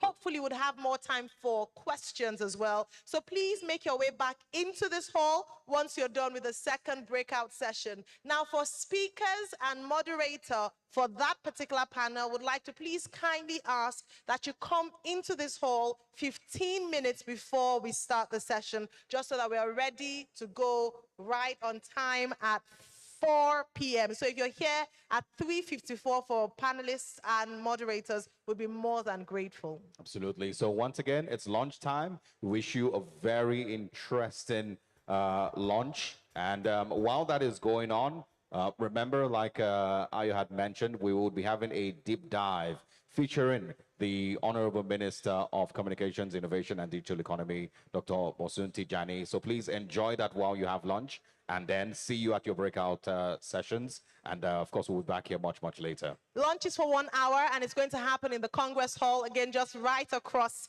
the hall to this tent. Please have something nice to eat. Don't forget to meet someone new. During the break time, we had the opportunity to speak to people who are just fascinated and excited by the room full of such great potential collaborations, and that's what we want to really push this next few days. So please meet someone new, exchange cards, take a picture, tag us on Instagram and Facebook at Mastercard Foundation, on Twitter at Mastercard FDN, and don't forget to use the hashtag EdTech Conference 2024. So let me hear you say it as we go. EdTech Conference 2024. See you in your breakout rooms in 1 hour. Thank you.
Dr. Basun Tijani. Yes, ma'am.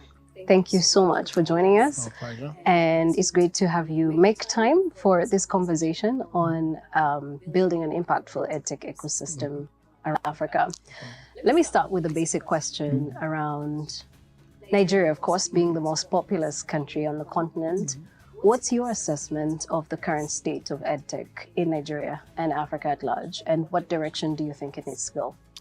I think the context we should always set clear when we're having conversations around technology and its use in sectors like education is the demography that we're a largely youthful continent. 70% of our people on the African continent are under the age of 30. In Nigeria, is 60% under the age of 25. Which means by extension, most of our people are digital natives. They've been given birth to and they're growing up in an era where technology is all around them. They can see it, they can feel it. And if you also take that into consideration, the investment that has gone into technology over the years, we're not where we desire or where we should be when it comes to investment in technology. Most of our countries have made significant progress. Things like internet, mobile telephony are a lot more ubiquitous, which means many people can find a way to get online. And the implication of that in a world where the way we collect, process, and produce insight and knowledge is already changed significantly thanks to technology is that people can now learn in a totally different way. And we've seen that disrupt education significantly on the continent. But the challenge is that it's disrupted informal education. So people who want to, on their own, learn how to handle a camera, a lot of these people can actually read up and learn digitally, virtually, online, without going into any proper school to learn. Folks who want to become, for instance, software developers, you find most of them learning virtually and getting that foundation that they need to actually get into a new career. So you can see this disrupting largely informal education. But because a lot of our people still must have certificate, they have to go through formal education systems. And formal education systems are controlled, they are regulated, they are directed by multiple stakeholders and infrastructure as well. So you can see that we've not seen the level of penetration that is required in formal education for technology to actually help disrupt that space. And the other part is the infrastructure that is required on the part of the government to be able to ensure that schools can support these things, ensuring that teachers can actually leverage technology to augment the way they teach and what they do in classroom. There's still significant gaps there as well, because you have a lot of teachers who were trained at the time where technology wasn't a part of how you teach. So there's still a huge gap in getting the teachers to be able to leverage technology to teach. And I think the biggest barrier that I don't think in EdTech we're talking about enough is actually connectivity and affordable devices. Those two things tied together. We can't at the minute guarantee that most of our learning institutions are connected. In a place like Nigeria, even tertiary education, you still have most people going into universities who don't have access to internet in their hostel. So how can you be learning as a university student in 2024 without internet? So we still have that massive gap. There are also devices that are still quite too for a lot of people as well. Even for learners who would like to use technology or virtual content to augment what they've been taught at school, they still have limitations access. So we can't even take one about remediation, which is a major part of what technology offers, where learning classroom you're struggling with, you can have your own remedial study outside of school. Quality internet, affordable devices, those things are still in the way. What's the plan in this case to increase the level of access? Because if you talk about accessibility, it being one of the issues that need to be taken care of, What's the plan in this case to increase the level of access? Because if you talk about accessibility being one of the issues that need to be taken care of, what is the plan around that? Is one to be able to quickly reimagine how we use our Universal Service Provision Fund, which is a portion of the income that we generate as a government from telecommunications sector that is meant to help bridge the gap between those who are served and unserved and underserved. At the minute, for us to truly build the digital backbone for Nigeria, we need to lay around 125,000 fiber optic cable, which is the core backbone.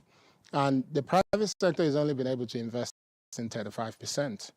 So government must find ways to accelerate the completion of that target.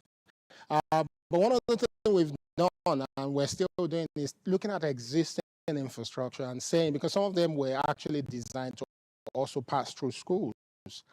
And the way we're looking at this project is that hoping that in the next 2 to 3 years, we can significantly deploy a major part of that target. And once we do that, we will be able to drive down the cost of good quality internet. And by driving down the cost, academic institutions will be able to reimagine the business model for which they pay for connectivity, because at the minute, most of them don't pay. What would you say would be some of the innovative solutions that we can look into to make sure that technology-enabled learning is reaching the millions of learners in Nigeria who do not have access to education? If people are truly connected, we can quickly upskill a lot of our teachers to actually learn about new methods of teaching, give them access to content that they can use to augment what they teach in classroom. But also offer some sort of collaboration amongst these teachers as well, almost like building a virtual community of teachers so that they can also share insights and ideas on how they should teach. Because personally, I believe that education is changing significantly because learners now have access to a ton of content. They are distracted. The way they want to learn is changing, and teachers must be trained and empowered to be able to meet up with where they have the minutes. How do we convince our ministries of education, or in this case, our governments, that local solutions can work and solve local problems? I think the system needs to see that to truly get technology into schools, must approach it from an ecosystem perspective, which means for the program that Mastercard Foundation running, engage government together with the steps is extremely important. To build a relationship with government and with schools, association of schools is extremely important and impact scaling. We can't just expect that the startups on their own will have the great marketing team and they go from place. We're not to get the scale that we need to get, because the way decisions with formal education system is not to what we may call informed approach. It's not informed approach. It's not through a informed approach. It's not through a sales approach. You're not going to come sell a new education solution to the Ministry of Education and they'll just buy. It's probably going to be based on a policy, or it's going to be based on some sort of funding that some donor is given, especially on the African continent, where an agreement is reached that this is the fix to the problem in your country, and we're giving you money to do it. And as they're given the money, there are solutions that is being tied to it. That's how we need to start to engage EdTech if we want to see internet, where an agreement is reached that this is the fix to the problem in your country, and we're giving you money to do it. And as they're given the money, there are solutions that is being tied to it. That's how we need to start to engage EdTech if we want to see the scale that we want to see. What kind of policies do we need to make this work? There's going to be some sort of standard for certifying that solutions actually can lead to the promised learning outcome. Because someone has built something that is technology-based, or they've added artificial intelligence into it, doesn't mean that that solution can actually help a learner achieve their goals. In fact, in some cases, some solutions are dangerous to the way people learn. I think on the other hand as well, is also the need to help government be able to vet and determine what they should be spending money on. Because we should also forget that government may not also have the capacity or know-how to actually be able to choose the right technology solutions. You know, they may know that we need a teacher training platform, but what are the things that should be in a teacher training platform? How do you look out to ensure that the technology solutions you're buying can actually meet what you want it to do? I think that gap is there. So you have a significant gap on the side of government, on the side of those who are building a thorough understanding of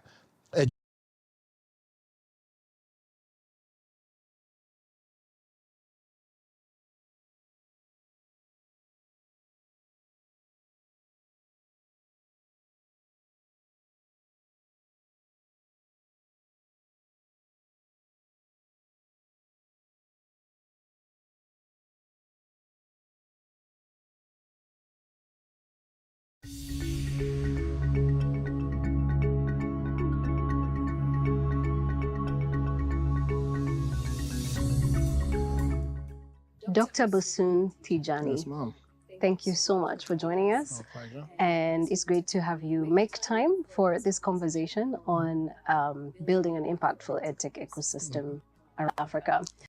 On their own will have the greatest marketing team, and they'll go from place to place. We're not going to get the scale that we need to get, because the way decisions are taken within formal education system is somewhat through what we may call informed approach. It's not through a sales approach. You're not going to come sell a new education solution to the Ministry of Education and they'll just buy. It's probably going to be based on a policy, or it's going to be based on some sort of funding that some donor is given, especially on the African continent, where an agreement is reached that this is the fix to the problem in your country, and we're giving you money to do it. And as they're given the money, there are solutions that is being tied to it. That's how we need to start to engage EdTech if we want to see the scale that we want to see. What kind of policies do we need to make this work? There's got to be some sort of standard for certifying that solutions actually can lead to the promised learning outcome. Because someone has built something that is technology-based, or they've added artificial intelligence into it, doesn't mean that that solution can actually help a learner achieve their goals. In fact, in some cases, some solutions are dangerous to the way people learn. I think on the other hand as well is also the need to help government be able to vet and determine what they should be spending money on. Because we shouldn't also forget that government may not also have the capacity or the know-how to actually be able to choose the technology solutions. You know, they may know that we need a teacher training platform, but the things that will be in a teacher training platform. How do you look out to ensure that technology solutions you're buying can actually meet what you want it to do? I think that gap is there. So you have a significant gap on the side of those who thorough understanding of education principles and the science that is behind how you teach or learn is missing. So there's a need for policies that can both plug that gap, but also inspire thinkings around how both sides can fix these problems. Technologically speaking, what is working? We've seen a few school management solutions that have been said to, they can be better, but to a large extent, I think they've worked really well. We've seen some global solutions also that they're beyond borders, beyond where they've been created. You've seen things around quiz, for instance. So Kahoot is a popular EdTech solution that has worked really well. Quizzing is a popular side where we've seen a lot of technology solutions that works because they're quite straightforward. You take existing past questions and you find ways to present it to learner, and they can use it to practice. I think where we've not seen great solutions and where artificial intelligence may actually help is in simplifying concept. When people are learning specific concepts in school, being able to simplify it the way a learner would truly grasp what you're talking about. I think that historically has been missing. And technology is changing education in Africa. Technology is changing education in Africa, and we are thrilled to be at the forefront of this transformative journey. Welcome to the inaugural Mastercard Foundation EdTech Conference 2024, where we delve into how EdTech empowers educators and school leaders to make learning exciting and interactive, but also personalized and inclusive. It's a new era in education, and you are an integral part of it. EdTech is not just a buzzword, but a practical tool for transforming classrooms. Teachers are experiencing increased student engagement, students are enjoying interactive and easy-to-access lessons, and digital platforms are fostering teamwork and providing immediate feedback. We bring together educators, innovators, policymakers, industry leaders, and young people to discuss the future of education in Africa. This year's conference is convened by the Mastercard Foundation Center for Innovative Teaching and Learning in partnership with the Federal Government of Nigeria. Come connect with like-minded individuals and explore collaborations and partnerships that will drive educational change as we pave the way for young people to have access to dignified and fulfilling work. Join us at this high-level convening of stakeholders from the 8th to the 10th of July 2024 at the Hilton Transcorp Hotel in Abuja, Nigeria. For more details, visit edtechconference.mastercardfdn.org. Be part of the future of learning.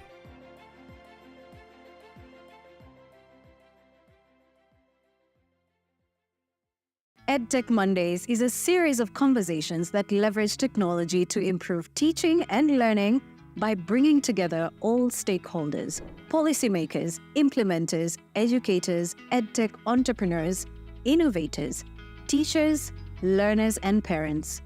Born out of a conversation among EdTech entrepreneurs in Rwanda in 2019, EdTech Mondays blossomed into a monthly Facebook Live discussion during the challenging lockdown period of 2020. This platform has evolved into a crucial cog, driving thought leadership and fostering collaboration between governments and innovators. Muri 2019 ndumva ariho twatangiye izi EdTech Mondays duhura n'abarwiyemezamirimo bari muri EdTech cyangwa bari mu burezi bakora technology ikoranabuhanga ryo mu burezi hagiye hiyongeramo companies. Can you tell us how technology has become sort of critical to the learning experience in classrooms today, and more importantly for the teacher, the parents, and the students?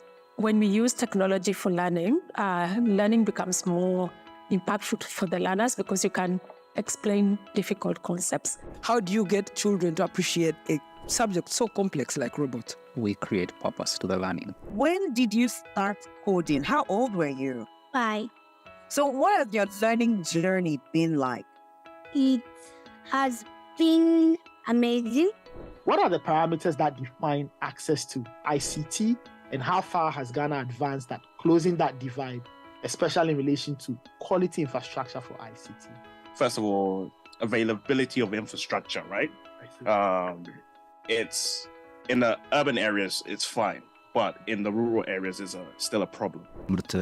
በተለይ መሰረታዊ ትምህርት ላይ ብዙ ጉድለቶች ይታያሉ።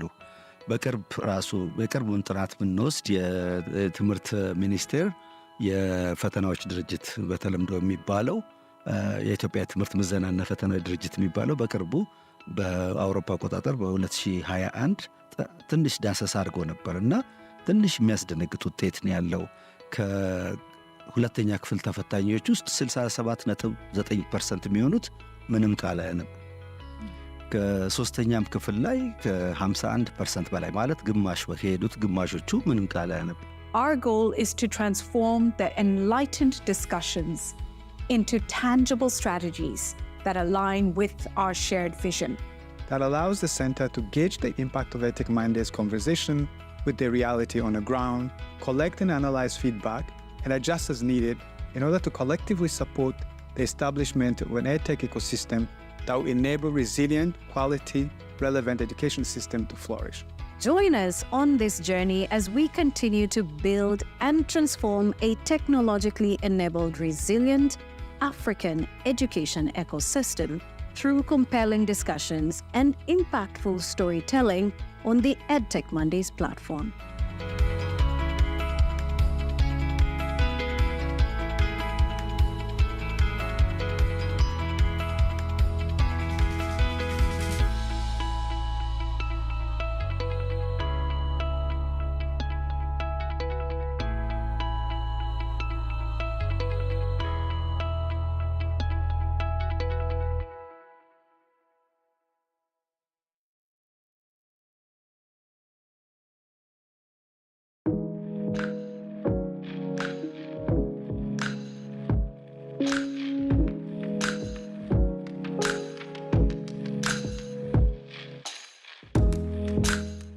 are really excited about the launch of what's going to be known as the Mastercard Foundation EdTech Fellowship Program, which is coming up just now.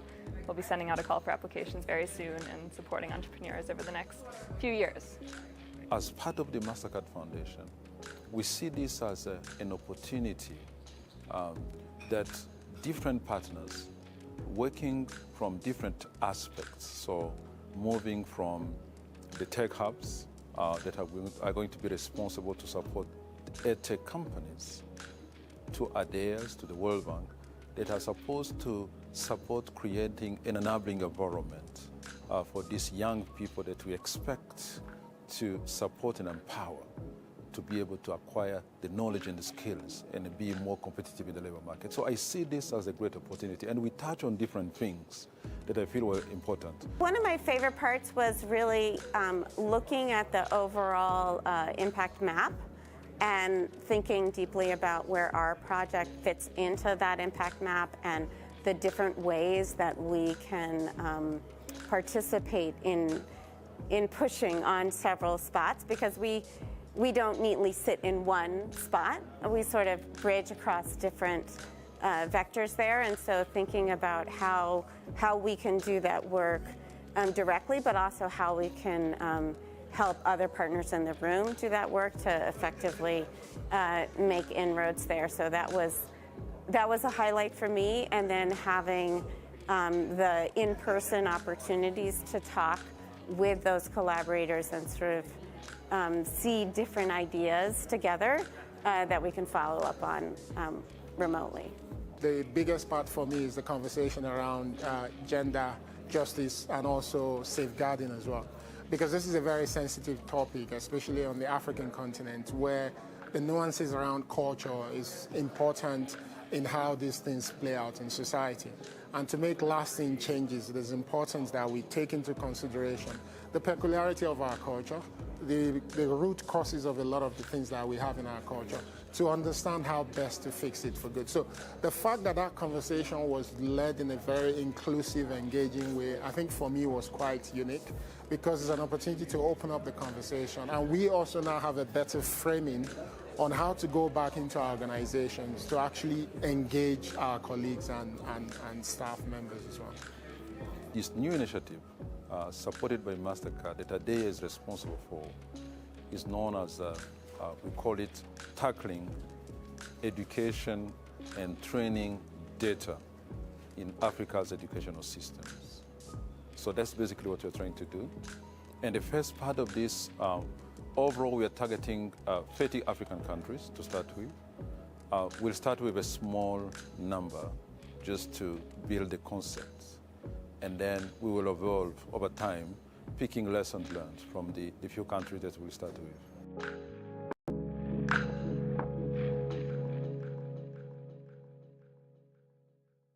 3, 2, 1, go! What?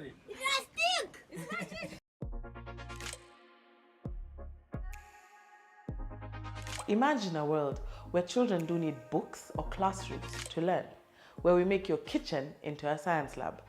This is Funky Science, where we make science fun for children between the age of 3 to 17.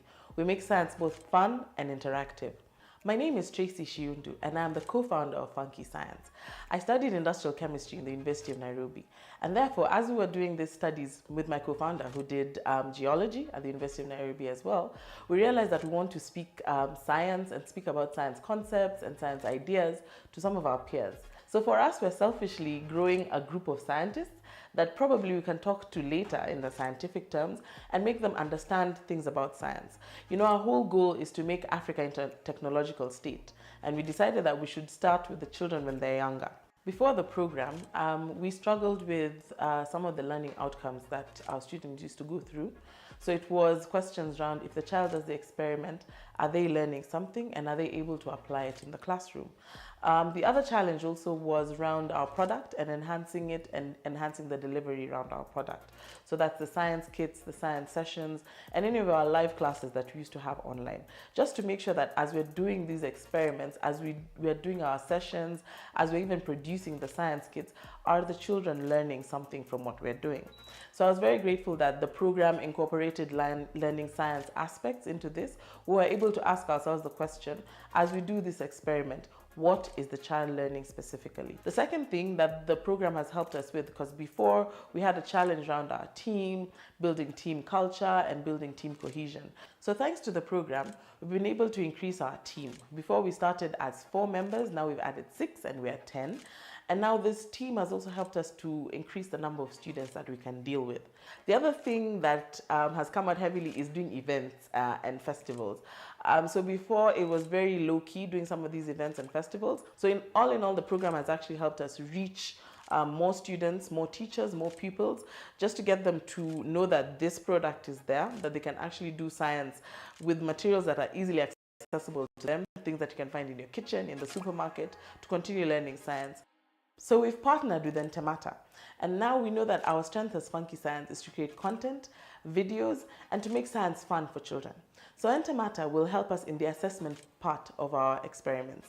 So this means that as a child goes through our experiments, our content, our videos, the Entemata system is able to now test them on whether they have learned or what they have grasped from this science concept.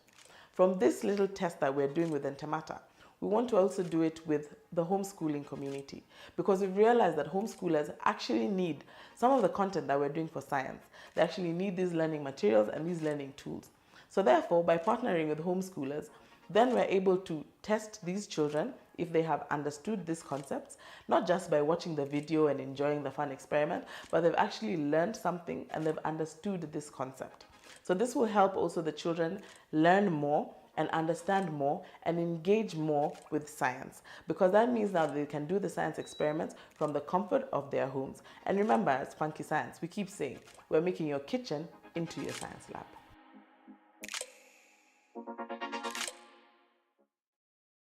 My boss ran into the Kunda Kids team during one of the TOSE exhibitions that was held recently. So the team came to our school for a demo presentation and we were sold. My name is Dele, co-founder and CEO of Kunda Kids. And I'm Louisa, co-founder and COO of Kunda Kids. Being part of this program has been amazing. Yeah. Working with CCO has been incredibly impactful. First, in our product. We have built a new version of our app. For the first time, it's monetized, it's live, and we've been able to achieve this with the help of CCO. 2, we've been working with the learning science team to be able to really define the right learning outcomes for the solutions that we are building at Kunda Kids. We've interacted with some stories that teach language skills, building more vocabulary, communication skills.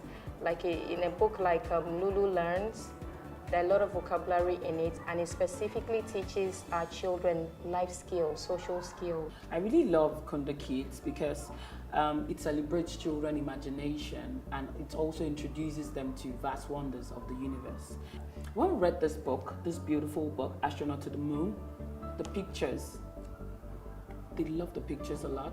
Beautiful, clear pictures, and the concentration skills, attention, they pay attention. So why I love this book is we are not only looking at them just reading books, it's also building their reading culture, and there's a lot of cross-curricular things we learn from here.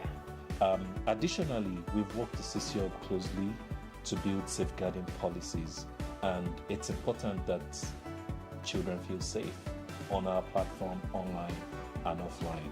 Parents can be assured that Kunda Kids looks after their kids well.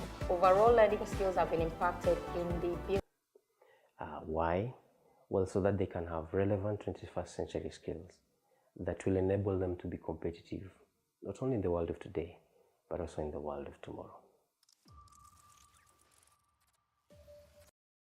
My name is Lemuel Kinyanzui, and I am the founder and leader at Smart Brains Kenya.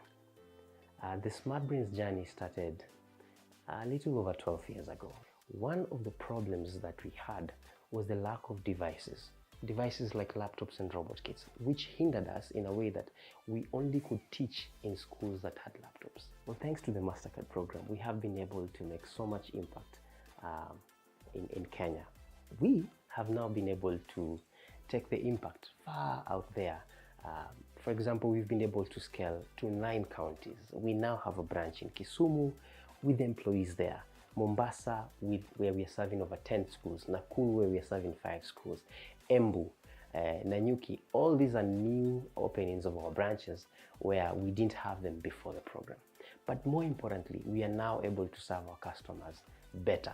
Why? We now have enough devices. We have over 2,500 laptops that enable kids to learn how to code. We have towns where kids, if it was not for this program, would never have a chance to actually hold a laptop. But thanks to this program, they're not only able to have a laptop, but to learn how to code. We've also been able to increase our talent. Previously, when we started, we had only 12 employees. Now we have over 32 people who directly benefit from this company, and hundreds of others who support the company, maybe through transport and providing printing materials, thanks to this program. So what's next? We are excited to be expanding all over East Africa. How? By actually providing the platform to schools in other countries where we may not reach, because this is a platform that has been built with the African child in mind. We're excited that we already have clients in Tanzania. We actually will be opening our new branch in Tanzania in 2 weeks' time, and thereafter follow in Rwanda, so that we are able to also empower other students or other African learners with the benefit of learning how to code.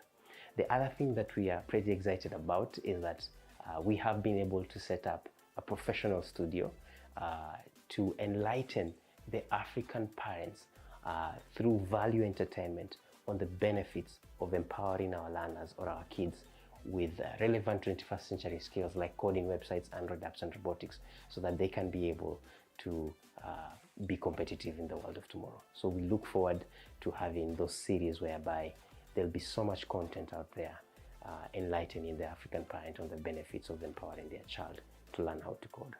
And lastly, but not least, we're excited to also be starting our CSR campaign, whereby instead of all our devices lying here on Saturdays or in all other branches all over Kenya, picking dust and there's now no one using the computers, we will now be going to children homes and providing quality coding robotics lessons to kids who are disadvantaged, just the same way you provide them to schools. So this is a program that we'll be doing on Saturdays, and still the same flagship of SmartBrains, where we'll be teaching coding for free to students in children homes who may otherwise have not afforded coding and robotics lessons.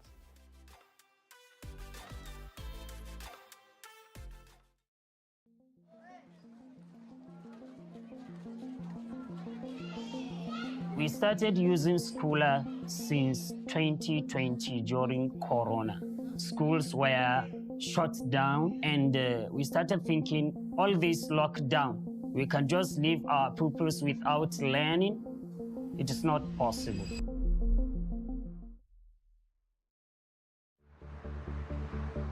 My name is Abdullahi Muhammad Baturi, and I'm one of 3 co-founders of Schooler. I lead the team as the current CEO, and I lead strategy, the team, all talents, and the survival of the company.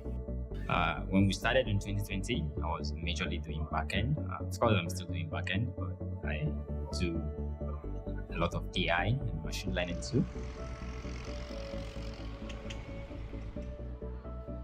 Before the program, talent was an issue, and you'd agree with me because we operate in the northern part of Nigeria, where there's limited supply of, a lot of talents that will help us build. I'm happy that we have a very technical team, but the blend to make us succeed, was a problem.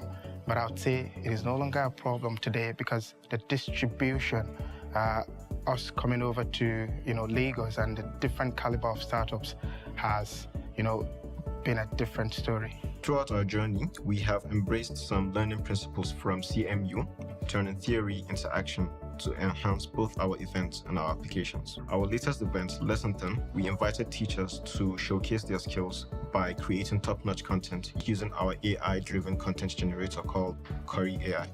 As a teacher that is living in 21st century, you must embrace IT. My name is Ustaz Uthman Abubakar Ishaq, a teacher in Little Scholar Schools, Kaduna. The Scholar people came into our school and introduced the Scholar, and it is something that is cracking our brain. They brought a solution to us. It exposed our teachers to the IT. So we use it to give homework, CA test, quiz, results, computation, and so many other things. What I like about Schooler is that Schooler is like a game for my brain, but the game is all about subjects I really want to take that time. We've embraced learning science principles from CMU, and we have now successfully turned the theory that we've gotten into action, enhancing both our events. Our focus with the Curry AI tool was to help the teachers create better content. And yes, the software has been able to do just what we promised. My first time using Curry AI, I find it so exciting in creating my lesson notes. Normally, I create my lesson notes manually in nothing less than 30 minutes. But now, using Curry AI, I can create my lesson notes within 5 minutes. In order for us to build the ecosystem, we need to do a lot of partnerships and collaboration. I, for one, have been able to secure one, and it was easier because this was from the 12 fellows, and I've earmarked about 5 of them. So I'd say that's a big, milestone for us. And we are able to create that learning science department owing to the contribution and the learnings from the Carnegie Mellon University, masterclass, learning the importance of the science of learning in what you are building to impact learning. We are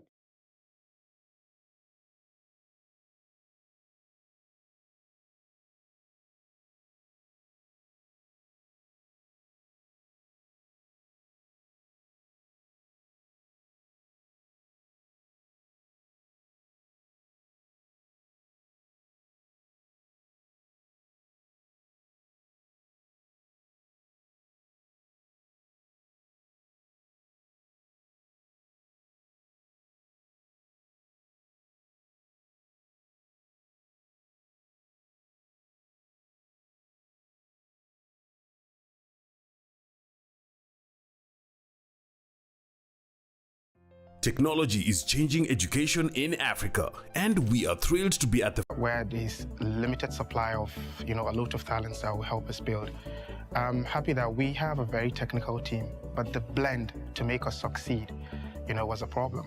But I would say it is no longer a problem today because the distribution, us coming over to Lagos and the different caliber of startups has been a different story. Throughout our journey, we have embraced some learning principles from CMU, turning theory into action to enhance both our events and our applications. Our latest event, Lesson 10, we invited teachers to showcase their skills by creating top-notch content using our AI-driven content generator called Curry AI.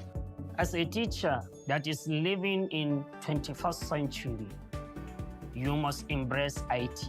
My name is Ustaz Uthman Abubakar Ishaq, a teacher in Little Scholar Schools, Kaduna. The Scholar people came into our school and introduced the Scholar, and it is something that is cracking our brain. They brought a solution to us. It exposed our teachers to the IT. So we use it to give homework, CA test, quiz, results, computation, and so many other things. What I like about Schooler is that Schooler is like a game for my brain, but the game is all about subjects I really want to take that time. We've embraced learning science principles from CMU, and we have now successfully turned the theory that we've gotten into action, enhancing both our events. Our focus with the Curry AI tool was to help the teachers create better content. And yes, the software has been able to do just what we promised. My first time in using Corey AI, I find it so exciting in creating my lesson notes. Normally, I create my lesson notes manually in nothing less than 30 minutes. But now, using Corey AI, I can create my lesson notes within 5 minutes. In order for us to build the ecosystem, we need to do a lot of partnerships and collaboration. I, for one, have been able to secure one, and it was easier because it was from the 12 pillars, and I've earmarked about 5 of them. So I'd say that's a big, milestone for us. And we are able to create that learning science department owing to the contribution and the learnings from the Carnegie Mellon University, masterclass, learning the importance of the science of learning in what you are building to impact learning. We at Lower Learning develop technologies that help learners and teachers access quality education, inclusive and affordable in sub-Saharan Africa. I am James Onganga, the CEO and founder of Loho Learning. Loho Learning is an educational technology company, and we build tools that make learning fun, enjoyable, and entertaining. At the same time, they're affordable and inclusive. We are a venture spin-off of Longhorn Publishers, which is a Pan-African publishing house with presence in 10 African countries. We are so grateful as Loho Learning for the opportunity to be part of Mastercard Foundation Fellowship Program. It has really been really helpful to us. There are quite a number of achievements that we have realized as Loho Learning ever since we joined the program. The first one I would say is we've been able to bring together and assemble a competent team. We have realized an increased average engagement time on our ebooks platform by 66%. That's a big number. We are really proud of that. Then during the fellowship program, we have been able to launch 2 new products. That is the Loho Learning ebooks platform and our e-learning platform, Kalamu. And to add on that, we have welcomed 25,000 new users on both our platforms. And then we have infiltrated even into more schools, and not just in Nairobi, but beyond Nairobi. And we even have users in diaspora. So through this fellowship, we have been able to create 15 titles for Kenyan Sign Language. We have published 2 of them already. And through this, we have been nominated for the Zero Project. And come next year, February, we will be attending the conference in Vienna, Austria. And we'll also be able to showcase our product, especially in Kenyan Sign Language. So we are looking to fundraise in the next few months, and this is mainly to improve on our product, to increase content development, specifically for special needs education.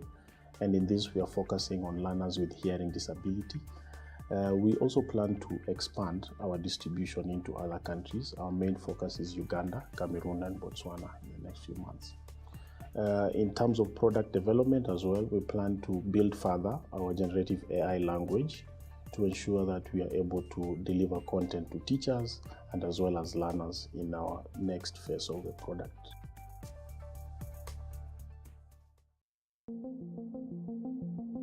The journey for me started sometimes when I finished university education. And then you have to battle with missing score, missing script that happens in our education system. But then I couldn't help, but I felt that there was a need for us to digitize our education processes. My name is Dr. Ademola Adinobi, and I'm the founder and CEO of EduTimes. For us at EduTimes, our major focus is building a school solution that digitizes their processes and enhances their operations. When we started EduTimes and we're working, one big issue that we have was we needed to scale up our cloud server. So funding was restricting the cloud server subscription that we will do.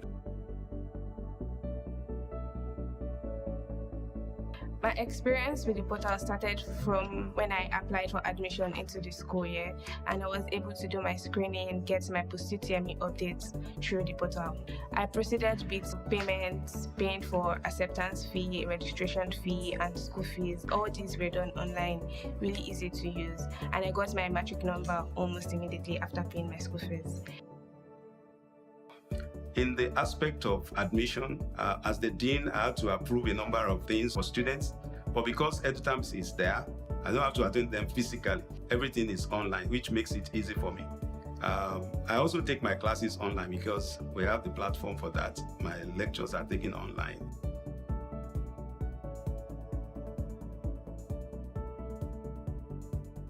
The Mastercard program has been a significant one that we have participated, and that has exposed us working with a number of teams. I know we have the people's team, we work with product team, we work with the talent team, we work with the investment team, we work with the finance team. All of these are critical components that has enhanced our operations and also exposed us to how to build a better technology is changing. Team, we work with the finance team. All of these are critical components that has enhanced our operations and also exposed us to how to build a better EdTech company.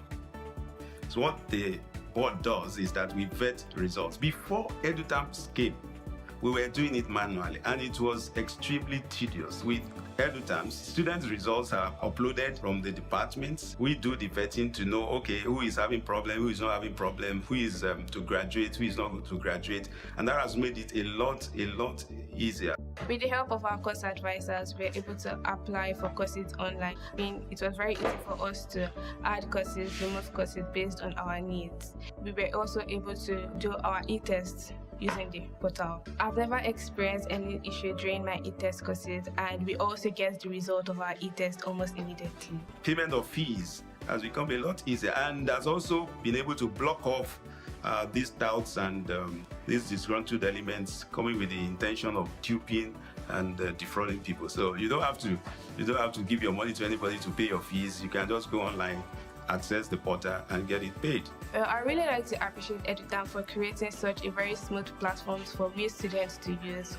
You created a really great experience for we students, and we really appreciate your work. Thank you very, very much. From all of us at EduTimes, we want to say a very big thank you for the Mastercard Foundation for the opportunity to participate in this acceleration program. You've actually impacted a startup company that is impacting the lives of over 1.5 million learners in Nigeria and Africa.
Good evening, ladies and gentlemen.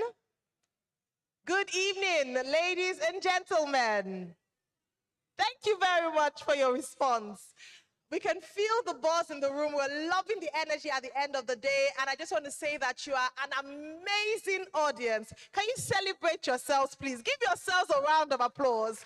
You are fantastic. Thank you very much for coming along on this journey with us and making it such an interesting and engaging day one of the Mastercard Foundation EdTech Conference 2024. Yes, but it's not entirely over yet. We still have one more panel session to go and one more, just a bit of interesting discussions that we need to share with you once again. So please reach out to everyone who's still outside. Let them know that we're about to get into the next panel session. It seems Team O, a majority of Team O are back. Where are your people? Team A, Team A. Where are the people? Please aren't send a text to the person who was sitting to your left or your right-hand side. Now, if you tell us that you don't even have their number at the moment, then that's wrong. We've spent a whole day. You should know the name and number of the person sitting to your left and your right-hand side. We look forward to rectifying that during cocktail hour later on this evening. Very true. And so let's get straight into it. To moderate the next panel session, it is going to be on investment challenges and opportunities in African education technology. And let's put our hands together for the moderator. She is a regional partner, Access to Finance, Mastercard Foundation. Please, a round of applause for Nene Diallo.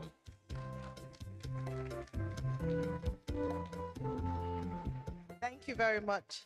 Now, we couldn't certainly speak about the theme for this year's conference, which is Education Technology for Resilient and Inclusive Learning in Africa, without talking about financing, investment, money. And so I see why this room is very full. This is a critical conversation. And to join Nene to discuss this particular session, would like to invite on stage the Regional Director, AVPA Tochukwu Ezeuku. A round of applause for Tochukwu. Welcome. And also, still talking about investments, our next panelist is an investment manager with Acumen Fund. Please, a round of applause for Ruth Wairimu.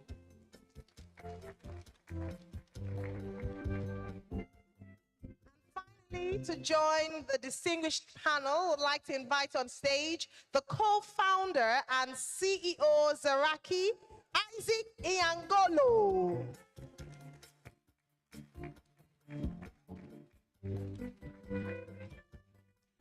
On that note, we're going to hand over to Nene to moderate the session. Over to you. Thank you. Thank you very much, and welcome to the last session of the day. So welcoming our panelists today, please have a seat.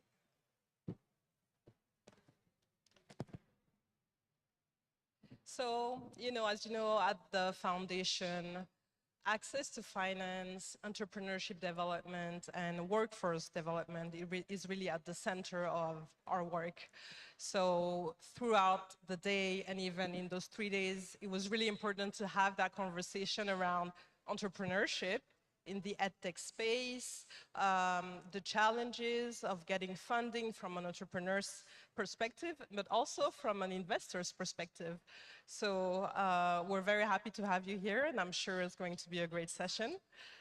So I'll allow you each to introduce yourselves and really tell us about your work and also the organizations that you're working in and what you do. Thank you, Nene. I'm very happy to be here and to be with this lovely gentleman speaking about access to financing in the EdTech space. My name is Ruth Wairimu. I'm an investment manager with Acumen Fund. I'm currently managing our education portfolio, which is made up of 5 companies. We closed the fund 5 years back, and now we are at a point where we're thinking about our second fund. And through the last 5 years, we've had some exciting learnings, ups and downs, and I'm excited to talk about that and the insights that we've been able to gather through that period. As Acumen, we're a global impact fund. and we invest across different sectors, including education, renewable energy, and agriculture. Specifically, we look at early stage companies investing in pre-seed, seed, and Series A businesses. Within EdTech in particular, we are looking at K-12 solutions, and our 5 portfolio companies have covered primary schools, have covered secondary schools, as well as pre-primary solutions. And we've been able to invest in quasi-equity instruments, equity instruments as well. And we've also explored other interesting structures like performance-based financing, which are meant to incentivize impact. So very happy to be here and learn from everyone. Thank you very much. My name is Tochukwu Ezuku, and Ayo, thank you very much for pronouncing my name very well. I work for ABPA as the Regional Director for West Africa, and ABPA is, it's a mouthful, but I'll just say it. Africa Venture Philanthropy Alliance. Look, we are a Pan-African alliance of investors across the continuum of capital. So we're talking equity, debt, grants, everyone trying to mobilize capital towards impact. So, which is really the core of the work that we do. We're trying to harness and mobilize resources and capacity on the continent of Africa to move more and more capital towards impact.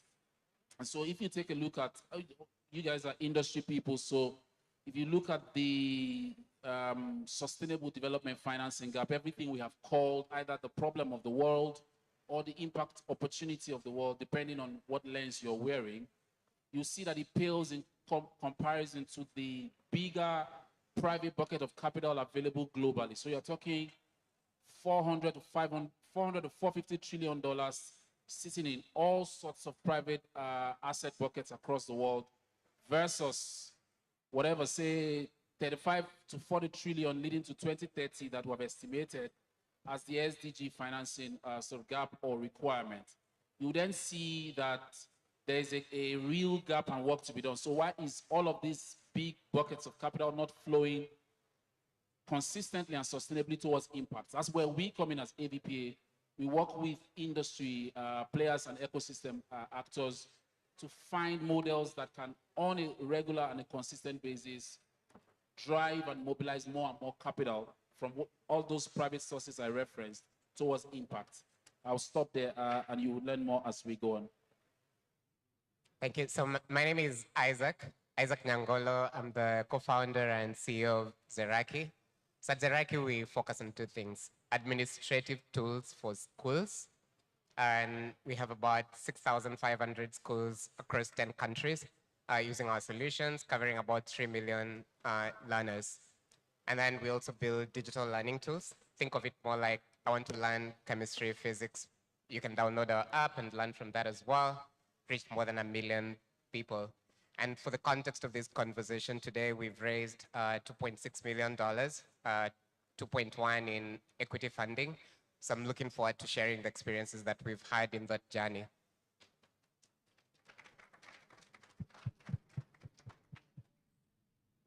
Great, so we'll get into it. Isaac, we'll start with you as you were, actually talking about the amounts that you've been able to raise and your journey. So we'd really love to hear about that. And as you were raising funds, what were the top 3 challenges that you faced as you were fundraising?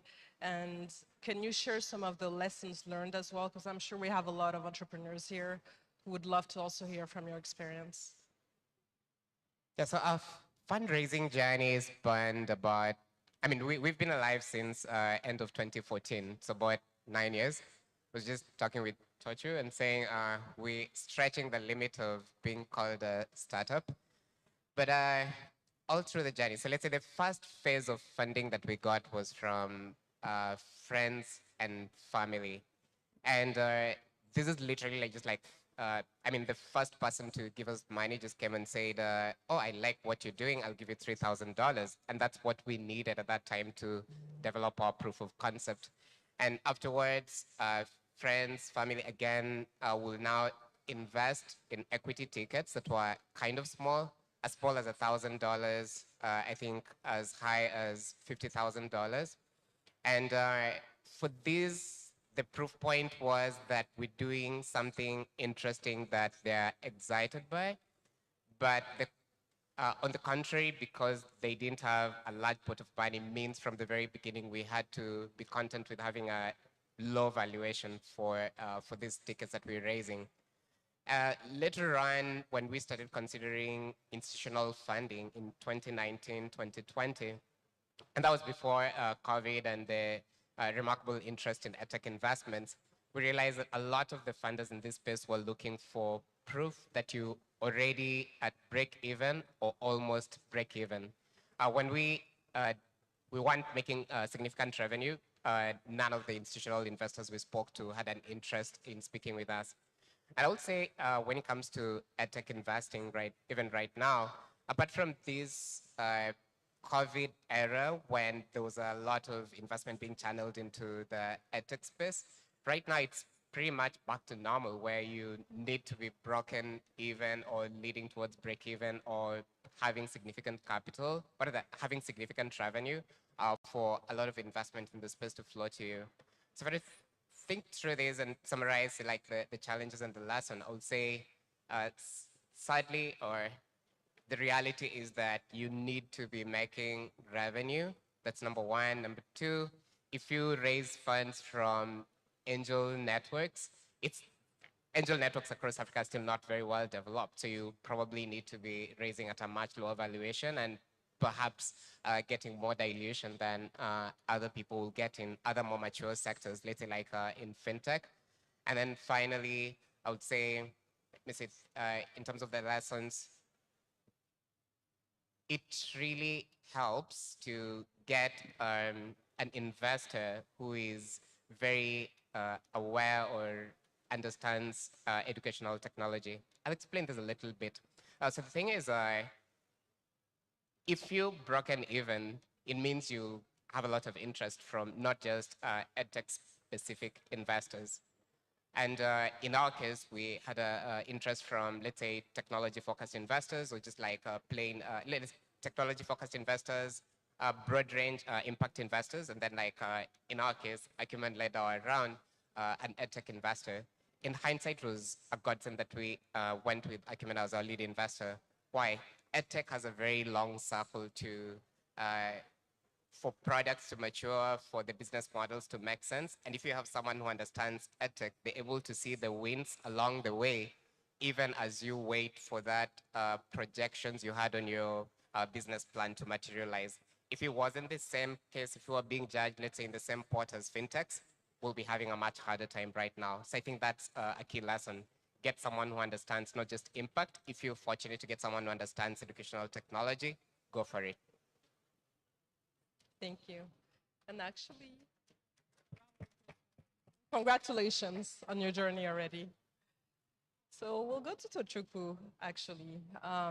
From your vantage point and from AVPA, you're able to see, have a bird's eye view on the investing environment, right? Because you're getting investors together, you can see the opportunities that are out there. So building on what he was sharing, from your vantage point, what do you think are the three main challenges that some EdTech companies that you're seeing right now on the ground are facing? And what advice would you have for them in terms of facing those challenges? Thank you very much, Ne, and congrats once again, Isaac. So from where we sit, we're ecosystem builders and sort of enablers in that sense. We, like you rightly said, we can see certain trends, sort of from a helicopter point of view.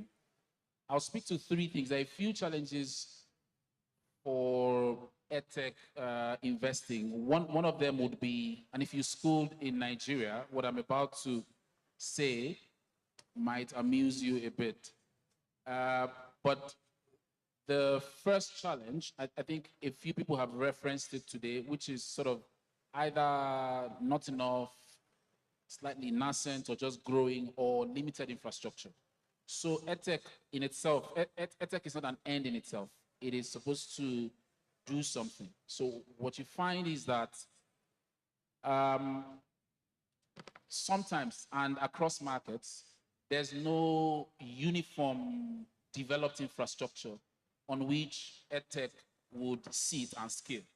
And you will realize the importance of that later in the two other points I'm going to mention. So one of the first things to do, and I say this because Mastercard is talking to the right people. We've had 2 ministers in this room, so policymakers, decision makers. One of the key things that other actors can connect to, actors like investors, actors like the innovators, other actors, is really that base infrastructure. So broadband, for instance, I think someone mentioned it today, internet penetration, mobile penetration, and things like that. They form sort of the base, such that at the level of the EdTech business model, it may make sense micro level. But if it doesn't make sense enough because of either lack of that sort of backbone-ish infrastructure, it may limit the ability of that micro good enough business model to scale. And so it would discourage people like investors to then put in money because of the types of monies they have. So I would say infrastructure. So we should think more about infrastructure as an enabler of development, an enabler of innovation, an enabler of competitiveness. So for instance, in Nigeria, universal access to power, just power, power that is a more general thing, is about 53%. Compared to someone in Ghana whose access is 72%. You see that competitiveness is already a problem right there. So those are the issues, and I can give some other context. So infrastructure will be my first thing. It may not be direct to, it may not be directly obvious to some people, but it is there as a significant challenge. Number 2 would be, like what he's saying, models, viable models. So you see, EdTech, like other techs, they are not conventional models for financiers. So I think the challenge there is that right off the bat, what you're presenting to people who understand just conventional financing, conventional revenue models, once you come with this business model that is not conventional, you sort of now begin to grapple with what you're saying, the knowledge gap and things like that. So the challenge there is that because most of the monies in Africa, or most of the pots of investments and finance available, are sitting in buckets that understand conventional financing. So you have pension funds, private equity, you have these, but then all of these EdTech ideas are very innovative. And so sometimes they can be unconventional. That doesn't mean they cannot be funded. It just means that we need to deepen our understanding of communicating those business models correctly. Also, actually just finding models that are sustainable so that it can, on a sustainable basis, attract, first of all, demonstrate correctly its viability, but then attract investment. That would be number 2. So sort of like a dearth of viable models. And then the converse of it would be to just increase the rate at which we find those models. So that would be number 2. Number 3 would then be, again, a scarcity or limited volume of catalytic capital. So at AVPA, like many other discerning entities on the continent, we don't think that Africa is short of capital as much as it is short of risk capital, right? Capital that can be more patient, capital that can be more risk-oriented, capital that can be more nurturing of innovation.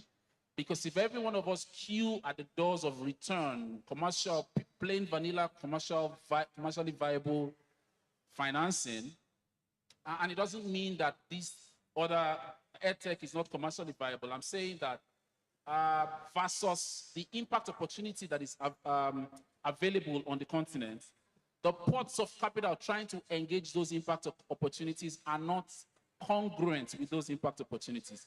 So you find $10 million ticket sizes, $50 million ticket sizes, regular, return profile, regular exit tenor, whereas the preponderance of impact opportunity, including EdTech on the continent, are more lower ticket sizes, requiring long patience, requiring a little bit more disproportionate risk orientation. So we're saying that there needs to be more and more catalytic capital on the continent to be able to enable, impact entities like EdTech and other types of businesses. So those three things. Yeah. Thank you. And that's a perfect segue for Ruth, who's from Acumen and who's a patient investor and really focusing on social impact. So from your experience and the work that you're doing on the continent, and talking about sustainability and impact, what would be the three main things that you would be looking at if you're looking at an EdTech opportunity, for example, and having that social impact in mind, and also having that sustainability in mind? So what would be the three things that you'd be looking at? Yeah, that's the question of our time, how you balance social impact and sustainability. And Acumen obviously is an impact fund, and when we screen a company, obviously we are looking at minimum criteria around what the team looks like, what the monetization looks like, what the business model looks like. But we are also looking at poverty inclusion, right? And that's a big lens for us. And we apply it on a case-by-case basis. So when we think about poverty inclusion in the businesses we are screening, we talk about, for example, if you're a solution for primary schools, are you targeting low-cost primary schools, for example, affordable schools? And we have a threshold that we look at for affordable, primary schools, and that's about $500 in annual fees as affordability for a primary school in the context of Kenya and East Africa.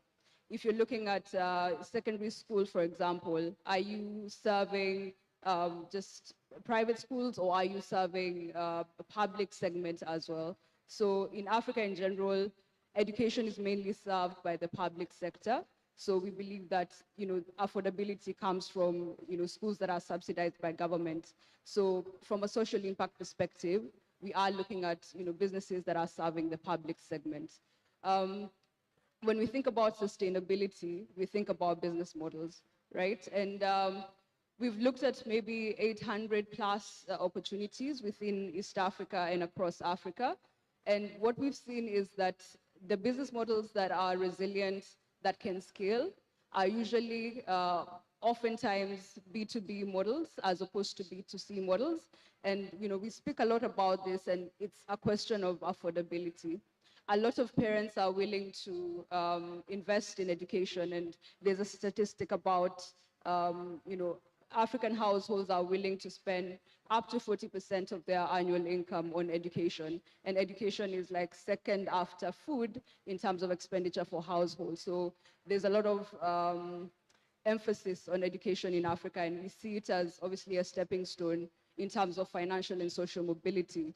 However, a lot of households do not have the disposable income to be able to go above and beyond the basic education provisions. So if you have a B2C model, the scalability of it can be challenged because there's not enough households that can go beyond, okay, I'm paying for the school fees, I'm paying for textbooks, I'm paying for school uniform, for food. And then over and above that, you want me to spend on an extra e-learning platform where I have to think about the gadgets for that, smartphones. I have to think about the data spent for that. So you find that a lot of parents, within, low income, especially, which is where we look at, are not willing or do not even have the capacity to spend on EdTech solutions. So that's why we're seeing B2B models are able to scale better. And B2B is because they're targeting schools, for instance. And certain solutions will target private schools especially, which have more capitation because they're not only dependent on government funding, which we've seen is a lot slower in coming in. And even now we are seeing governments defunding education significantly. So models that are targeting private schools or a mixture of private and public schools, we see them be able to scale better. So B2B solutions would say have a better chance at sustainability than B2C solutions, right? We also see solutions that are not that are not limited by accreditation or certain endorsement by public authorities will be able to scale better and will be able to be replicable across markets. So when you have solutions that need to go through an accreditation process, usually these processes take a long time, and sometimes you have a very niche solution where you have not had a template in terms of precedent in the accreditation process. So you're building on the go, which means it takes so long to get that accreditation. But businesses that are able to, make a case, have a great value proposition without needing accreditation will be able to scale better. Yeah. Thank you very much. And in a lot of what you were saying, we're talking about accessibility and making sure that the product is accessible for the stakeholders at every level. And that will bring me to you, Isaac, actually. How can we ensure that EdTech solutions are actually accessible to the vulnerable populations? So we're talking about women, we may be talking about the youth in rural areas, and you've mentioned and talked about the infrastructures, which would be something that's very important. But just in terms even of product, just looking at the product, how can entrepreneurs really make sure that they create solutions and make sure that those solutions are actually accessible to those vulnerable populations, because that's where the impact is and that's what we're trying to get. Yeah.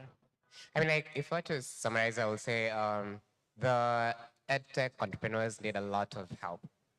And this is what I mean. I haven't seen any. Okay, maybe there's only one or two EdTech exits that I've seen, but a lot of the people who sit in here who are building EdTech startups, they're not building it because they're looking to make money. Otherwise, they will be in other areas like fintech or something like that. So there's really like that willingness. But there's a term that one of my friends who's building in healthcare tech mentioned, says healthcare tech, EdTech is like this wicked sector. The solutions are very difficult to build. And for EdTech entrepreneurs, especially, there's limited support. If we go to, let's say, the non-dilutive funding space, the funding typically goes to non-profits, not for-profit EdTechs. So we'll beat the non-profits any day on cost efficiencies and execution. But when it comes to accessing non-dilutive funding, we're not going to speak the language of impact. We're not going to speak the language of, I mean, we don't have people on our teams who can write the grants proposals, like the 50-page grant proposal or something like that. So that funding is outside the reach of EdTech. And then on the other hand, when you're thinking about commercial funding, we will be benchmarked against other more mature sectors. Fintech still keeps coming to mind, but I think like even when you think about logistics, there's a lot more work that has been done in that space compared to EdTech. So we have these very mission-driven entrepreneurs who are looking to make a difference in education with limited support. Oh, I have to mention one final one. Even when it comes to, say, government, which is a key consumer of EdTech solutions, together with, let's say, with multilateral funders who support government's work, they'll rarely get us, EdTechs who sitting in this space, to get that contract to, say, build that education management information system for whichever countries we have over here. So I think there needs to be these spaces that brings every one of these actors together so that we're able to direct these resources to the people sitting in this room, and we will be able to develop solutions that cater for these broken markets that we still have in the EdTech sector. We're literally trying to solve several problems. I'll give one example of what we do. So we're building an accounting platform for schools, and that's difficult enough.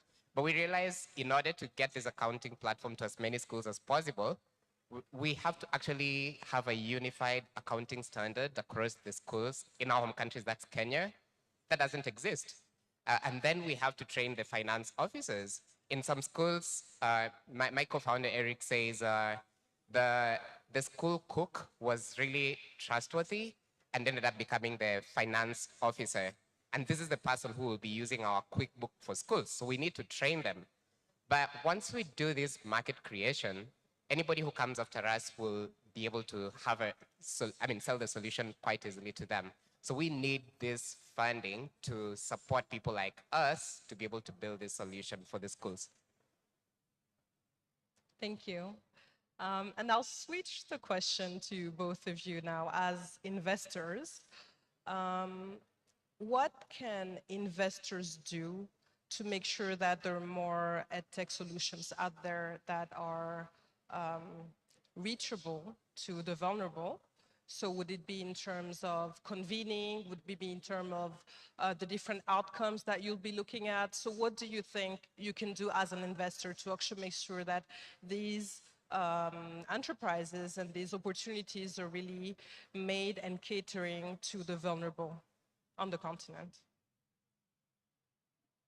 Sorry, I think you'll have to repeat again, please. So, I was asking him as an entrepreneur, what can we, from the entrepreneur standpoint, how can he make sure and his counterpart can make sure that they're really creating EdTech solutions that can reach the vulnerable? And then from an investor point of view, because you're in a very unique position where you can actually lead by example, and with your track record, you can actually attract more capital, right? So as an investor, what do you think you could do to make sure that more of these EdTech solutions really are brought up front and are really accessible to the most vulnerable? So one of the things we've done, and correct me if I'm wrong, that I believe this is the question or where you are leading with that. So what we can do more to ensure that EdTech solutions are better funded, or more EdTech funding in the EdTech space.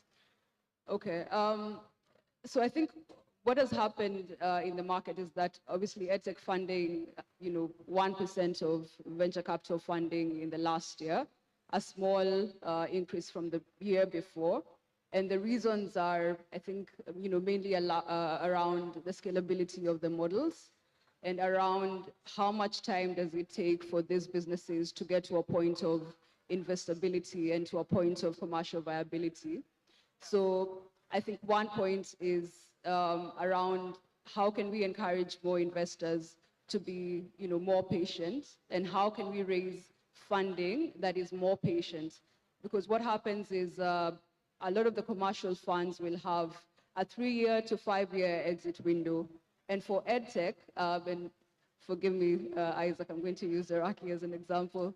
So Zeraki, as you said, has been around for almost a decade now. So it's been a long journey to get to a place where, sustainability can be attained, and you are at a scale where you can actually attract commercial funding with deep pockets. So what we need to encourage is, speaking to funds of funds to be able to understand that the models within EdTech are models that will require more than the conventional exit window of 3 to 5 years. So if you're going to fund EdTech as a limited partner, as a fund of funds, it's a thinking that you need to adapt based on the realities on the ground, that the money cannot be returned within a certain period of time. It is models that need a lot more time to be able to mature, to develop, and to adapt the lessons that they've learned over a period of time. To scale beyond, the initial segment. If it was an initial segment of private schools, maybe they need more time to get into the public segment, because you need to, get that buy-in from, public authorities and other actors.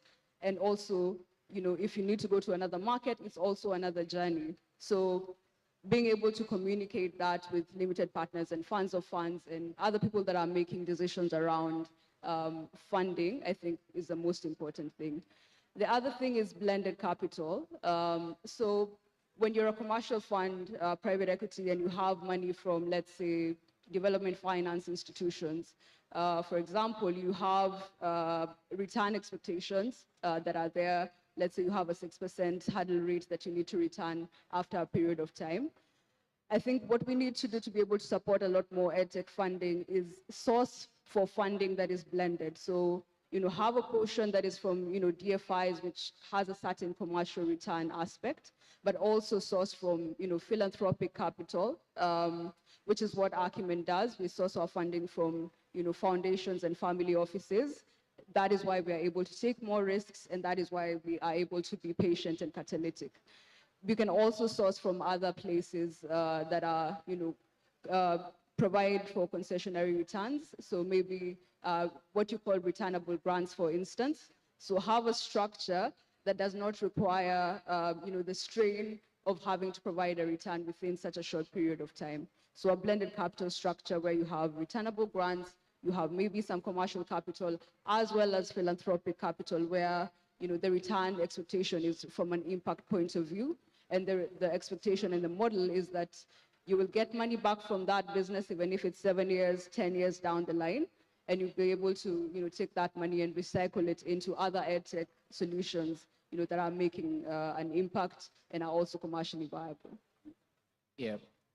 So I wanted the investor to speak first because it's more an investor question.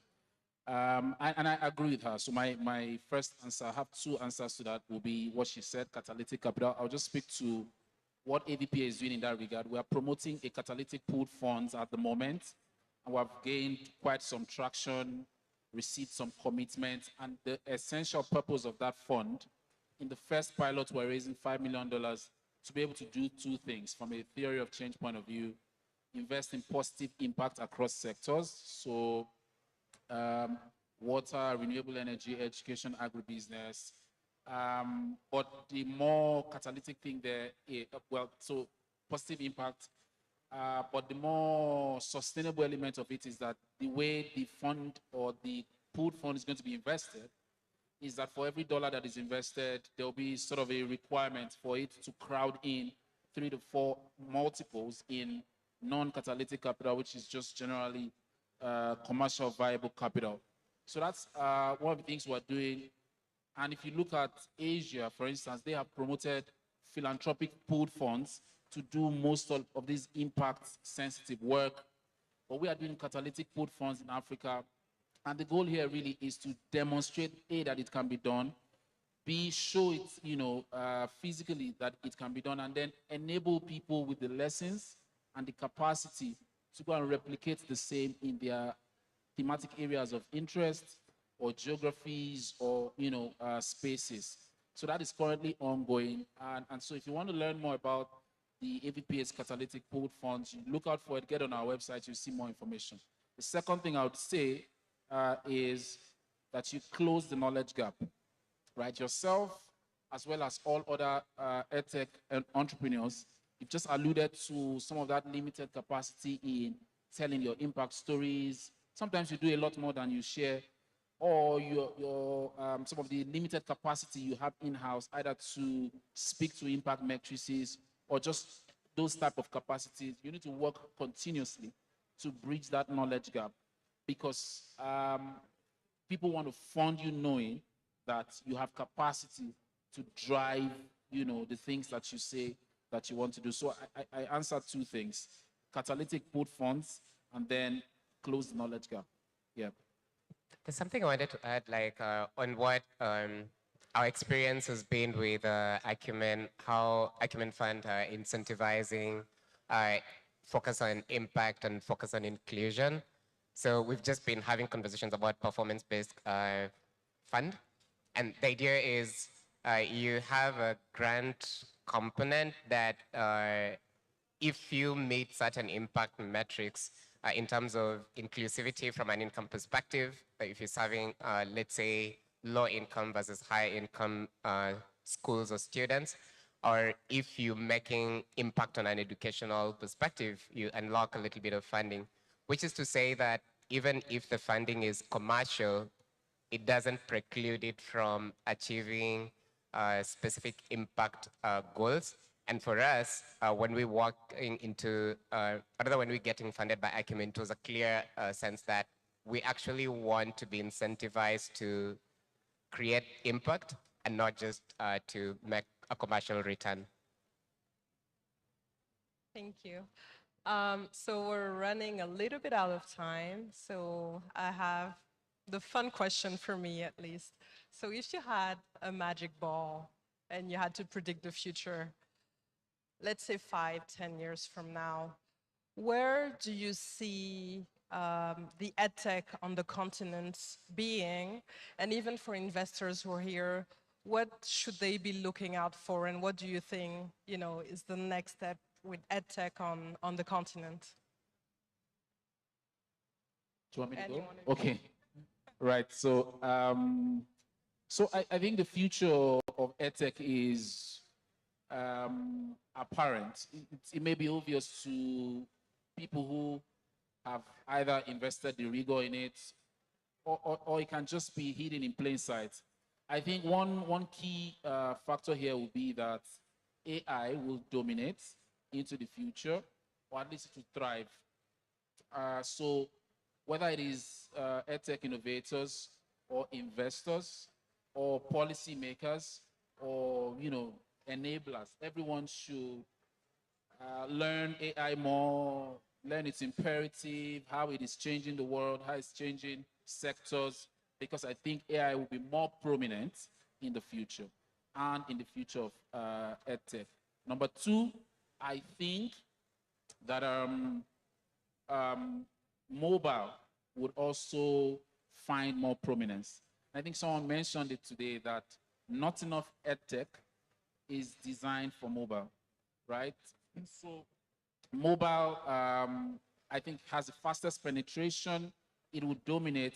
People are going to create more and more and more and more products around mobile. And so I think everyone, again, investors, EdTech, entrepreneurs, and innovators, everyone should learn mobile, deepen their understanding, do more research, and just adapt to mobile as we go. I'll say a final one.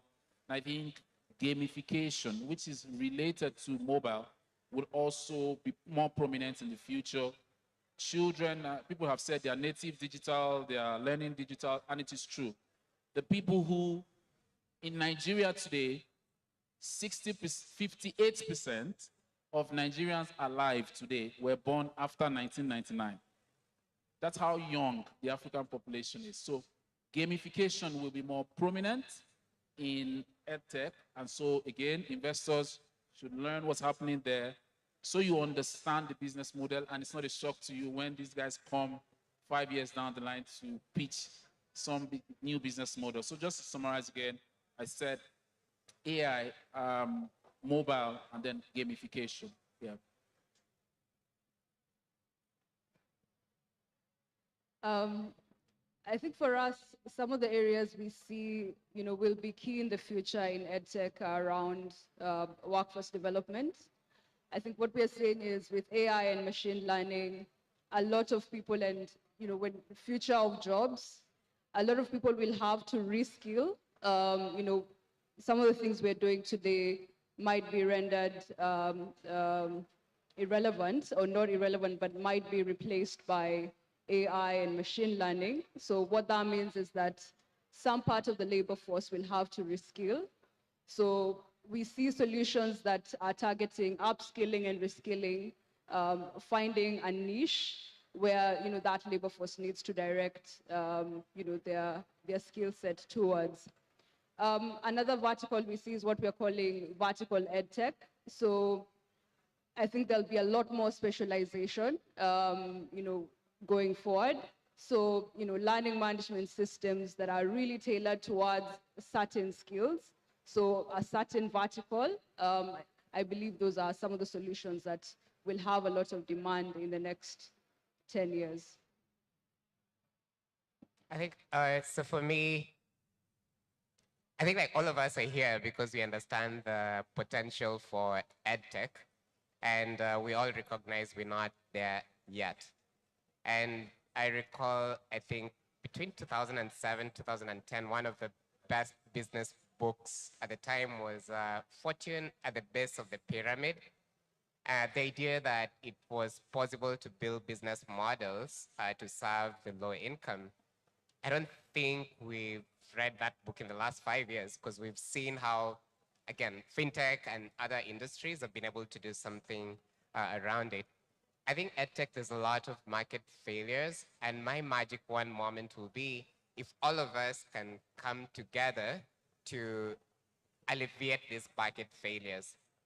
For instance, M-Pesa is one of the most successful mobile money networks in the world, but the initial model was built by a grant from Bill and Melinda Gates to help, I think it was farmers transfer money to each other or something like that. So even that really successful opportunity needed that initial moment. So if that magic wand, everybody here could talk, I think in 5 to 10 years, we can come to a similar moment in EdTech. Thank you. Our time is up. Let's give a round of applause for our panelists. Thank you. Thank you very much for your time here. And thank you all. A big thank you, Nene Diallo, for excellently moderating the final plenary session for day one of the EdTech Conference 2024. And please, a massive round of applause for our panel. A really big one. Thank you. They deserve it. They're closing up for day one, and so they absolutely deserve that round of applause. Thank you very much to our panelists. Thank you. And of course to Nene Diallo for helping us power that session. Thank you very much also. This, of course, is going to be the final session that we're having today, but the goodness continues tomorrow. There will be more and more of these high-powered discussions happening here tomorrow. So as we close this evening, we want to, just share some certain things before you all head out. We've been telling everyone to use the Hoover app. If you're still not registered, if you still do not have your account on the Hoover app, or you're not signed on the Hoover app, please get yourself in there. We've been saying you should do it, but I want to especially mention someone, Omodele Dolapo Tejo Show. She has been promoting every single minute of today's conference, the EdTech Conference 2024. So is she here? Oh, brilliant. Oh, she has shown this conference to the world since she's been here. So please, I think, can you please wave so everyone can see you? You are our networking queen for day one. Congratulations. Let's see who will take the crown tomorrow. Thank you so much for engaging with us, your feedback, and just really, really pushing and talking and just being personally invested in this year's conference. We really appreciate you. And we thank every single person as well for being such great sports. You've made day one truly memorable and impactful. Thank you for your time. Thank you for your attention. Thank you for engaging with us. Thank you for sharing your ideas with us. And one thing we'd like to say, because one thing that's consistently come up on stage today is that we do not want to just talk, but we want to actually walk and take action. And if there's one thing you're taking away with you, I'd like you to just take a moment to self-reflect. If there's one thing out of the many powerful conversations that have happened on stage today, what's that one thing you're going away with? What's that one thing you're doing away with? What's that one thing you're going to keep doing and doing even better? Someone had talked about forward-thinking solution, not just solutions that respond to challenges from 2, 3, 5 years ago, but problems that are yet to come, and begin to think about that. And very importantly, Osage, who are your collaborators? Who are you working with on this journey to ensuring that we are able to use education technology for resilient and inclusive learning in Africa? Absolutely. So, but I want us to also be proud that we were part of the history that was made today. Everyone who participated in this conference, we're extremely proud of you, and we're happy that you all contributed and you all showed up. Remember to use the hashtag, even as we wrap up things for today. The hashtag is EdTech Conference 2024. So remember to use that when you post, and share with the rest of the world what is going on here. I think it's time to go. All right, so quick announcement before we go. We promised 2 minutes, we're out of here, we're out of your faces, and you're able to enjoy the rest of the evening. We have buses stationed. We know that some people would require buses to take them back to their hotels. But we did promise you an unforgettable evening. What's a conference without a good social, isn't it? So this evening we have curated a special cocktail. I would like you to take the conversation, party with someone. They often say that the best business deals are done over drinks. So please move on to the Congress Hall for a nice evening. We have a good band, great music, good drinks, food, and of course, just people to truly network with. Now, this is a networking tip, and you'll pay me if you like it. If you want to remember the people you've met, take a selfie. So take the phone numbers, you exchange cards, but very importantly, as soon as you get home tonight, send a message and accompany your message with a picture. This is me, we met earlier today, so that every time they open your message, they remember your face. Good or good? Okay, Brilliant. so you owe me, right?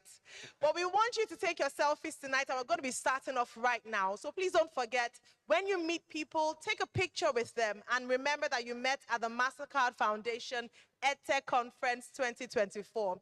Tag us at Mastercard Foundation on Instagram and Facebook, and on Twitter at Mastercard FDN using the hashtag EdTech Conference 2024. We want to be a part of your collaboration stories. And so we're going to do a big, massive selfie before we go for more selfies and, of course, a great social. Are you ready? Can we do that tonight? Ladies and gentlemen, on a very high note, can we rise on our feet for the biggest selfie of the day together for day one of the EdTech Conference 2024? Yes, and I think we should all, if the camera guys are ready, let's have this selfie while we say EdTech Conference 2024. So hold on, let Ayo get back. We'll have the selfie. Everyone should go say along with me. EdTech Conference 2024. On the count of 3, 1, 2, 3. EdTech Conference 2024. And that's beautiful. Thank you very much for coming. Remember to please network, have those very, very beautiful cocktails that we've kept aside for you. And remember also, tomorrow, 8 a.m. arrival time. We continue with the discussions tomorrow as early as 9 o'clock in the morning. It is have a good evening from me, and thanks for coming once again. Don't forget to tag us on your selfies. Thank you.